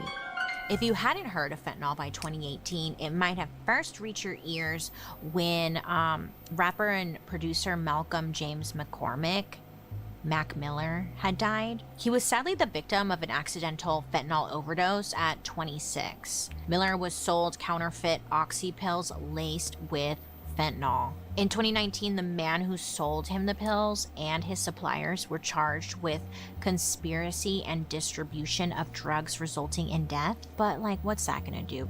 You know, arresting them isn't gonna do anything. They're still gonna be selling, you know? Like, okay. The guy who sold him the drugs was ultimately sentenced to 10 years in prison, but putting one drug dealer away obviously doesn't solve anything. But a lot of young people did learn about the dangers of this drug because of his death. Thankfully, since then, there are some things being done to course correct the fentanyl crisis. Kinda. In 2019, China officially started restricting control of internet sites advertising fentanyl, shipping regulations, and even created special teams to investigate leads on fentanyl trafficking. Okay, you know, okay, that sounds good, but what does that even mean? I don't know. But of course, like, there's fentanyl already in the United States, you know, a lot of it. So in 2021, under President Biden, the United States Department of Health and Human Services rolled out its overdose prevention strategy. They established opioid treatment programs and increased resources for the overdose prevention workforce. And again, it's like, okay, how about we get the drug off the street? How do we do that, huh? I don't fucking know. No one knows. And look, like with all these scary stories, people are still going to take drugs, okay? So this strategy also put funding towards something called fentanyl testing strips. So if something is laced with fentanyl, honestly, you cannot identify it. Like if it's laced with fentanyl with the naked eye, it's extremely hard to detect. So you can't like look at your drugs and be like, fentanyl. But it also has no taste or scent. So it's kind of like a sticky situation, huh? But with these test kits and strips, you can test any substance to see if it contains fentanyl. It's a nice thought, right? Like more people can actually test their drugs and hopefully at the very least not die. It's just getting them to actually test the drug before they take the drug. That seems to be the hard part, but it is available. Working across teams is tough, but Asana helps you handle it. Asana AI can spot roadblocks and assign work to keep everything on track. That's how work gets handled. Visit us at asana.com. Or maybe you've heard about Narcan. This is a medication that can be injected or come as a nasal spray that will reverse an opioid overdose. Basically, if someone is having an opioid overdose, this Narcan will restore normal breathing. And if you're not sure what kind of drug the person has taken, Narcan won't have any kind of negative effect if it's not an opioid. It's pretty miraculous because someone could be like completely unconscious, not breathing, and then if they get Narcan in time, it's like they rise from the dead.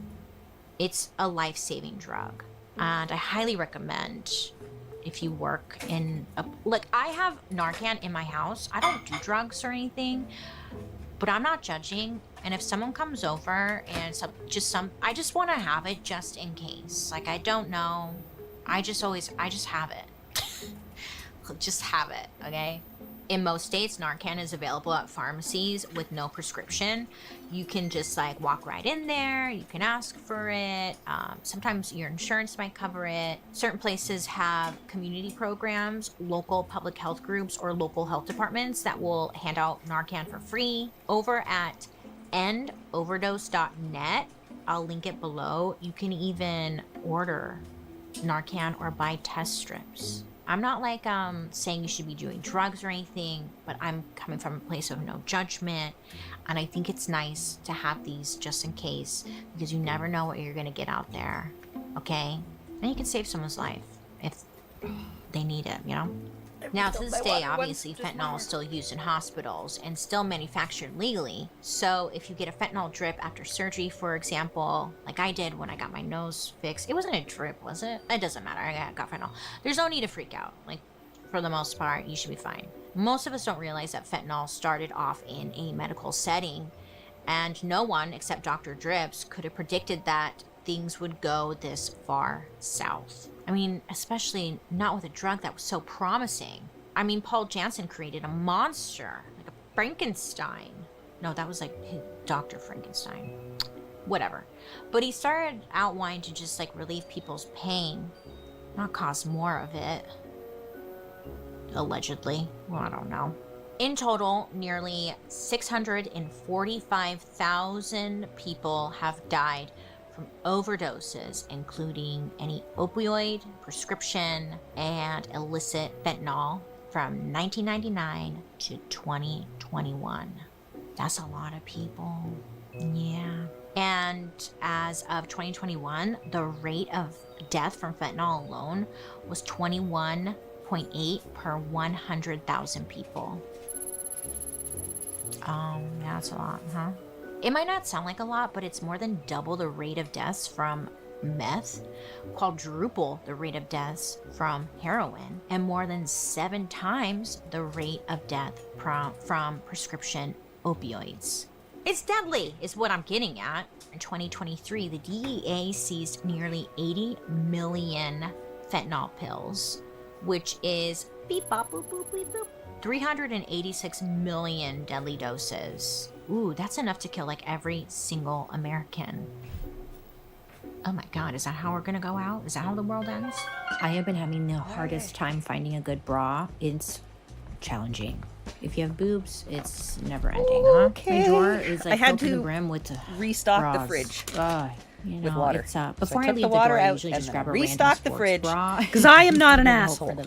Hope for the best. I mean, you see me sometimes. Like, I just kind of go braless some days. I just give up. I mean, between like underwire and we're like, the talking weird about straps, titties? Oh, I feel yes. like every bra I try on just makes me feel like it's not right. It's not right, you know? Thankfully, you know, this changed when I found Skims bras. Oh, Now, Skims no, bras, no, oh man. no. They have become my everyday. Who's to blame here? You know? God damn. I'll yes. wait for an answer, I thank put you. I mean, some I think it's Big soup in Pharma that- for pushing in it that out and making it available to everyone. warmer-upper Once it left the hospital and refilled my setting and drink. became something that you could take home. Restock the fridge with water. I don't fucking know. That's the part like I still don't get because there's still so much mystery around it. Of course, like unless I do some undercover investigating and try to go to where these fentanyl labs are at.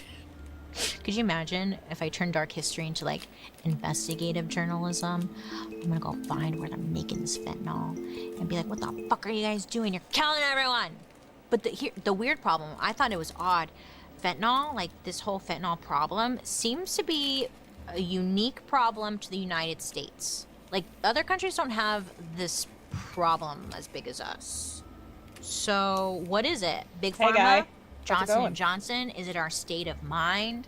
I feel like during quarantine, I noticed that's when a lot of people I knew started dabbling with drugs because they were alone and like not well, and they started like messing around, and then they got drugs and then they died. You know, I feel like it's a combination of a lot of things. It's just unfortunate. A lot of people are quick to point the finger at, you know, the people using the drugs, specifically the addicts. Like whenever you bring up like, oh, the heroin was laced with fentanyl, people are like, well, they shouldn't have been doing heroin in the first place. And it's just like, you know, addiction is a mental illness, okay? Why is that so hard to see? And why is it so hard to care? Why is it so hard to care? What we used to call drug addiction is now recognized as substance use disorder, or SUD. And it's defined as a treatable mental disorder. And part of this is genetic. As our expert said, quote, genetics loads the gun, but something else pulls the trigger, usually society and culture, end quote. Addiction, whether it's alcohol, drugs, gambling, sex, eating your husband's ashes, it's not a moral thing. It doesn't make you a bad Kitsune_Zurui person. followed your You just channel. need proper help and support around you. And thank you. For some, that can be the hard part. It's hard. Addiction is hard. If you're familiar with anyone who's struggling with addiction, it's not easy, right? It completely ruins lives and families. It's ugly. It sucks you in. Nothing else matters except getting your fix or just having fun like one time. But listen, things don't have to be this way. Things can get better. I know a lot of people say it, like, you're not alone. There are people who care. But like, really, you're not alone. Sorry, you're not alone though. There are people who care. I care about you. I don't want to go to any more funerals because someone died of fentanyl overdose. I'm sick of it. So can you please stop? Okay, thank you. If you or someone you know is struggling with addiction, the SAMHSA helpline provides free confidential help. We're talking about drugs. 24/7. You can call them up. You can get treatment referral and information about mental health and drug or alcohol use disorders. You can talk prevention and recovery in English and Spanish by calling 1-800-662-4357 or text your zip code to 435-748. I know sometimes like calling these numbers or texting is kind of weird. It's like, I don't have a problem. I didn't text someone. But sometimes Nobody just said it was talking to someone, affordable. like talking things out can help tremendously. Amazon's better though. American Addiction Like, I like Centers this offers kit a free because of the substance like abuse it all self-assessment, is as well as tools to sectioned determine out, peeled, what treatment and all the options tools come are with it, and appropriate you know available in your area. they The coincide National with the Suicide DMC Prevention colors Hotline is for available cross stitch, 24/7 by dialing 988. so I can color match it. This has been into a a ride. cross stitch with the thread. But I don't fucking like it anyway. The only reason I have to do I it read your comments, is because I heard your somebody bought it. Somebody bought it. I wonder who bought it. Me. I bought it. Alice bought it, and she wants it on her wall, and she's obviously not going to do it because it's gigundous. Hello, Alice. Hi, Alice. That time it's Mech. Mech's a Sai Poo head. I do. So, stop scaring me. I got peed a little. I think I peed. And guess I think what? I peed. We're going to be covering Yeah, one of she's the most shameless about it. infamous She don't give a fuck. events She's like, yeah, I in know. History. Yeah. This I person did. went missing at the peak Hey! of their career. Don't and do they that, were you a ass! trailblazer. Because But guess also, what? have you checked It the was packages a downstairs woman, today? Do we have any they're at the packages center yet? of some very controversial conspiracy theories. Next time, we Maybe are talking Monday? about the strange and unsolved You jerked disappearance my beads of out! America's sweetheart, Jesus! Amelia Earhart. Well, friends, thank you for You're hanging such out an with me a-hole. today. I hope you learned something new. I'm not sure what you learned. Let me know down below in the comment section. Did you know you can join me over on my YouTube where you can actually watch these episodes on Thursday after the podcast airs? And while you're there, you can also catch my murder mystery and makeup. DNA connection. Now, I'd love to hear your guys' reactions to today's story, so make sure to leave a comment down below so I can see what you're saying, and I might read your comment in the future. I love you so much. Now, let's read a couple You of are a comments giant you guys smelly have poo face. left me. Brown Sugar 342 left us a comment saying, "Hey boo, Tiffany here. Love both your channels so much. Tell Paul and Joan I said, what's poppin'?" You hear that, you guys? Tiffany said, "What's poppin'?" What's Jesus. poppin'? She wants to know. Tiffany wants to know. Don't be Jesus, rude. buddy. Jesus. Jesus Well, Christ. thank you so much, Tiffany, for watching. I appreciate you so much, and I'm glad Hey, that please you stop like messing with my biz both now, thanks. shells. And Those what's are my poppin'? beads in there. I needed somewhere to put Just them. Paul's hip. Until our package Pops gets here. at a place a lot. I don't know. What is popping, you guys? When our What are you doing package today? gets here, and we have somewhere to Just store hanging them in out little today. containers. Thanks, Tiffany. Love ya. Serafina24 left us with this interesting thought. Does anyone else wonder if random... Yeah, we're done talking about goddamn fentanyl. Thanks, thanks, thanks, thanks, thanks, thanks, thanks, thanks. Internet murderers. That's what we're gonna watch. Murder mystery. Here's everything you need to know about Fortnite Chapter 7. I don't need to know you can anything now about revive Fortnite. yourself with the new Thanks, self-res device, and this item is advised. These stories will never, ever make sense to me. Ever. Interesting. Suspish. Yep, suspish. You make good choices. You make good choices. You make good choices. I will now get into the story, okay?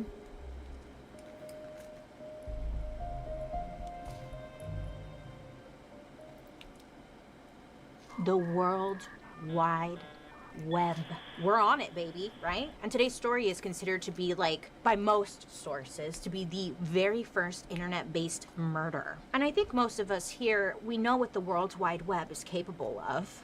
It could be great, right? Fun, educational, and other things. And then the other side where it can be really dark and just unfortunate, really. Anyhow, I'd like to say that we, the people, are a little bit more savvier now in 2023. You would hope, right? Well, we've progressed a little bit. But back in 1999, ooh, the internet was still oh so new. And the things that unfold between a couple of strangers that we're talking about today, twistier than you can even imagine. This is the part where I would name something that has a lot of layers to it. Like the layered t-shirts you wore in high school. So many layers to it. There's just so many layers to today's story, and there's so much to uncover, and it's kind of confusing, so I'm setting it up in a way that's kind of not confusing. Okay? Great. I didn't do my skincare today, so let me put something on. So today's story actually begins not with murder, but with someone unaliving themselves. So a little trigger warning here. It goes downhill very quick. So we're gonna start off on February 11th, 2000 in Odessa, Missouri. A woman named Lynn Llewellyn discovers the body of her husband's cousin, 39-year-old Jerry Cassidy, in the basement apartment where he lived on their property. So this guy Jerry lived with his cousin in the basement apartment. Got it? Great. So Lynn and her family hadn't seen Jerry for like a couple of days at this point, which might seem odd, right? But it wasn't like unusual to them. Whenever Jerry had been upset or needed to work things out, like in his head, he would go down to his basement apartment and like just hole up there. Many would say that he was struggling with just a bit of depression because like the previous years had been so rough for Jerry. Like he had been going through it. But as the days were going on at the house, Lynn started to notice a rather odd smell happening you know? So that's when Lynn goes down the stairs and sees Jerry sitting in his big armchair. And she's like calling out to him, but he's not responding. The armchair was turned around. It was like facing the window away from the door. So she couldn't see his face. So that's when she walks up to him and she notices when she's getting closer and closer, the smell was getting stronger and stronger. And that's when she, you know, gets close enough to see that Jerry was dead. He like died from a self-inflicted situation, you know? Oh, sad. Self-inflicted situation. YouTube doesn't like it when you say anything. They're like, you can't say this, and it's like, but honey, that's what happened. That's what happened. It's sad. Jerry's family and friends, understandably, very devastated. They really could not wrap their heads around like what led Jerry to do this, right? So it's just sad. And the days go by, and then it comes down to the family now having to like clean out Jerry's room, clean out all of his stuff, you know. So they're cleaning out the room, and while they're cleaning out Jerry's room, underneath his bed, they come across a black briefcase. And bitch, when they open up this briefcase, it was a treasure trove of secrets. And this is where like things really start to unravel. So, okay, who is Jerry, right? Who's Jerry and what the hell's going on? What happened to frickin' Jerry? Jerry was born in Kansas City, Missouri in 1960. He was the youngest of 4 boys, and pretty much anyone who talked about him just really adored him. His mother would talk about how like competitive he was with his older brothers and how they loved to go fishing and like spend time together as family does. So a pretty normal family upbringing. And then as he got older, Jerry decided that he wanted to become a police officer, and it had been a somewhat promising career for him. Like, he becomes a police officer and he does really well. He moves up the chain pretty quickly. He first got like promoted to being a lieutenant, and then he moved on to becoming a homicide detective. Career-wise, I mean, Jerry was doing great. Also in his personal life, it was going pretty well. Jerry was married to a dispatcher at the department that they both worked at, and her name was Barbara. The two of them, they would go on to have like 3 kids together. 2 of the kids were from Barbara's previous marriage, and then they both, Jerry and Barbara, had 1 son together. Overall, things were good. I mean, it was simple, middle-class living, just living a good life, you know? Well, things were good until 1998. You see, in 1998, Jerry was 37 years old, and at this point, he was still working at the police department, or for the police department, and at some point, Jerry like notices something fishy is going on within the sheriff's department. Like, he had proof that high-ranking officials had falsified documents in a murder investigation. Jerry saw this. He saw what was really going on, and he decided to say something. He spoke up. He went to the higher-ups, and he became a whistleblower of sorts, you know? See something? He was like, I'm gonna say something. And he did. Well, Jerry was correct. I mean, this was going on, and it ends up leading to like a bigger investigation. But in the end, the officers who falsified the documents, they do get in trouble. They got fired from their position. And at first you're like, oh, way to go, Jer. You know, like standing up for what is right, calling these people out, doing the right thing. Great. But unfortunately, it was great for everyone but Jerry, I guess, because all of his coworkers and stuff had turned on him for doing the right thing. He ended up getting like demoted because they couldn't just outright fire him, right? They had to do the legal way, they being his employer, right? They can't just fire you. They have to have a reason for firing you. So like they end up demoting him, writing him up for like really petty, stupid stuff, and then eventually he ends up getting fired. And of course, the department would be like, oh no, he was late 5 times or something. But really, Jerry was like, it's because I ratted these guys out. Like, I know that's why. And he gets fired. So when all of this happens, Jerry, he's devastated. He loved this job. He even said that, like, he really enjoyed the recognition he received. He was a part of something much bigger in life, you know, like doing the right thing. And like, it gave him a sense of purpose. And now, because of this moral obligation he felt to rat those guys out, he lost everything. Could you imagine, like, fighting that demon? Like, look, I did the right thing, and in the end, it bit me in the ass. That's why it's so hard for people to do the right thing in these big places, because they do this shit to you. They do this shit. That's a dark history story in itself, huh? But that's not why we're here. Okay, so this happens. And Jerry, he's not doing well at this point. He's like, okay, yeah, I'm sad, but he still has bills to pay, so he needs to find another job. And he ends up finding a job at a local Harrah's casino. I guess they had just built and like opened up a new one not far from where Jerry was living at, and he got a job as like a security officer there. I guess he really enjoyed this position. He did kind of get into a bit of a party phase, like he was really trying to drown all of his sorrows, and working at a casino, probably not the best place if you're, you know, struggling with drinking, gambling, drugs, anything, because it was all available for him. But after some time of being at Harrah's Casino, he was like, you know what, I need to change of pace. So he put in a request to be transferred to Reno, Nevada. And they ended up doing so. They transferred him. And Reno, baby, let me tell you all about Reno. I've never been to Reno. I don't know what it's like. But I've seen Reno 911, so it's like that, I'm sure. Anyway, so Jerry, he moves there with his whole family. And once again, they're doing pretty all right. He's working at a casino, and he's working as like a dealer at the table, you know? And I guess he's making very good money. But Jerry was really struggling with things. He started drinking a lot. He starts partying more, drinking more. This just leads to everything going downhill for him pretty quick. His wife doesn't want to put up with it anymore, so she ends up leaving with her 2 kids and going back to Missouri, and she just like leaves them, you know? So after this, Jerry really just has a string of bad luck for a long time. Like, he gets in trouble with the law a couple times. In the end, though, his family, you know, they could see that Jerry was struggling, and that's when they're like, hey, you should probably just move back to Missouri, right? Just like let it go. Reno's not for you. You can move back in, move actually in with your cousin, because he was like more than welcome to let him stay. And then that's when he moves in with the cousin, and that leads us to his suicide. Old Navy presents Holiday Denim.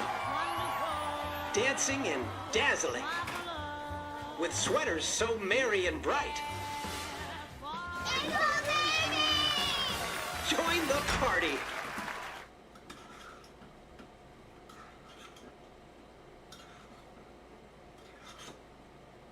Don't buy luxury perfume until you've tried this. I was not prepared for how good this smells. If you haven't heard about Okja yet, they make long-lasting, affordable fragrances that don't break the bank. They smell so similar to luxury scents without the luxury price tag. My latest favorite scent is Basic Union, inspired by Paradox. And honestly, it smells just like it. It lasts Oh my all God, day, lady, it looks shut gorgeous the on my fuck shelf, up. and I can get Your a few of these for the knockoff price of bullshit don't smell So like after nothing Jerry but commits ass. suicide, you know, they have Funky to do cleanup, ass. which falls on Jerry's older brother Mike to clean out his apartment. Like I had mentioned at the beginning, that part's gotta Hey, suck, Bladis man. is on. But while he's gathering up all of Jerry's things, that's when he makes that little crazy discovery. That's when he finds that black briefcase underneath Jerry's bed. On top of the briefcase, there are 3 letters taped to it, and all of these letters are addressed to like his family members. I guess they were essentially suicide notes. These were like really organized, very highly organized. One of the envelopes was addressed to Mike, his brother, and written next to it in bold letters, it said, "Do not open alone," with like lines under it, like "Do not open alone." Now, I can't speak for you guys, but I know for me personally, I would probably open it anyways and pretend I didn't later. But Jerry's brother, Mike, he knew better.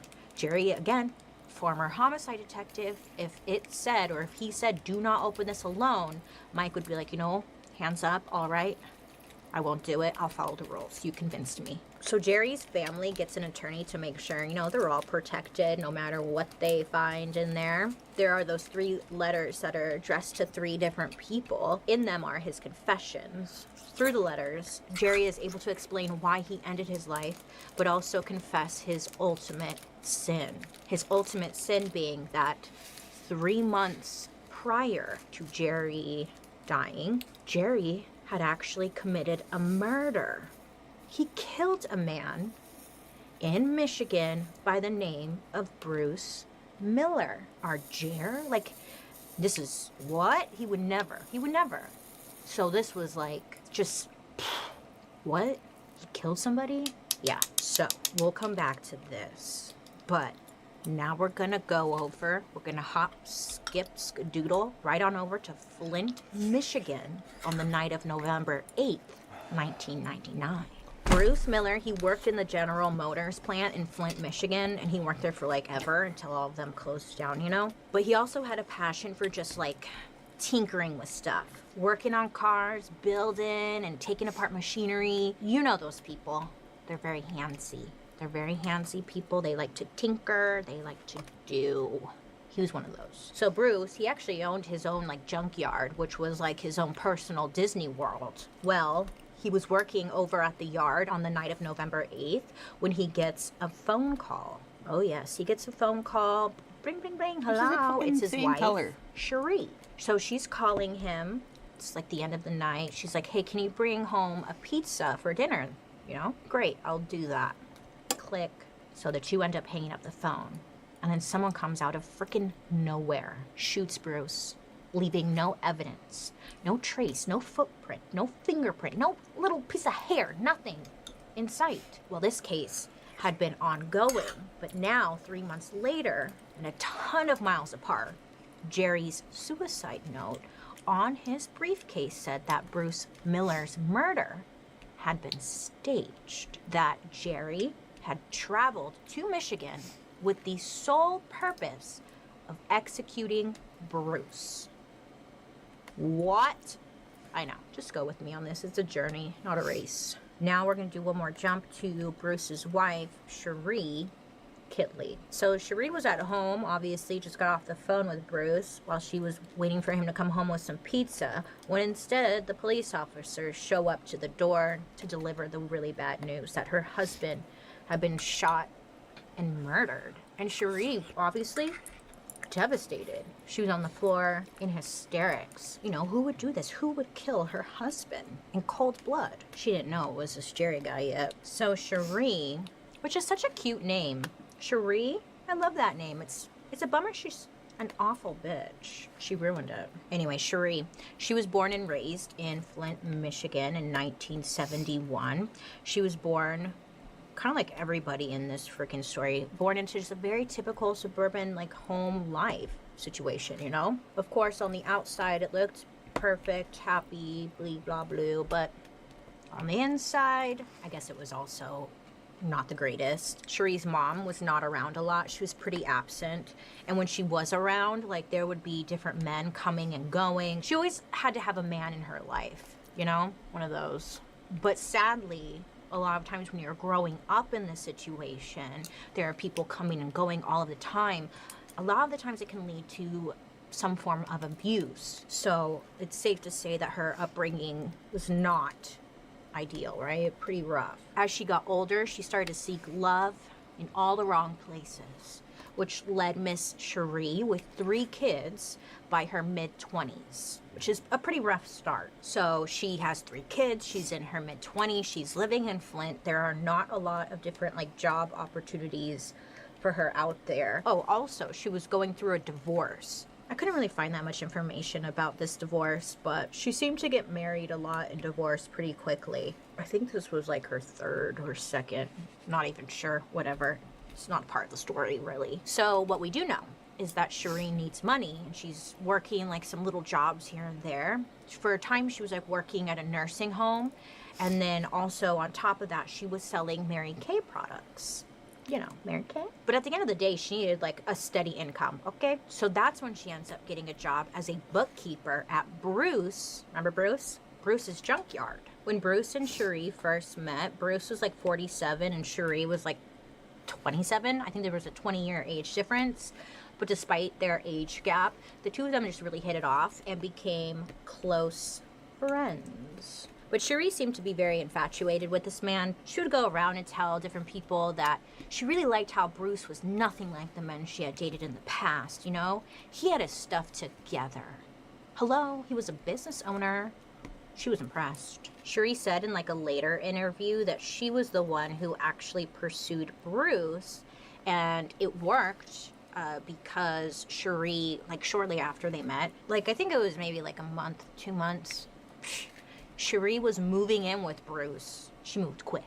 And like it was again just like a month or two after. And it wasn't just Cherie, mind you, it was Cherie plus her 3 kids moving in. So they move in, and according to Cherie, Bruce really took her kids in, and he became like a loving stepfather figure to her children. Now, right before Cherie moved in with her new boo, do you remember the Montel Williams show? She was on the Montel Williams show. Now, I don't know how to say this, because some people say she went on this strictly for like attention and whatnot, and some people say she went on with like a greater purpose. She went on the Montel Williams show because her child had been a victim of abuse, and she was trying to spread awareness about child abuse, and she like told her whole story about her son being abused and whatnot. And then she moved in with Bruce, and the part that was like kind of weird was like she didn't even tell her new husband Bruce that she was going on the show, or that she went on the show, and that it was going to air on television. Like, wouldn't you mention that, right? Or like even mention what was going. It's just, it adds really nothing. Well, it could add to the story, because if she did go on it for attention, it makes sense, the coming parts. But I don't know, and I don't want to discredit her child being abused, you know? But she had a little cameo on Montel Williams. Dude, Montel Williams was the shit, though. Oh, I miss all that. The daytime talk show sitch. Montel raised me. And Sally. And Ricky. And Jenny Jones. And Oprah. Again, moving fast here. In April of 1999, Bruce and Cherie, they run off to Las Vegas, baby, and they get married. Cherie would be Bruce's 4th wife. He had been married, obviously, 4 other times. But he always told people around him that he loved being married / getting married. So he just liked it. And, like, good for Bruce. He wasn't alone there, you know? This would be Cherie's 3rd marriage. So that's good. Should work out. Either way, Bruce was incredibly supportive of her, and it was said that he, like, really loved her kids. He had money and supported her career, whatever she wanted to do. And he also bought her a computer to help her better sell her Mary Kay products. She could reach a much wider audience that way. But that computer, it opened up a whole can of worms. And that can of worms was called America Online. You've got mail. Remember AOL? Yeah. So it's the 90s. Well, it's the late 90s, early 2000s. AOL is everything. Okay, we know this, we live this, we are this. Thank you. Well, on AOL, you can access like a bunch of different chat rooms on all sorts of different topics. There was like book chat, girl chat, boy chat, teen chat, BDSM chat, cat chat. There was a chat for everything. And anytime you would go into one of these chat rooms, it wouldn't take long for a 69 blondie for you 420 to enter the room. You know that screen name. 69 blonde for you 420. 69 kitty cat meow 420. 69. There's always a 69 in these damn screen names. Anywho, so it wouldn't take long for Miss Cherie, the newlywed Cherie, was a really big fan of these chat rooms. You know, instead of using the interwebs to help her sell Mary Kay products, she instead found herself just spending most of her time jumping around from chat room to chat room. And she really found it entertaining to just flirt with people, right?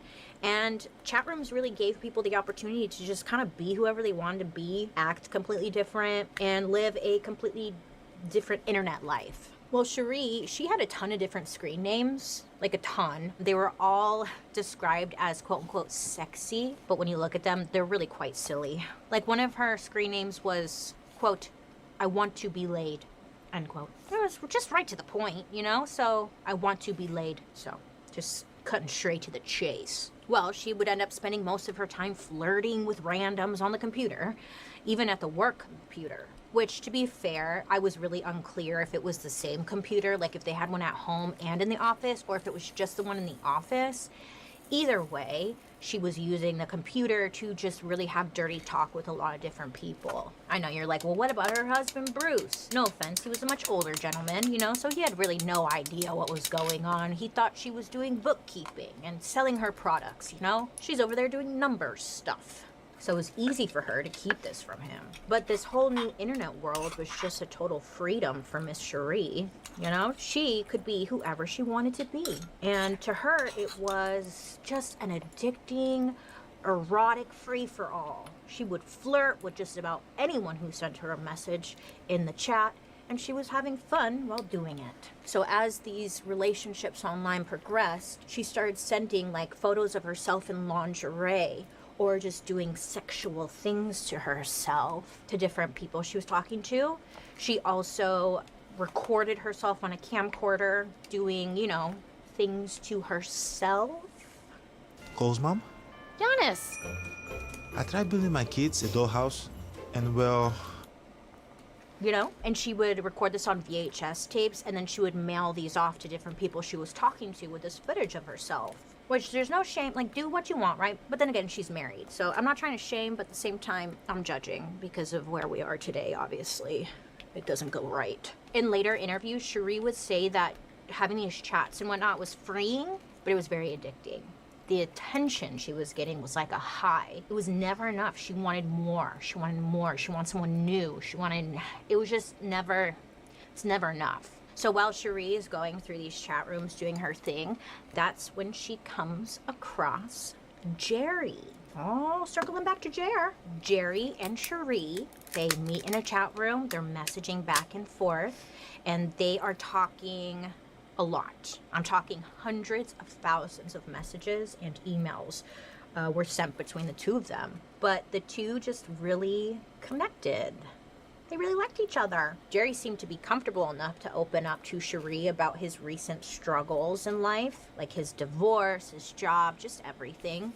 And Cherie would be on the other side messaging back like words of encouragement and trying to motivate him to just be better and happy and blah, blah, blah. And she would also motivate Jerry by flirting with him and like sending him provocative images of herself. Because that motivates people. I mean, it does. Look, getting these sexy messages made Jerry feel good about himself. I mean, he was coming out of his hole a little bit. I mean, most guys aren't going to have a bad day if they get to see some titties, you know? So these words of encouragement from Cherie and the titty pics just were really doing it for him. He was excited. So everyone lies a little bit on the internet, especially during this time. So Cherie was telling Jerry that she was like super wealthy. She owned a bunch of different nursing homes throughout Flint, and that she had been currently going through some lawsuits, which would most likely be resulting in like a major payout for her, which none of this was true, but she's telling him that. Then she goes on to tell Jerry, like, I could help you financially, and he's getting excited because this might be his way out of his current situation. Mind you, when he's having this conversation with Cherie, he's in Reno. It's like after his wife left him. Forgot to say that. So it's like easy to talk to somebody who isn't your next door neighbor, right? Like he's states away from her. So she's having some fun. She doesn't really think anything of it, according to her.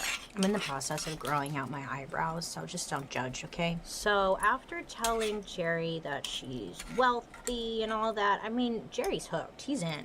He's all in, baby. I mean, she's basically fulfilling every want this man to have. She has money, time, whatever. You know, like Cherie said that they would write these long fairy tales to each other about their love story and just fantasize and talk dirty to one another. They were both just doing their thing. They were all in. Jerry and Cherie have been talking for quite some time, and she makes a plan to go visit him in real life. Mind you, this was literally 1 week after she married Bruce. So yeah.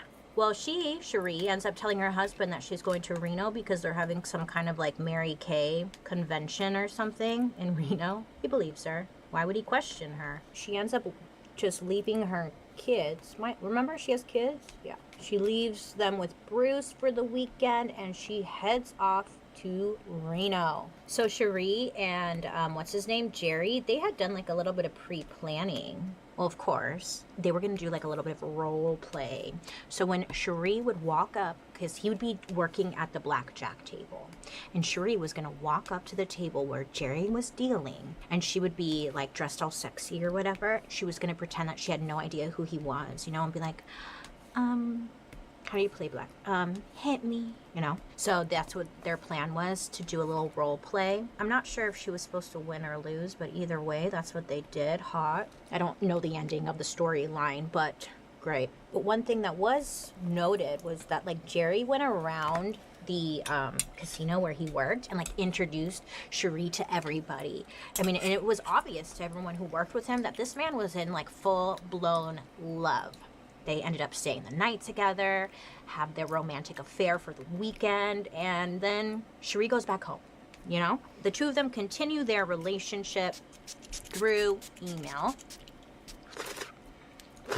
In my mouth. She sends, like, many more sexy images of herself to Jerry, and he is just loving this woman, right? Jerry even calls his mom a handful of times and tells her, like, how much he's loving her. And it was really intense. The two of them were in their own little internet worlds, you know? Cherie would change her AOL screen name to, like, Jerry's Fool. And then Jerry would change his to Cherie's Fool. So, it's pretty serious. To be fair, Cherie is obviously into him as well, as much as she would later deny. But, like, she's into him, you know? Obviously by the way she's talking to him. And plus, she loved the attention she was receiving from this man. And they just keep continuing, and they decide that they should meet more often. So Cherie would continue telling her husband that, you know, she needs to go out to Reno for Mary Kay conventions or meetings, and he just goes along with it because, again, the internet's so new. Like, this wasn't even crossing his mind that this is happening, because nobody even knows this can happen yet. This is, you know? You get it. Great. I'm glad we get it. Everyone gets it? We all get it. Bailey, we get it. Cherie and Bruce had only been married for like a few months at this point. But Cherie saw this as an opportunity to really escape her old life. Now that she was married to Bruce, she actually had money to go on these trips, to escape her kids, to escape home life, you know, and just live this really exciting, different life, which is pretty fucked up for Bruce and her kids, but she was on one. But a few months into the steamy affair across state lines, Cherie tells Jerry that she's pregnant with his child. She does it, like, through email, first of all. I just don't feel like that's how you do a pregnancy announcement, is through email, but whatever, who am I to judge? But she does. And Jerry receives the news that she's pregnant, and he is thrilled. I mean, he really wanted to have a family again, and it felt like it was a chance to get his old life back, in a way. And with this new woman, it was a new opportunity to, like, start over, have a child, be a family, and what I'm getting at is that he's 100% on board. So Cherie would send emails of, like, a picture of the pregnancy test or a picture of the sonogram. She also sent a photo of herself with a little baby bump, which, if you see the photo, it's literally just her, like, with a food baby. She's, like, pushing it out. And she's like, Pregs. And you're like, okay, girl, I've had that same burrito. Sure. Anyway, so again, Jerry's just living for this, and he's thrilled. Tell me that's not a food baby. Cherie, her little burrito baby. Give me a break. So as the days pass, AIM comes through. Remember? Instant message. Great. And it's to Jerry from Cherie.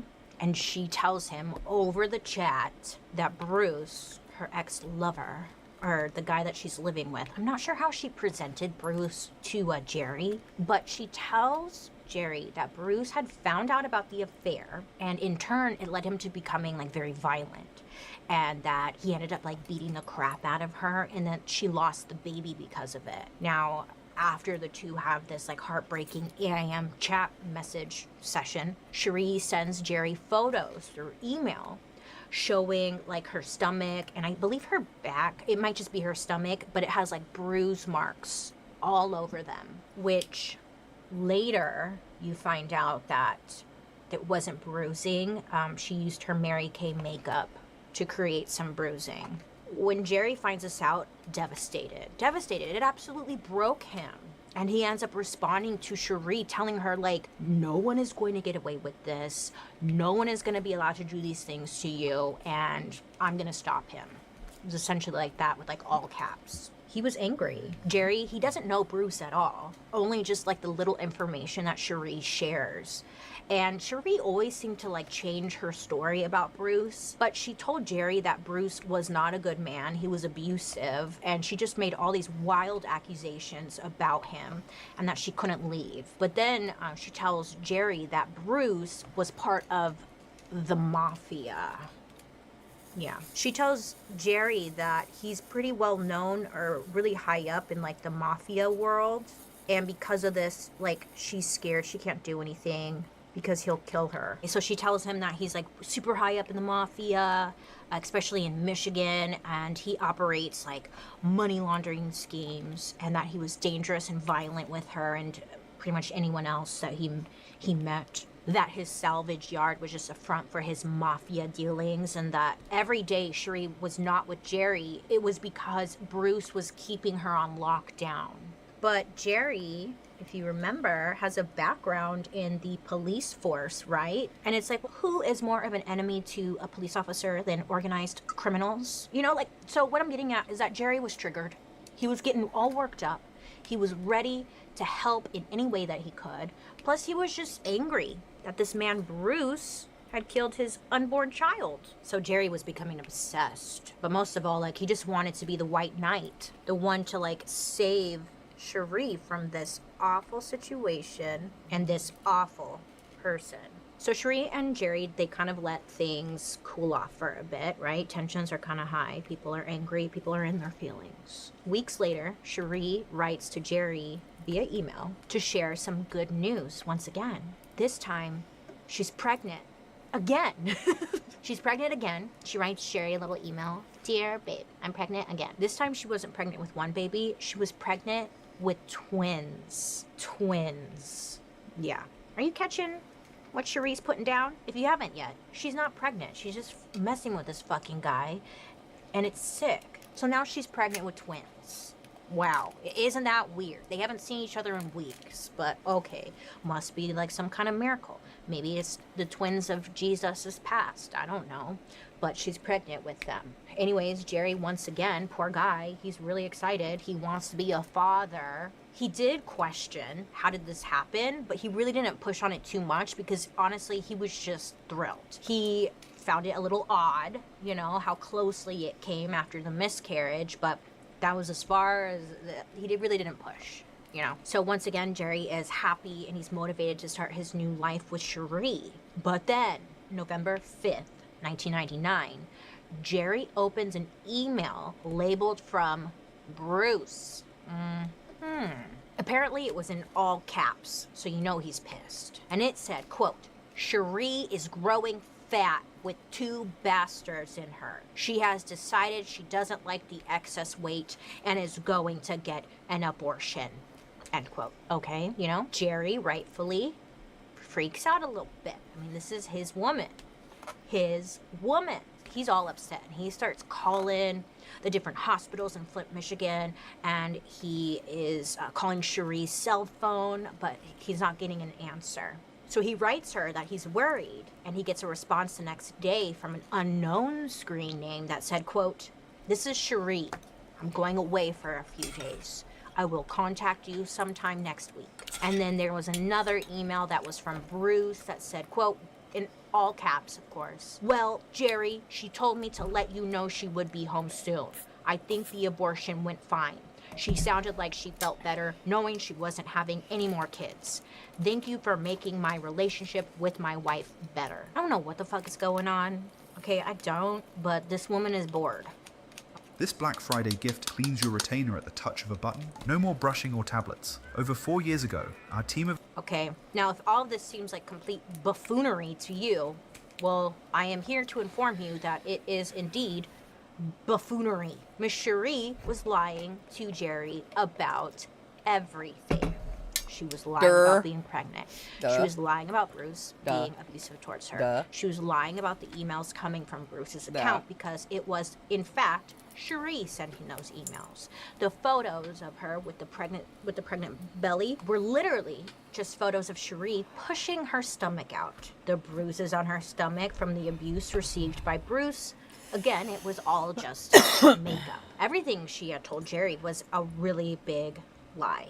Bruce, her husband, again, no idea what was going on, but he also had no idea about Jerry or even how the internet worked. I don't even think he knew how to turn on the computer, really.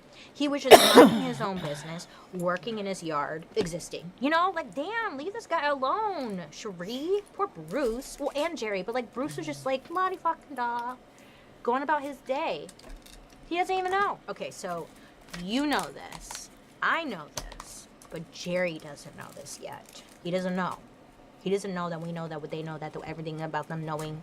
He doesn't know. I know you know that I know. We know that Cherie is a fucking idiot. I hate this bitch. Women who want attention. I shouldn't make an assumption about women who want attention because you could say that about me. I'm on the fucking internet. Look at me.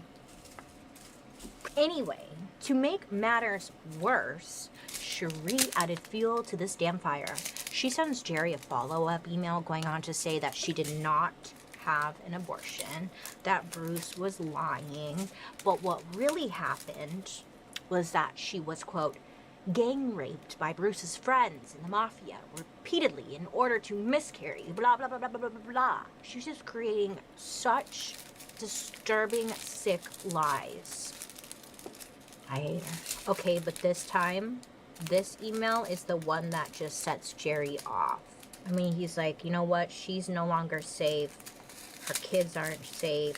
If she gets pregnant, like, he's just upset. Very upset. Jerry sends Cherie a message saying that he's heading towards her, he's coming, and he's on his way. And Cherie goes on to tell him, like, Jerry, I'm so scared. I'm so scared. If this doesn't work, I don't know what's gonna happen. He's gonna kill me. And then from there, Jerry writes back, like, what's the fastest way into the yard? Is it like, he's asking for directions to Bruce's yard. And then the two share emails about how much they love each other and, like, I'm gonna spend the rest of my life with you. Cherie asked him at some point, like, can you really do this? It's like, do what? Do what? Cherie, do what? Jerry had driven to Michigan from his new apartment in Missouri. With him, he brought a 20-gauge shotgun. And on November 8th, Jerry snuck into the offices of Bruce's salvage yard. While Jerry was making his way inside, Bruce was on the phone with Cherie, telling her he was about to leave and that he would be picking up pizza on his way home. Remember in the beginning, the pizza guy? Obviously, Cherie was a person of interest to the police, but I guess she had a pretty solid alibi. She was at home in Bruce's house taking care of the 3 kids while her husband was at work. It was pretty airtight. And on top of that, when the police went to her house that night to inform her that her husband had just been murdered, police noted that she had a, quote, appropriate response, end quote. I guess she was, like, on the floor crying, sad, you know? So they were like, appropriate response. Yep, noted. Well, with nothing really connecting Cherie to the murder of Bruce, they really had their eyes set on another man. And, like, I could go on forever about this in itself because they're trying to ruin this poor man's life, okay? Bruce had this old friend named John. They really wanted to pin the murder on this John guy because Bruce owed John money. And John had got, like, really upset one day and said, like, if he doesn't give me my money, I'm gonna kill him. And, like, someone heard that. And then police were like, that's our guy. And they were going in on him and questioning him and bringing him in and, like, trying to poke him until he confessed. And this guy, John, he should have gotten an attorney, but he had the mindset, if I'm innocent, then I don't need an attorney because I'm innocent, right? Which is what we all think. But it's like, it doesn't always work that way because our system's so fucked up. It doesn't matter. But eventually, John ends up telling police that Bruce's wife, Cherie, was trouble because Cherie and John had dated at some point. I know. Cherie and John had dated at some point, and he was, like, trying to tell Bruce, like, don't mess with that woman. Don't mess with her. Like, she's trouble. Get as far away as you can from her. And of course, he didn't listen, Bruce. So John tells us to police. He's like, yeah, I tried telling him, like, she's no good. She's bad news. And he wasn't able to give any type of evidence or proof or anything, but that was enough for police to go off of. Because they had nothing on this poor John guy. They were just like ruining his freaking life. I watched like this thing where they were questioning him, and it's just sad because it's like he's innocent and he doesn't think, you know, it's just sad to watch innocent people start talking to police and they'll get you. Next thing you know, you've admitted to something you did not do. 2 days after Bruce was found dead, some locals claimed that they saw Cherie at a local bar and that she seemed to be like enjoying herself just fine. There were various versions of it, but pretty much people said that she was, quote, bringing it on the dance floor. Oh, she was bringing it. Many who knew her were like, you know, it's pretty odd for someone who just lost her husband to be bringing it so hard on the dance floor, but okay, girl. With the investigation seeming to stall out, Cherie stayed living in the home she shared with Bruce and her kids. And a few months later, this messy-ass bitch, she moved in a new guy into the home. I don't know, some guy she just picked up and started seeing.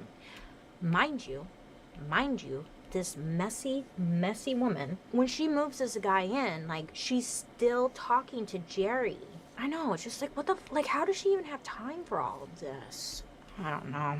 So, she now has this new guy living with her in her dead husband's house. It's not funny, it's just, I can't believe some people, huh? But of course, we're here, so what was her big mistake, you ask? Well, she ghosted her hitman. She ghosted Jerry. That's where she messed up. You see, this was deeply upsetting to him. I mean, he couldn't understand why. But this gave him time away from her to give him some sort of clarity. After he had came and he shot Bruce, and then he went back home. Kind of weird that he like didn't go to her house or something afterwards. They were in the same neighborhood. You think he would make a little pit stop, but he didn't. Anyways, okay, so now that he has some time alone though, because she ghosted him, he's getting some clarity. Her lies are starting to add up. He was putting the pieces together. And for the first time, Jerry was starting to realize that Cherie, she was full of shit, okay? Oh my God, for reals though. She lied to him about everything. Now, this is when, like, Jerry's coming to terms with the fact that he was manipulated by this woman that he thought he loved. Do you want pizza? I want She No, I want my soup. manipulated him into committing murder. And this seems to be the real reason that Jerry would hit rock bottom. He was basically used like a weapon to kill poor Bruce. And all for what? This sick woman's game. This sick woman's game. And like, not to be rude or anything, but I'm sure that must have been extremely humiliating as well. I'm sure that's humiliating. Shameful? I don't know what the word is, but right? But like, also on top of that, Jerry was not a stupid man. He knew how to gather evidence. So it turns out before he died, he went through all of his back conversations with Cherie. He laid all of them out. He printed them all. And then he went through their like chat logs, all of their emails, printed all of those. Every photo she sent him, printed. Fake sonogram pregnancy test, printed. He printed everything and put it in that black briefcase under his bed. Now, alongside the trove of evidence, Jerry had left his suicide note. And in it, that's when he confessed to killing Bruce Miller. And he even described in great detail how he had done it. Like I said earlier, like he had driven to Michigan for the express purpose of killing Bruce. In the letter, he described like how he entered the salvage yard, what kind of tools he used, how he knew Bruce would be there, everything.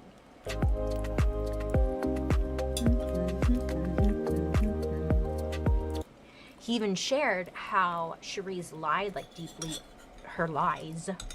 deeply affected him. He even wrote a letter to his mom apologizing and saying that he loved her and that he drove and killed this man because he thought Cherie was pregnant with his babies, and that was enough to make him do that. Do you know what I'm saying? I hope you know what I'm saying. When you read like the full content of his letter, it's obvious that Jerry believed every word Cherie told him about the fake Bruce that she had made up. he genuinely thought that by killing Bruce, he was saving Cherie and his unborn children.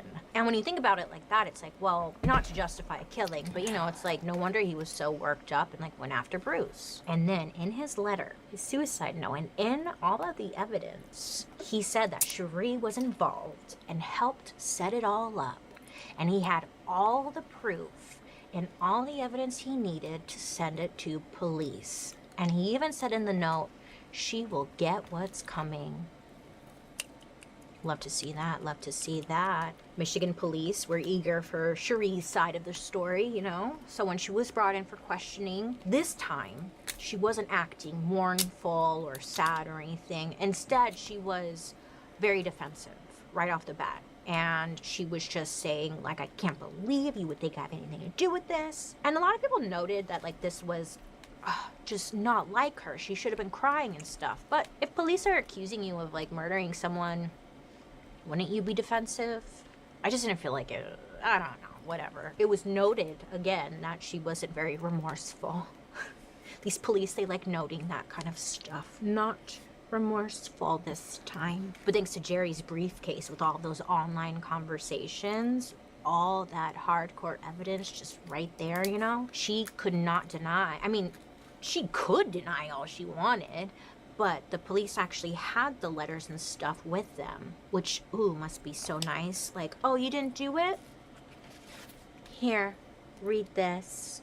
Is that you right there? I want to get laid. Is that your screen name? That you right there? So, with everything they needed, they didn't even need a confession out of her. They had all the evidence. Police were able to arrest her. Wowza, right? And remember, this is in 1999. This is like completely new, different, wild, what? Like a lot of people, their minds were blown. Nobody was thinking about the fact that their online conversations could be saved and perhaps shown up in court one day. It was just wild. Media, of course, was all over this shit. Throughout Cherie's trial, she tried to feed the jury, you know, that she was just trying to get Jerry to leave her alone. She's like, yeah, I had an affair with him, but like, I didn't do anything. He wouldn't leave me alone. He kept trying to talk to me. She would tell the jury that like all of her lies were attempts to get Jerry to leave her alone. Yeah, telling a man that you're pregnant, definitely gonna get them to leave you alone. Actually, in some cases, they sure do disappear, don't they? But that's what she kept going back to in court. She was like, I was just trying to get him to leave me alone. He was just obsessed with me. He wouldn't leave me alone. What was I supposed to do? What was I, you know, it's such an eye roll. This was like the whole trial. She was like, I was trying to break up with him, but he was so obsessed with me. So I just, like, I tried. And I just kept trying. And like, I don't know. I'm just a sad Cherie. So yeah, it just didn't make sense to just about anybody, especially when there was so much evidence. Police were able to confirm some of what Jerry had told them in his note, that Cherie had helped him plan the whole thing. They found phone records indicating that after Bruce had been killed, Jerry used whose cell phone? Bruce. Jerry used Bruce's cell phone after he killed him to call Cherie at home. So it was like a signal they set up. He would let the phone, Cherie's phone, ring once and then hang up. And that was a signal that the two of them had agreed on. You know, that the deed was done. Cherie lied some more. She's a professional liar. She thinks once again she's gonna get away with it. Like, she was lying so much that you could honestly tell that she believed herself, which is not great.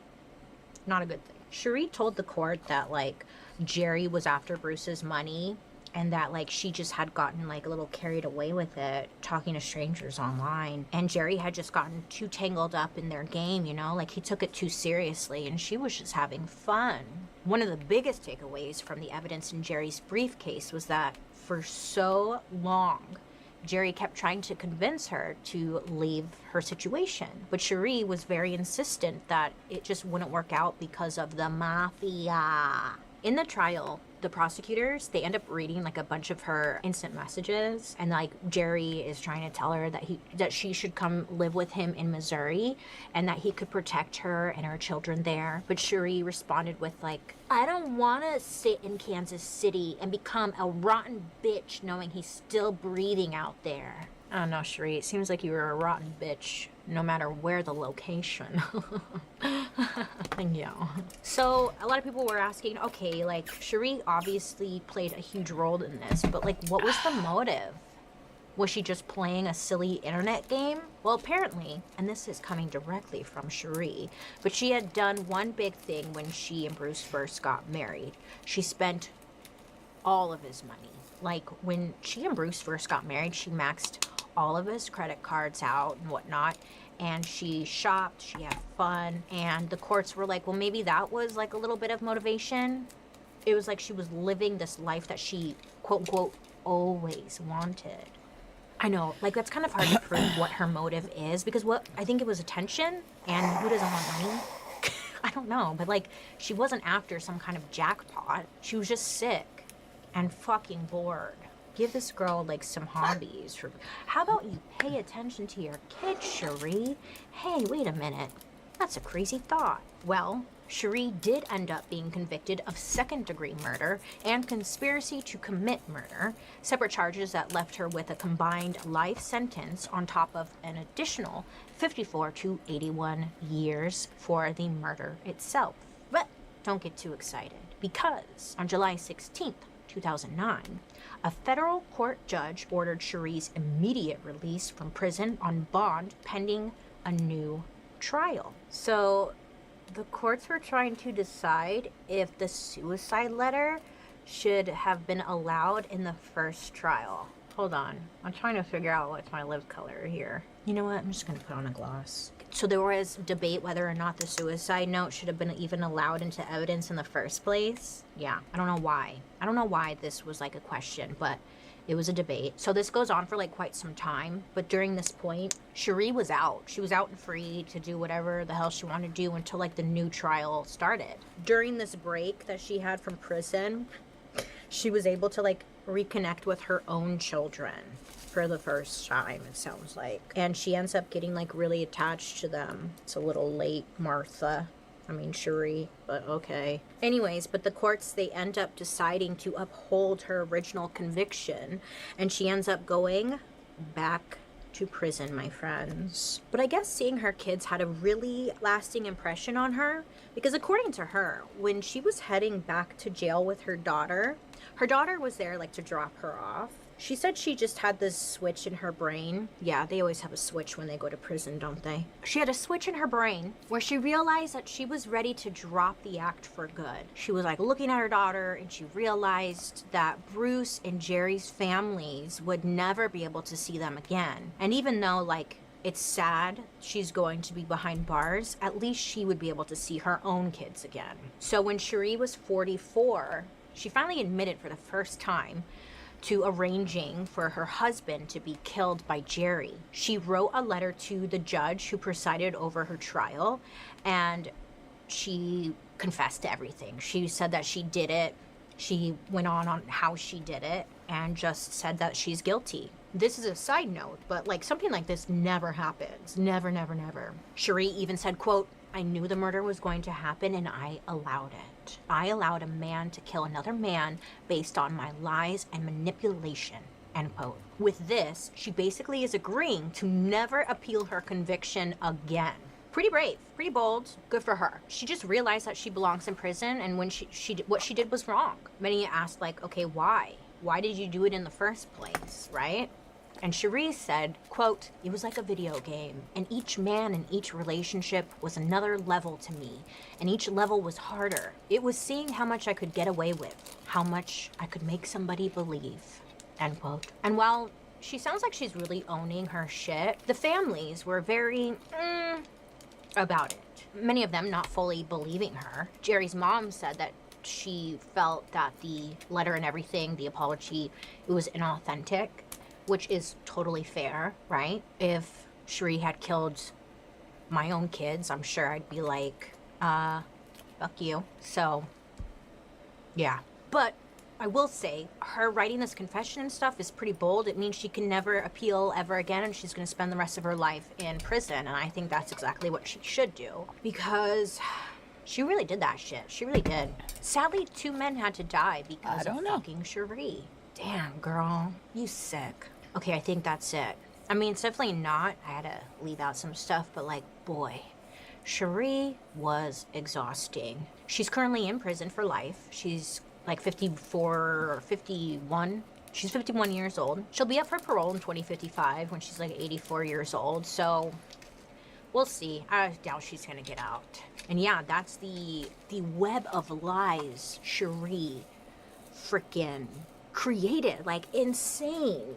Like, oh my God. I guess a little end note here that I didn't know where to put into the story so much, but when Cherie was in jail, she ended up getting married one more time.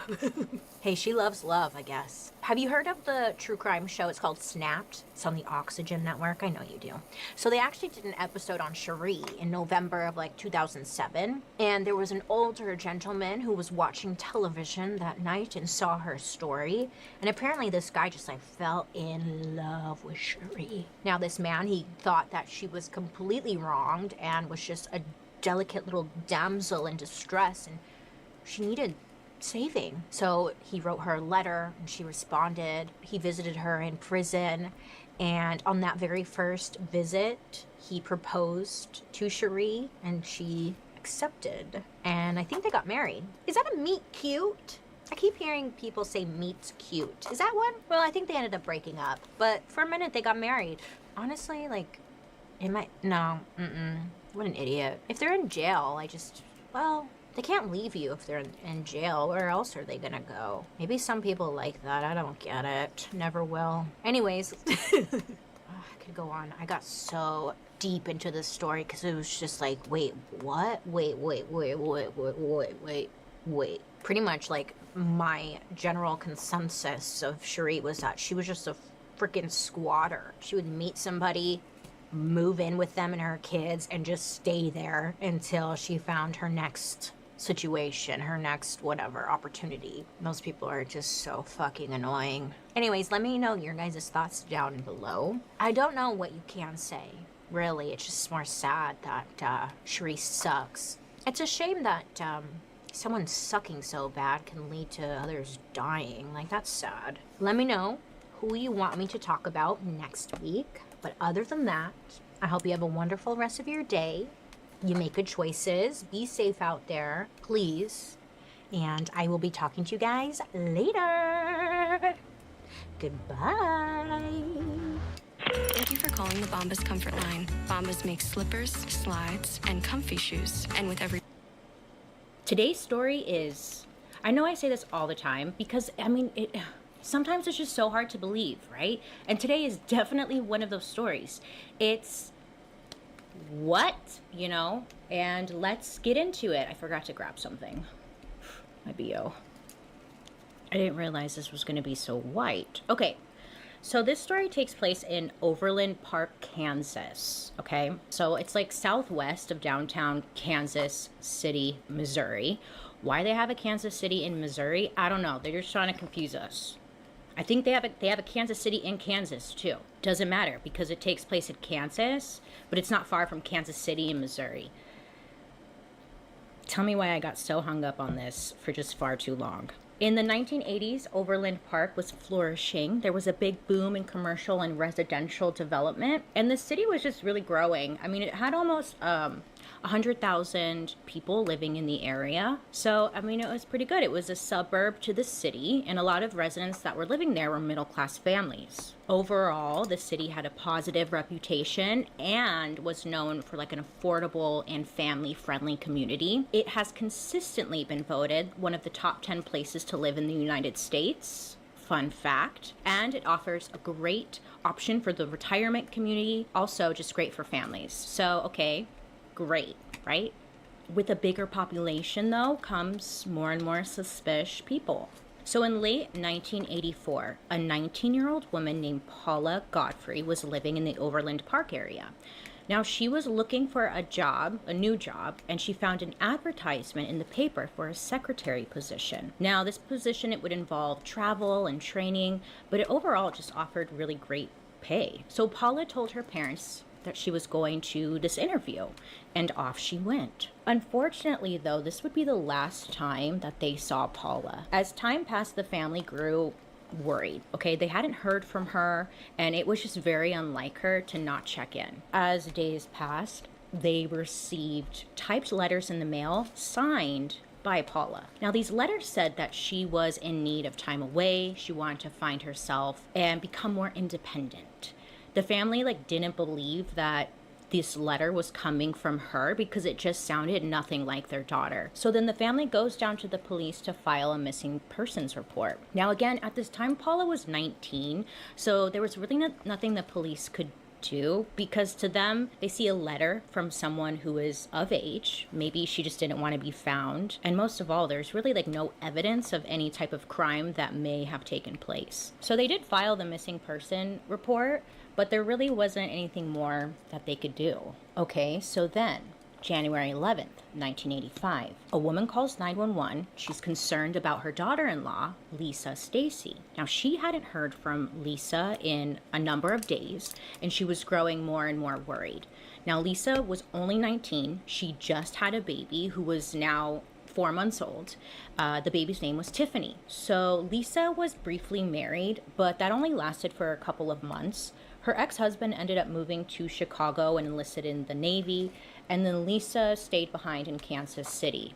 Kansas, not Missouri. Yeah, I know, it's confusing. When her husband moved, Lisa had nowhere to go, okay? She had no job. She moved there with his family, so her family wasn't even there. She really had no options. So she ended up going to a local women's group home just to stay there until she figured things out. So not long after, Lisa told her sister-in-law that she was really excited because she got accepted into this Kansas City outreach program, which was a program that focused on young mothers, getting them back on their feet, providing them with housing, daycare, and a secure job. This program was started in Kansas City by a name of John Osborne, who wanted to help women, or young women, get back on their feet. Not many people were accepted into this program, so when Lisa was, she was happy, relieved, thrilled. So on January 9th, 1985, John Osborne, the guy who owned the outreach program, he picked Lisa and her baby Tiffany up from her in-laws' house before taking her into the program. John would end up taking Lisa and her baby over to a hotel near his offices and allow them to stay there until they got into the proper housing. So that very same night, Lisa called her mother-in-law just in panic. She was crying. She seemed very upset because she was told that her mother-in-law was trying to take her baby away from her. And then she was also told that her mother-in-law was bad-mouthing her, just calling her a bad mother. So her mother-in-law is just all sorts of confused because this wasn't the case. She never said that. She wasn't taking the baby, and she never said Lisa was a bad mom. So she's just trying to calm her down and figure out what exactly is going on. So Lisa just seems to be very upset on the phone, and she tells her mother-in-law that these people, they made her sign blank sheets of paper, some kind of contract, but she wasn't even sure what she was signing because the pages were blank. And her mother-in-law isn't understanding because that doesn't make any sense, right? You'd be like, what? Her mother-in-law is telling her, don't sign anything, don't agree to anything, whatever. But then Lisa quickly tells her mother-in-law on the phone, they're coming now, and then hangs up quickly. Now, this would be the last time anyone had heard from Lisa. Oh yeah, so back to the 911 call. So her mother-in-law calls 911 and tells them exactly what happened. Now, the next day, the in-laws, they call up the hotel that Lisa was supposed to stay at, and they ask the hotel, hey, is Lisa still there? She's still checked in? And that's when they were informed that she had already checked out. The bill had been paid by a local business under the name John Robinson. Now, none of this was making any damn sense, but they really didn't know where else to go from here. Now, a couple of days go by, and the family randomly gets a voicemail because they're out doing their thing. So they come home, and there's a message on the answering machine. So they listen to it, and it's from some guy named Father Martin who worked at the local mission. Well, on this message, he says that Lisa and her baby are take that to Dad. but they ended up leaving town with a guy named Bill. Super random, and this. but Like, okay. The family then decides to call the local mission and ask if there was a Father Martin working there. And then that's when they were informed that there was no Father Martin. No Father Martin had worked there. So, like, what is going on? This was the answer. Police go down to question this John Robinson I got guy, distracted you know, now. the man who was Hang in on. charge of the program. And he's like, yeah, I did pick Lisa up. She came down to my office and I was wanting to help her out, but she also brought this guy named Bill with her. And Lisa said that this is my boyfriend. So John offered her help, and then she kindly declined, saying that she was no longer going to need the help. She was going to move with Bill and start a new life. She wanted to pass this opportunity on to somebody else who needed it. So the police passed this information on to the family, but again, it's really not making much sense to them. Like, who the hell is this Bill guy? And they don't really have any answers. And because Lisa is of age, like over 18, there's really not much more they can do. I mean, from their investigation, I guess, it's like Lisa just maybe wanted to start a new life with this Bill guy. So a few days pass and the family gets a letter in the mail, and it's signed by Lisa. In this letter, it says that things have been going bad for her and she had an opportunity to start a new life with this man she met, and that she just wanted to do her thing. So not only did her family receive it, but the women's shelter that she was staying at prior to leaving, they also received a signed letter from Lisa saying the same thing. Now, they turned this letter into police, but again, there's really not much they could do. So the case just goes cold. So then, June 1987, a 27-year-old woman named Catherine Clampett, she moved to Kansas City from Texas to have a new start in life. So Catherine moves, right? Okay, so she starts looking for a new job, and she comes across an ad in the newspaper for an executive secretary position for a busy CEO who just needed help. Catherine ends up getting hired for the position, and she ends up working for a man named John Dawson. Catherine kept in touch with her family back in Texas, and she was telling them about her new job for the CEO. She would call every so often and just keep everyone in the loop as to what was going on. But then all of a sudden, it's just like communication stopped and nobody had heard from her. So Catherine's brother keeps calling and calling, but he's not getting any response. So then the days just keep passing by, right? And nothing from Catherine. So then the family receives a typed letter in the mail, and it's from Catherine. In the letter, it says that she's doing well, that she just decided to take a different job and focus on being more independent. Now, to her family, this made, again, no sense. This is just really worrying to them. They call police, but there's really not much they can do because she's a grown adult and there's no signs of there being a crime. Just a typed letter that may or may not be from her, you know? But Catherine's brother, knew something was up. So he looks up the CEO that Catherine had mentioned, and he finds a phone number, calls the number, and then when the receptionist picks up, he asks to speak with a John Dawson. And that's when he's informed that nobody works there with that name, and they also never heard of Catherine. So now the family's like, okay, what the heck is really going on? This is not making sense. Because there's really nothing police can do, Catherine's family decides to take matters into their own hands, and they go down to Catherine's apartment. Her brother goes to the apartment. He starts going through all of her belongings, and he's just looking for anything that can help figure out where she is. He comes across a bunch of receipts and then finds one that was from a recent stay at a hotel. The room was paid for by a person named John Robinson, a name that they had never heard of before. While looking through her belongings, they also find that Catherine was working for a company named Equa2.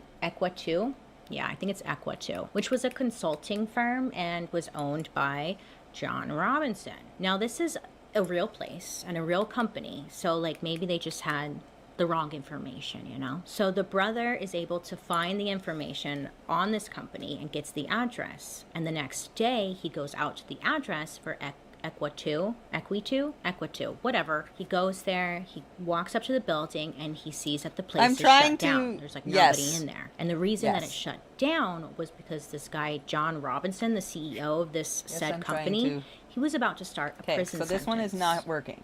John Robinson try the other guy, well, he had been arrested a few weeks earlier for fraud and theft, and in police's eyes, he was just really seen as a small-time con man. Now, this was in the late 80s, So the police kept their records by hand, and there was like no connection being made between all the disappearances to these three women, Catherine, Stacy, and Lisa. So in the investigators' eyes, these three women were seen as troubled, and they just ran off to start a new life. Police just believed that these women didn't want to be found, and they really had no way of connecting the dots. I think technically they're supposed to communicate with each other, but you know, it wasn't happening. These cases end up going cold, and 10 years pass. Oh yeah. So March 25th, 2000, 27-year-old Suzette Troughton, she was living with her mother in Michigan, and she was just ready to move out and be on her own. She ended up finding a job in Kansas, working for a wealthy businessman. Quite the brow with a she's lot got. of international travel. Her new position was to take care of this wealthy businessman's father, who was older and just needed assistance while he was away being a wealthy businessman. Now, Suzette and her mother, Carolyn, were super close. They talked all the time. So her mom was sad that her daughter was leaving, but she was just excited. You know, she's starting a new chapter. She's doing her thing. You have to support it, right? Okay. So Suzette moved out to Kansas City and would call her mom often, even emailing her and just let her know, like, how everything was going. But 1 month after Suzette moved, the phone calls, the emails, everything just stopped, and Suzette just seemed to, like, vanish. So this was very strange because, again, Suzette and her mother were very close. They would talk on the phone almost like every single day. So to not hear from her for a couple of days was very unlike her. And I know what you're thinking. No more concealer. But here I am. So Suzette's mother, she ends up finding like the contact information for this businessman. Boop, bop, boop. She calls him up. She's like, hey, so my daughter moved out there. She's supposed to be working for you. I haven't heard from her. Do you know anything? And he tells her that Suzette took off with a man named Jim Turner, and they were going to sail around the world together on a sailboat. Now, this didn't make any damn sense. Because if her daughter was going to sail around the world, okay, Suzette would have told her. She's like, no. Now, the man on the phone said that Suzette had only worked for him for like a short period of time and that he really didn't have any answers for her. Suzette's mother, she, contacts police and tells them that her daughter's missing, the name of the employer, and that her daughter was working for this man named John Robinson. Old Navy presents Jingle Jammies, the greatest snow on Earth. Just look at those jammies jingle.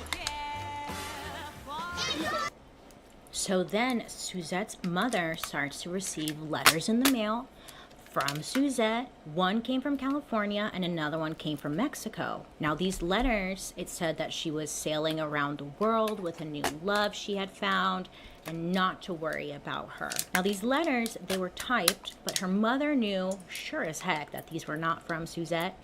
Now she knew this because there were no spelling errors in this letter, which was not like her. Sometimes it comes in handy to not be able to spell that great. So her mom's like, yeah, this isn't her. There's no way this is her. Now, but the weirdest thing of all was that the letter was signed by Suzette at the bottom, okay? It was her daughter's signature, and it was, when you look at it or whatever, it's like there's an indentation. She signed it. It wasn't printed. It wasn't like a stamp. It was a signature. So it was just strange. And she's thinking, well, crap, like, am I worrying too much? Like, I don't understand. So now at this point, when Suzette goes and tells the police about John Robinson, now the name is starting to sound very familiar because there were people in that office who were also aware of the missing girls from the 80s. Also, technology had advanced, and at this point they were able to keep better records on the missing people in the system and not just like pen to paper, so that's good. So this whole John Robinson is raising some red flags, and the FBI ends up getting involved. So they decide to look into John Robinson's background, and they see that he ran a couple of businesses. He was currently running an independent magazine around farming life. He was married, he had 4 kids, and he was well respected in the neighborhood. He came from a middle-class family, was raised by a religious family, was a Boy Scout, involved with the local church, and he was also involved with local charities. Now, John literally seemed like a total normal family dude. Well, besides his arrest records, okay, So he had a pretty It says I can lengthy use the USB arrest one as well. record. In 1971, he was arrested for stealing money from the company he was working for, and then again for a probation violation. And then in 1976, he was arrested for fraud. In 1981, felony for embezzlement, and then in 1986, he was arrested for theft. To the investigators, it wasn't making much sense to them because he was a con man. He was stealing money, which is bad. But what does a con man have to do with these missing women? They couldn't just go up to him and arrest him because there was no proof of any crime in the first place. So John is officially on their radar. You know, they don't want to go up to John and just start asking him some wild questions and potentially tipping him off. So they decide, okay, let's start looking into Suzette's background and see if that can lead us somewhere. Because maybe they're missing something with Suzette, which they were. So investigators go and they confiscate Suzette's computer and they search her online activity. That's when they find that Suzette was really into BDSM. BDSM is a variety of erotic practices or role-playing involving bondage, discipline, dominance and submission, sadomasochism, and, you know, psh. Now, BDSM may not be your cup of tea, but there's a large community who does participate in this, but most of all, it's always with consenting partners.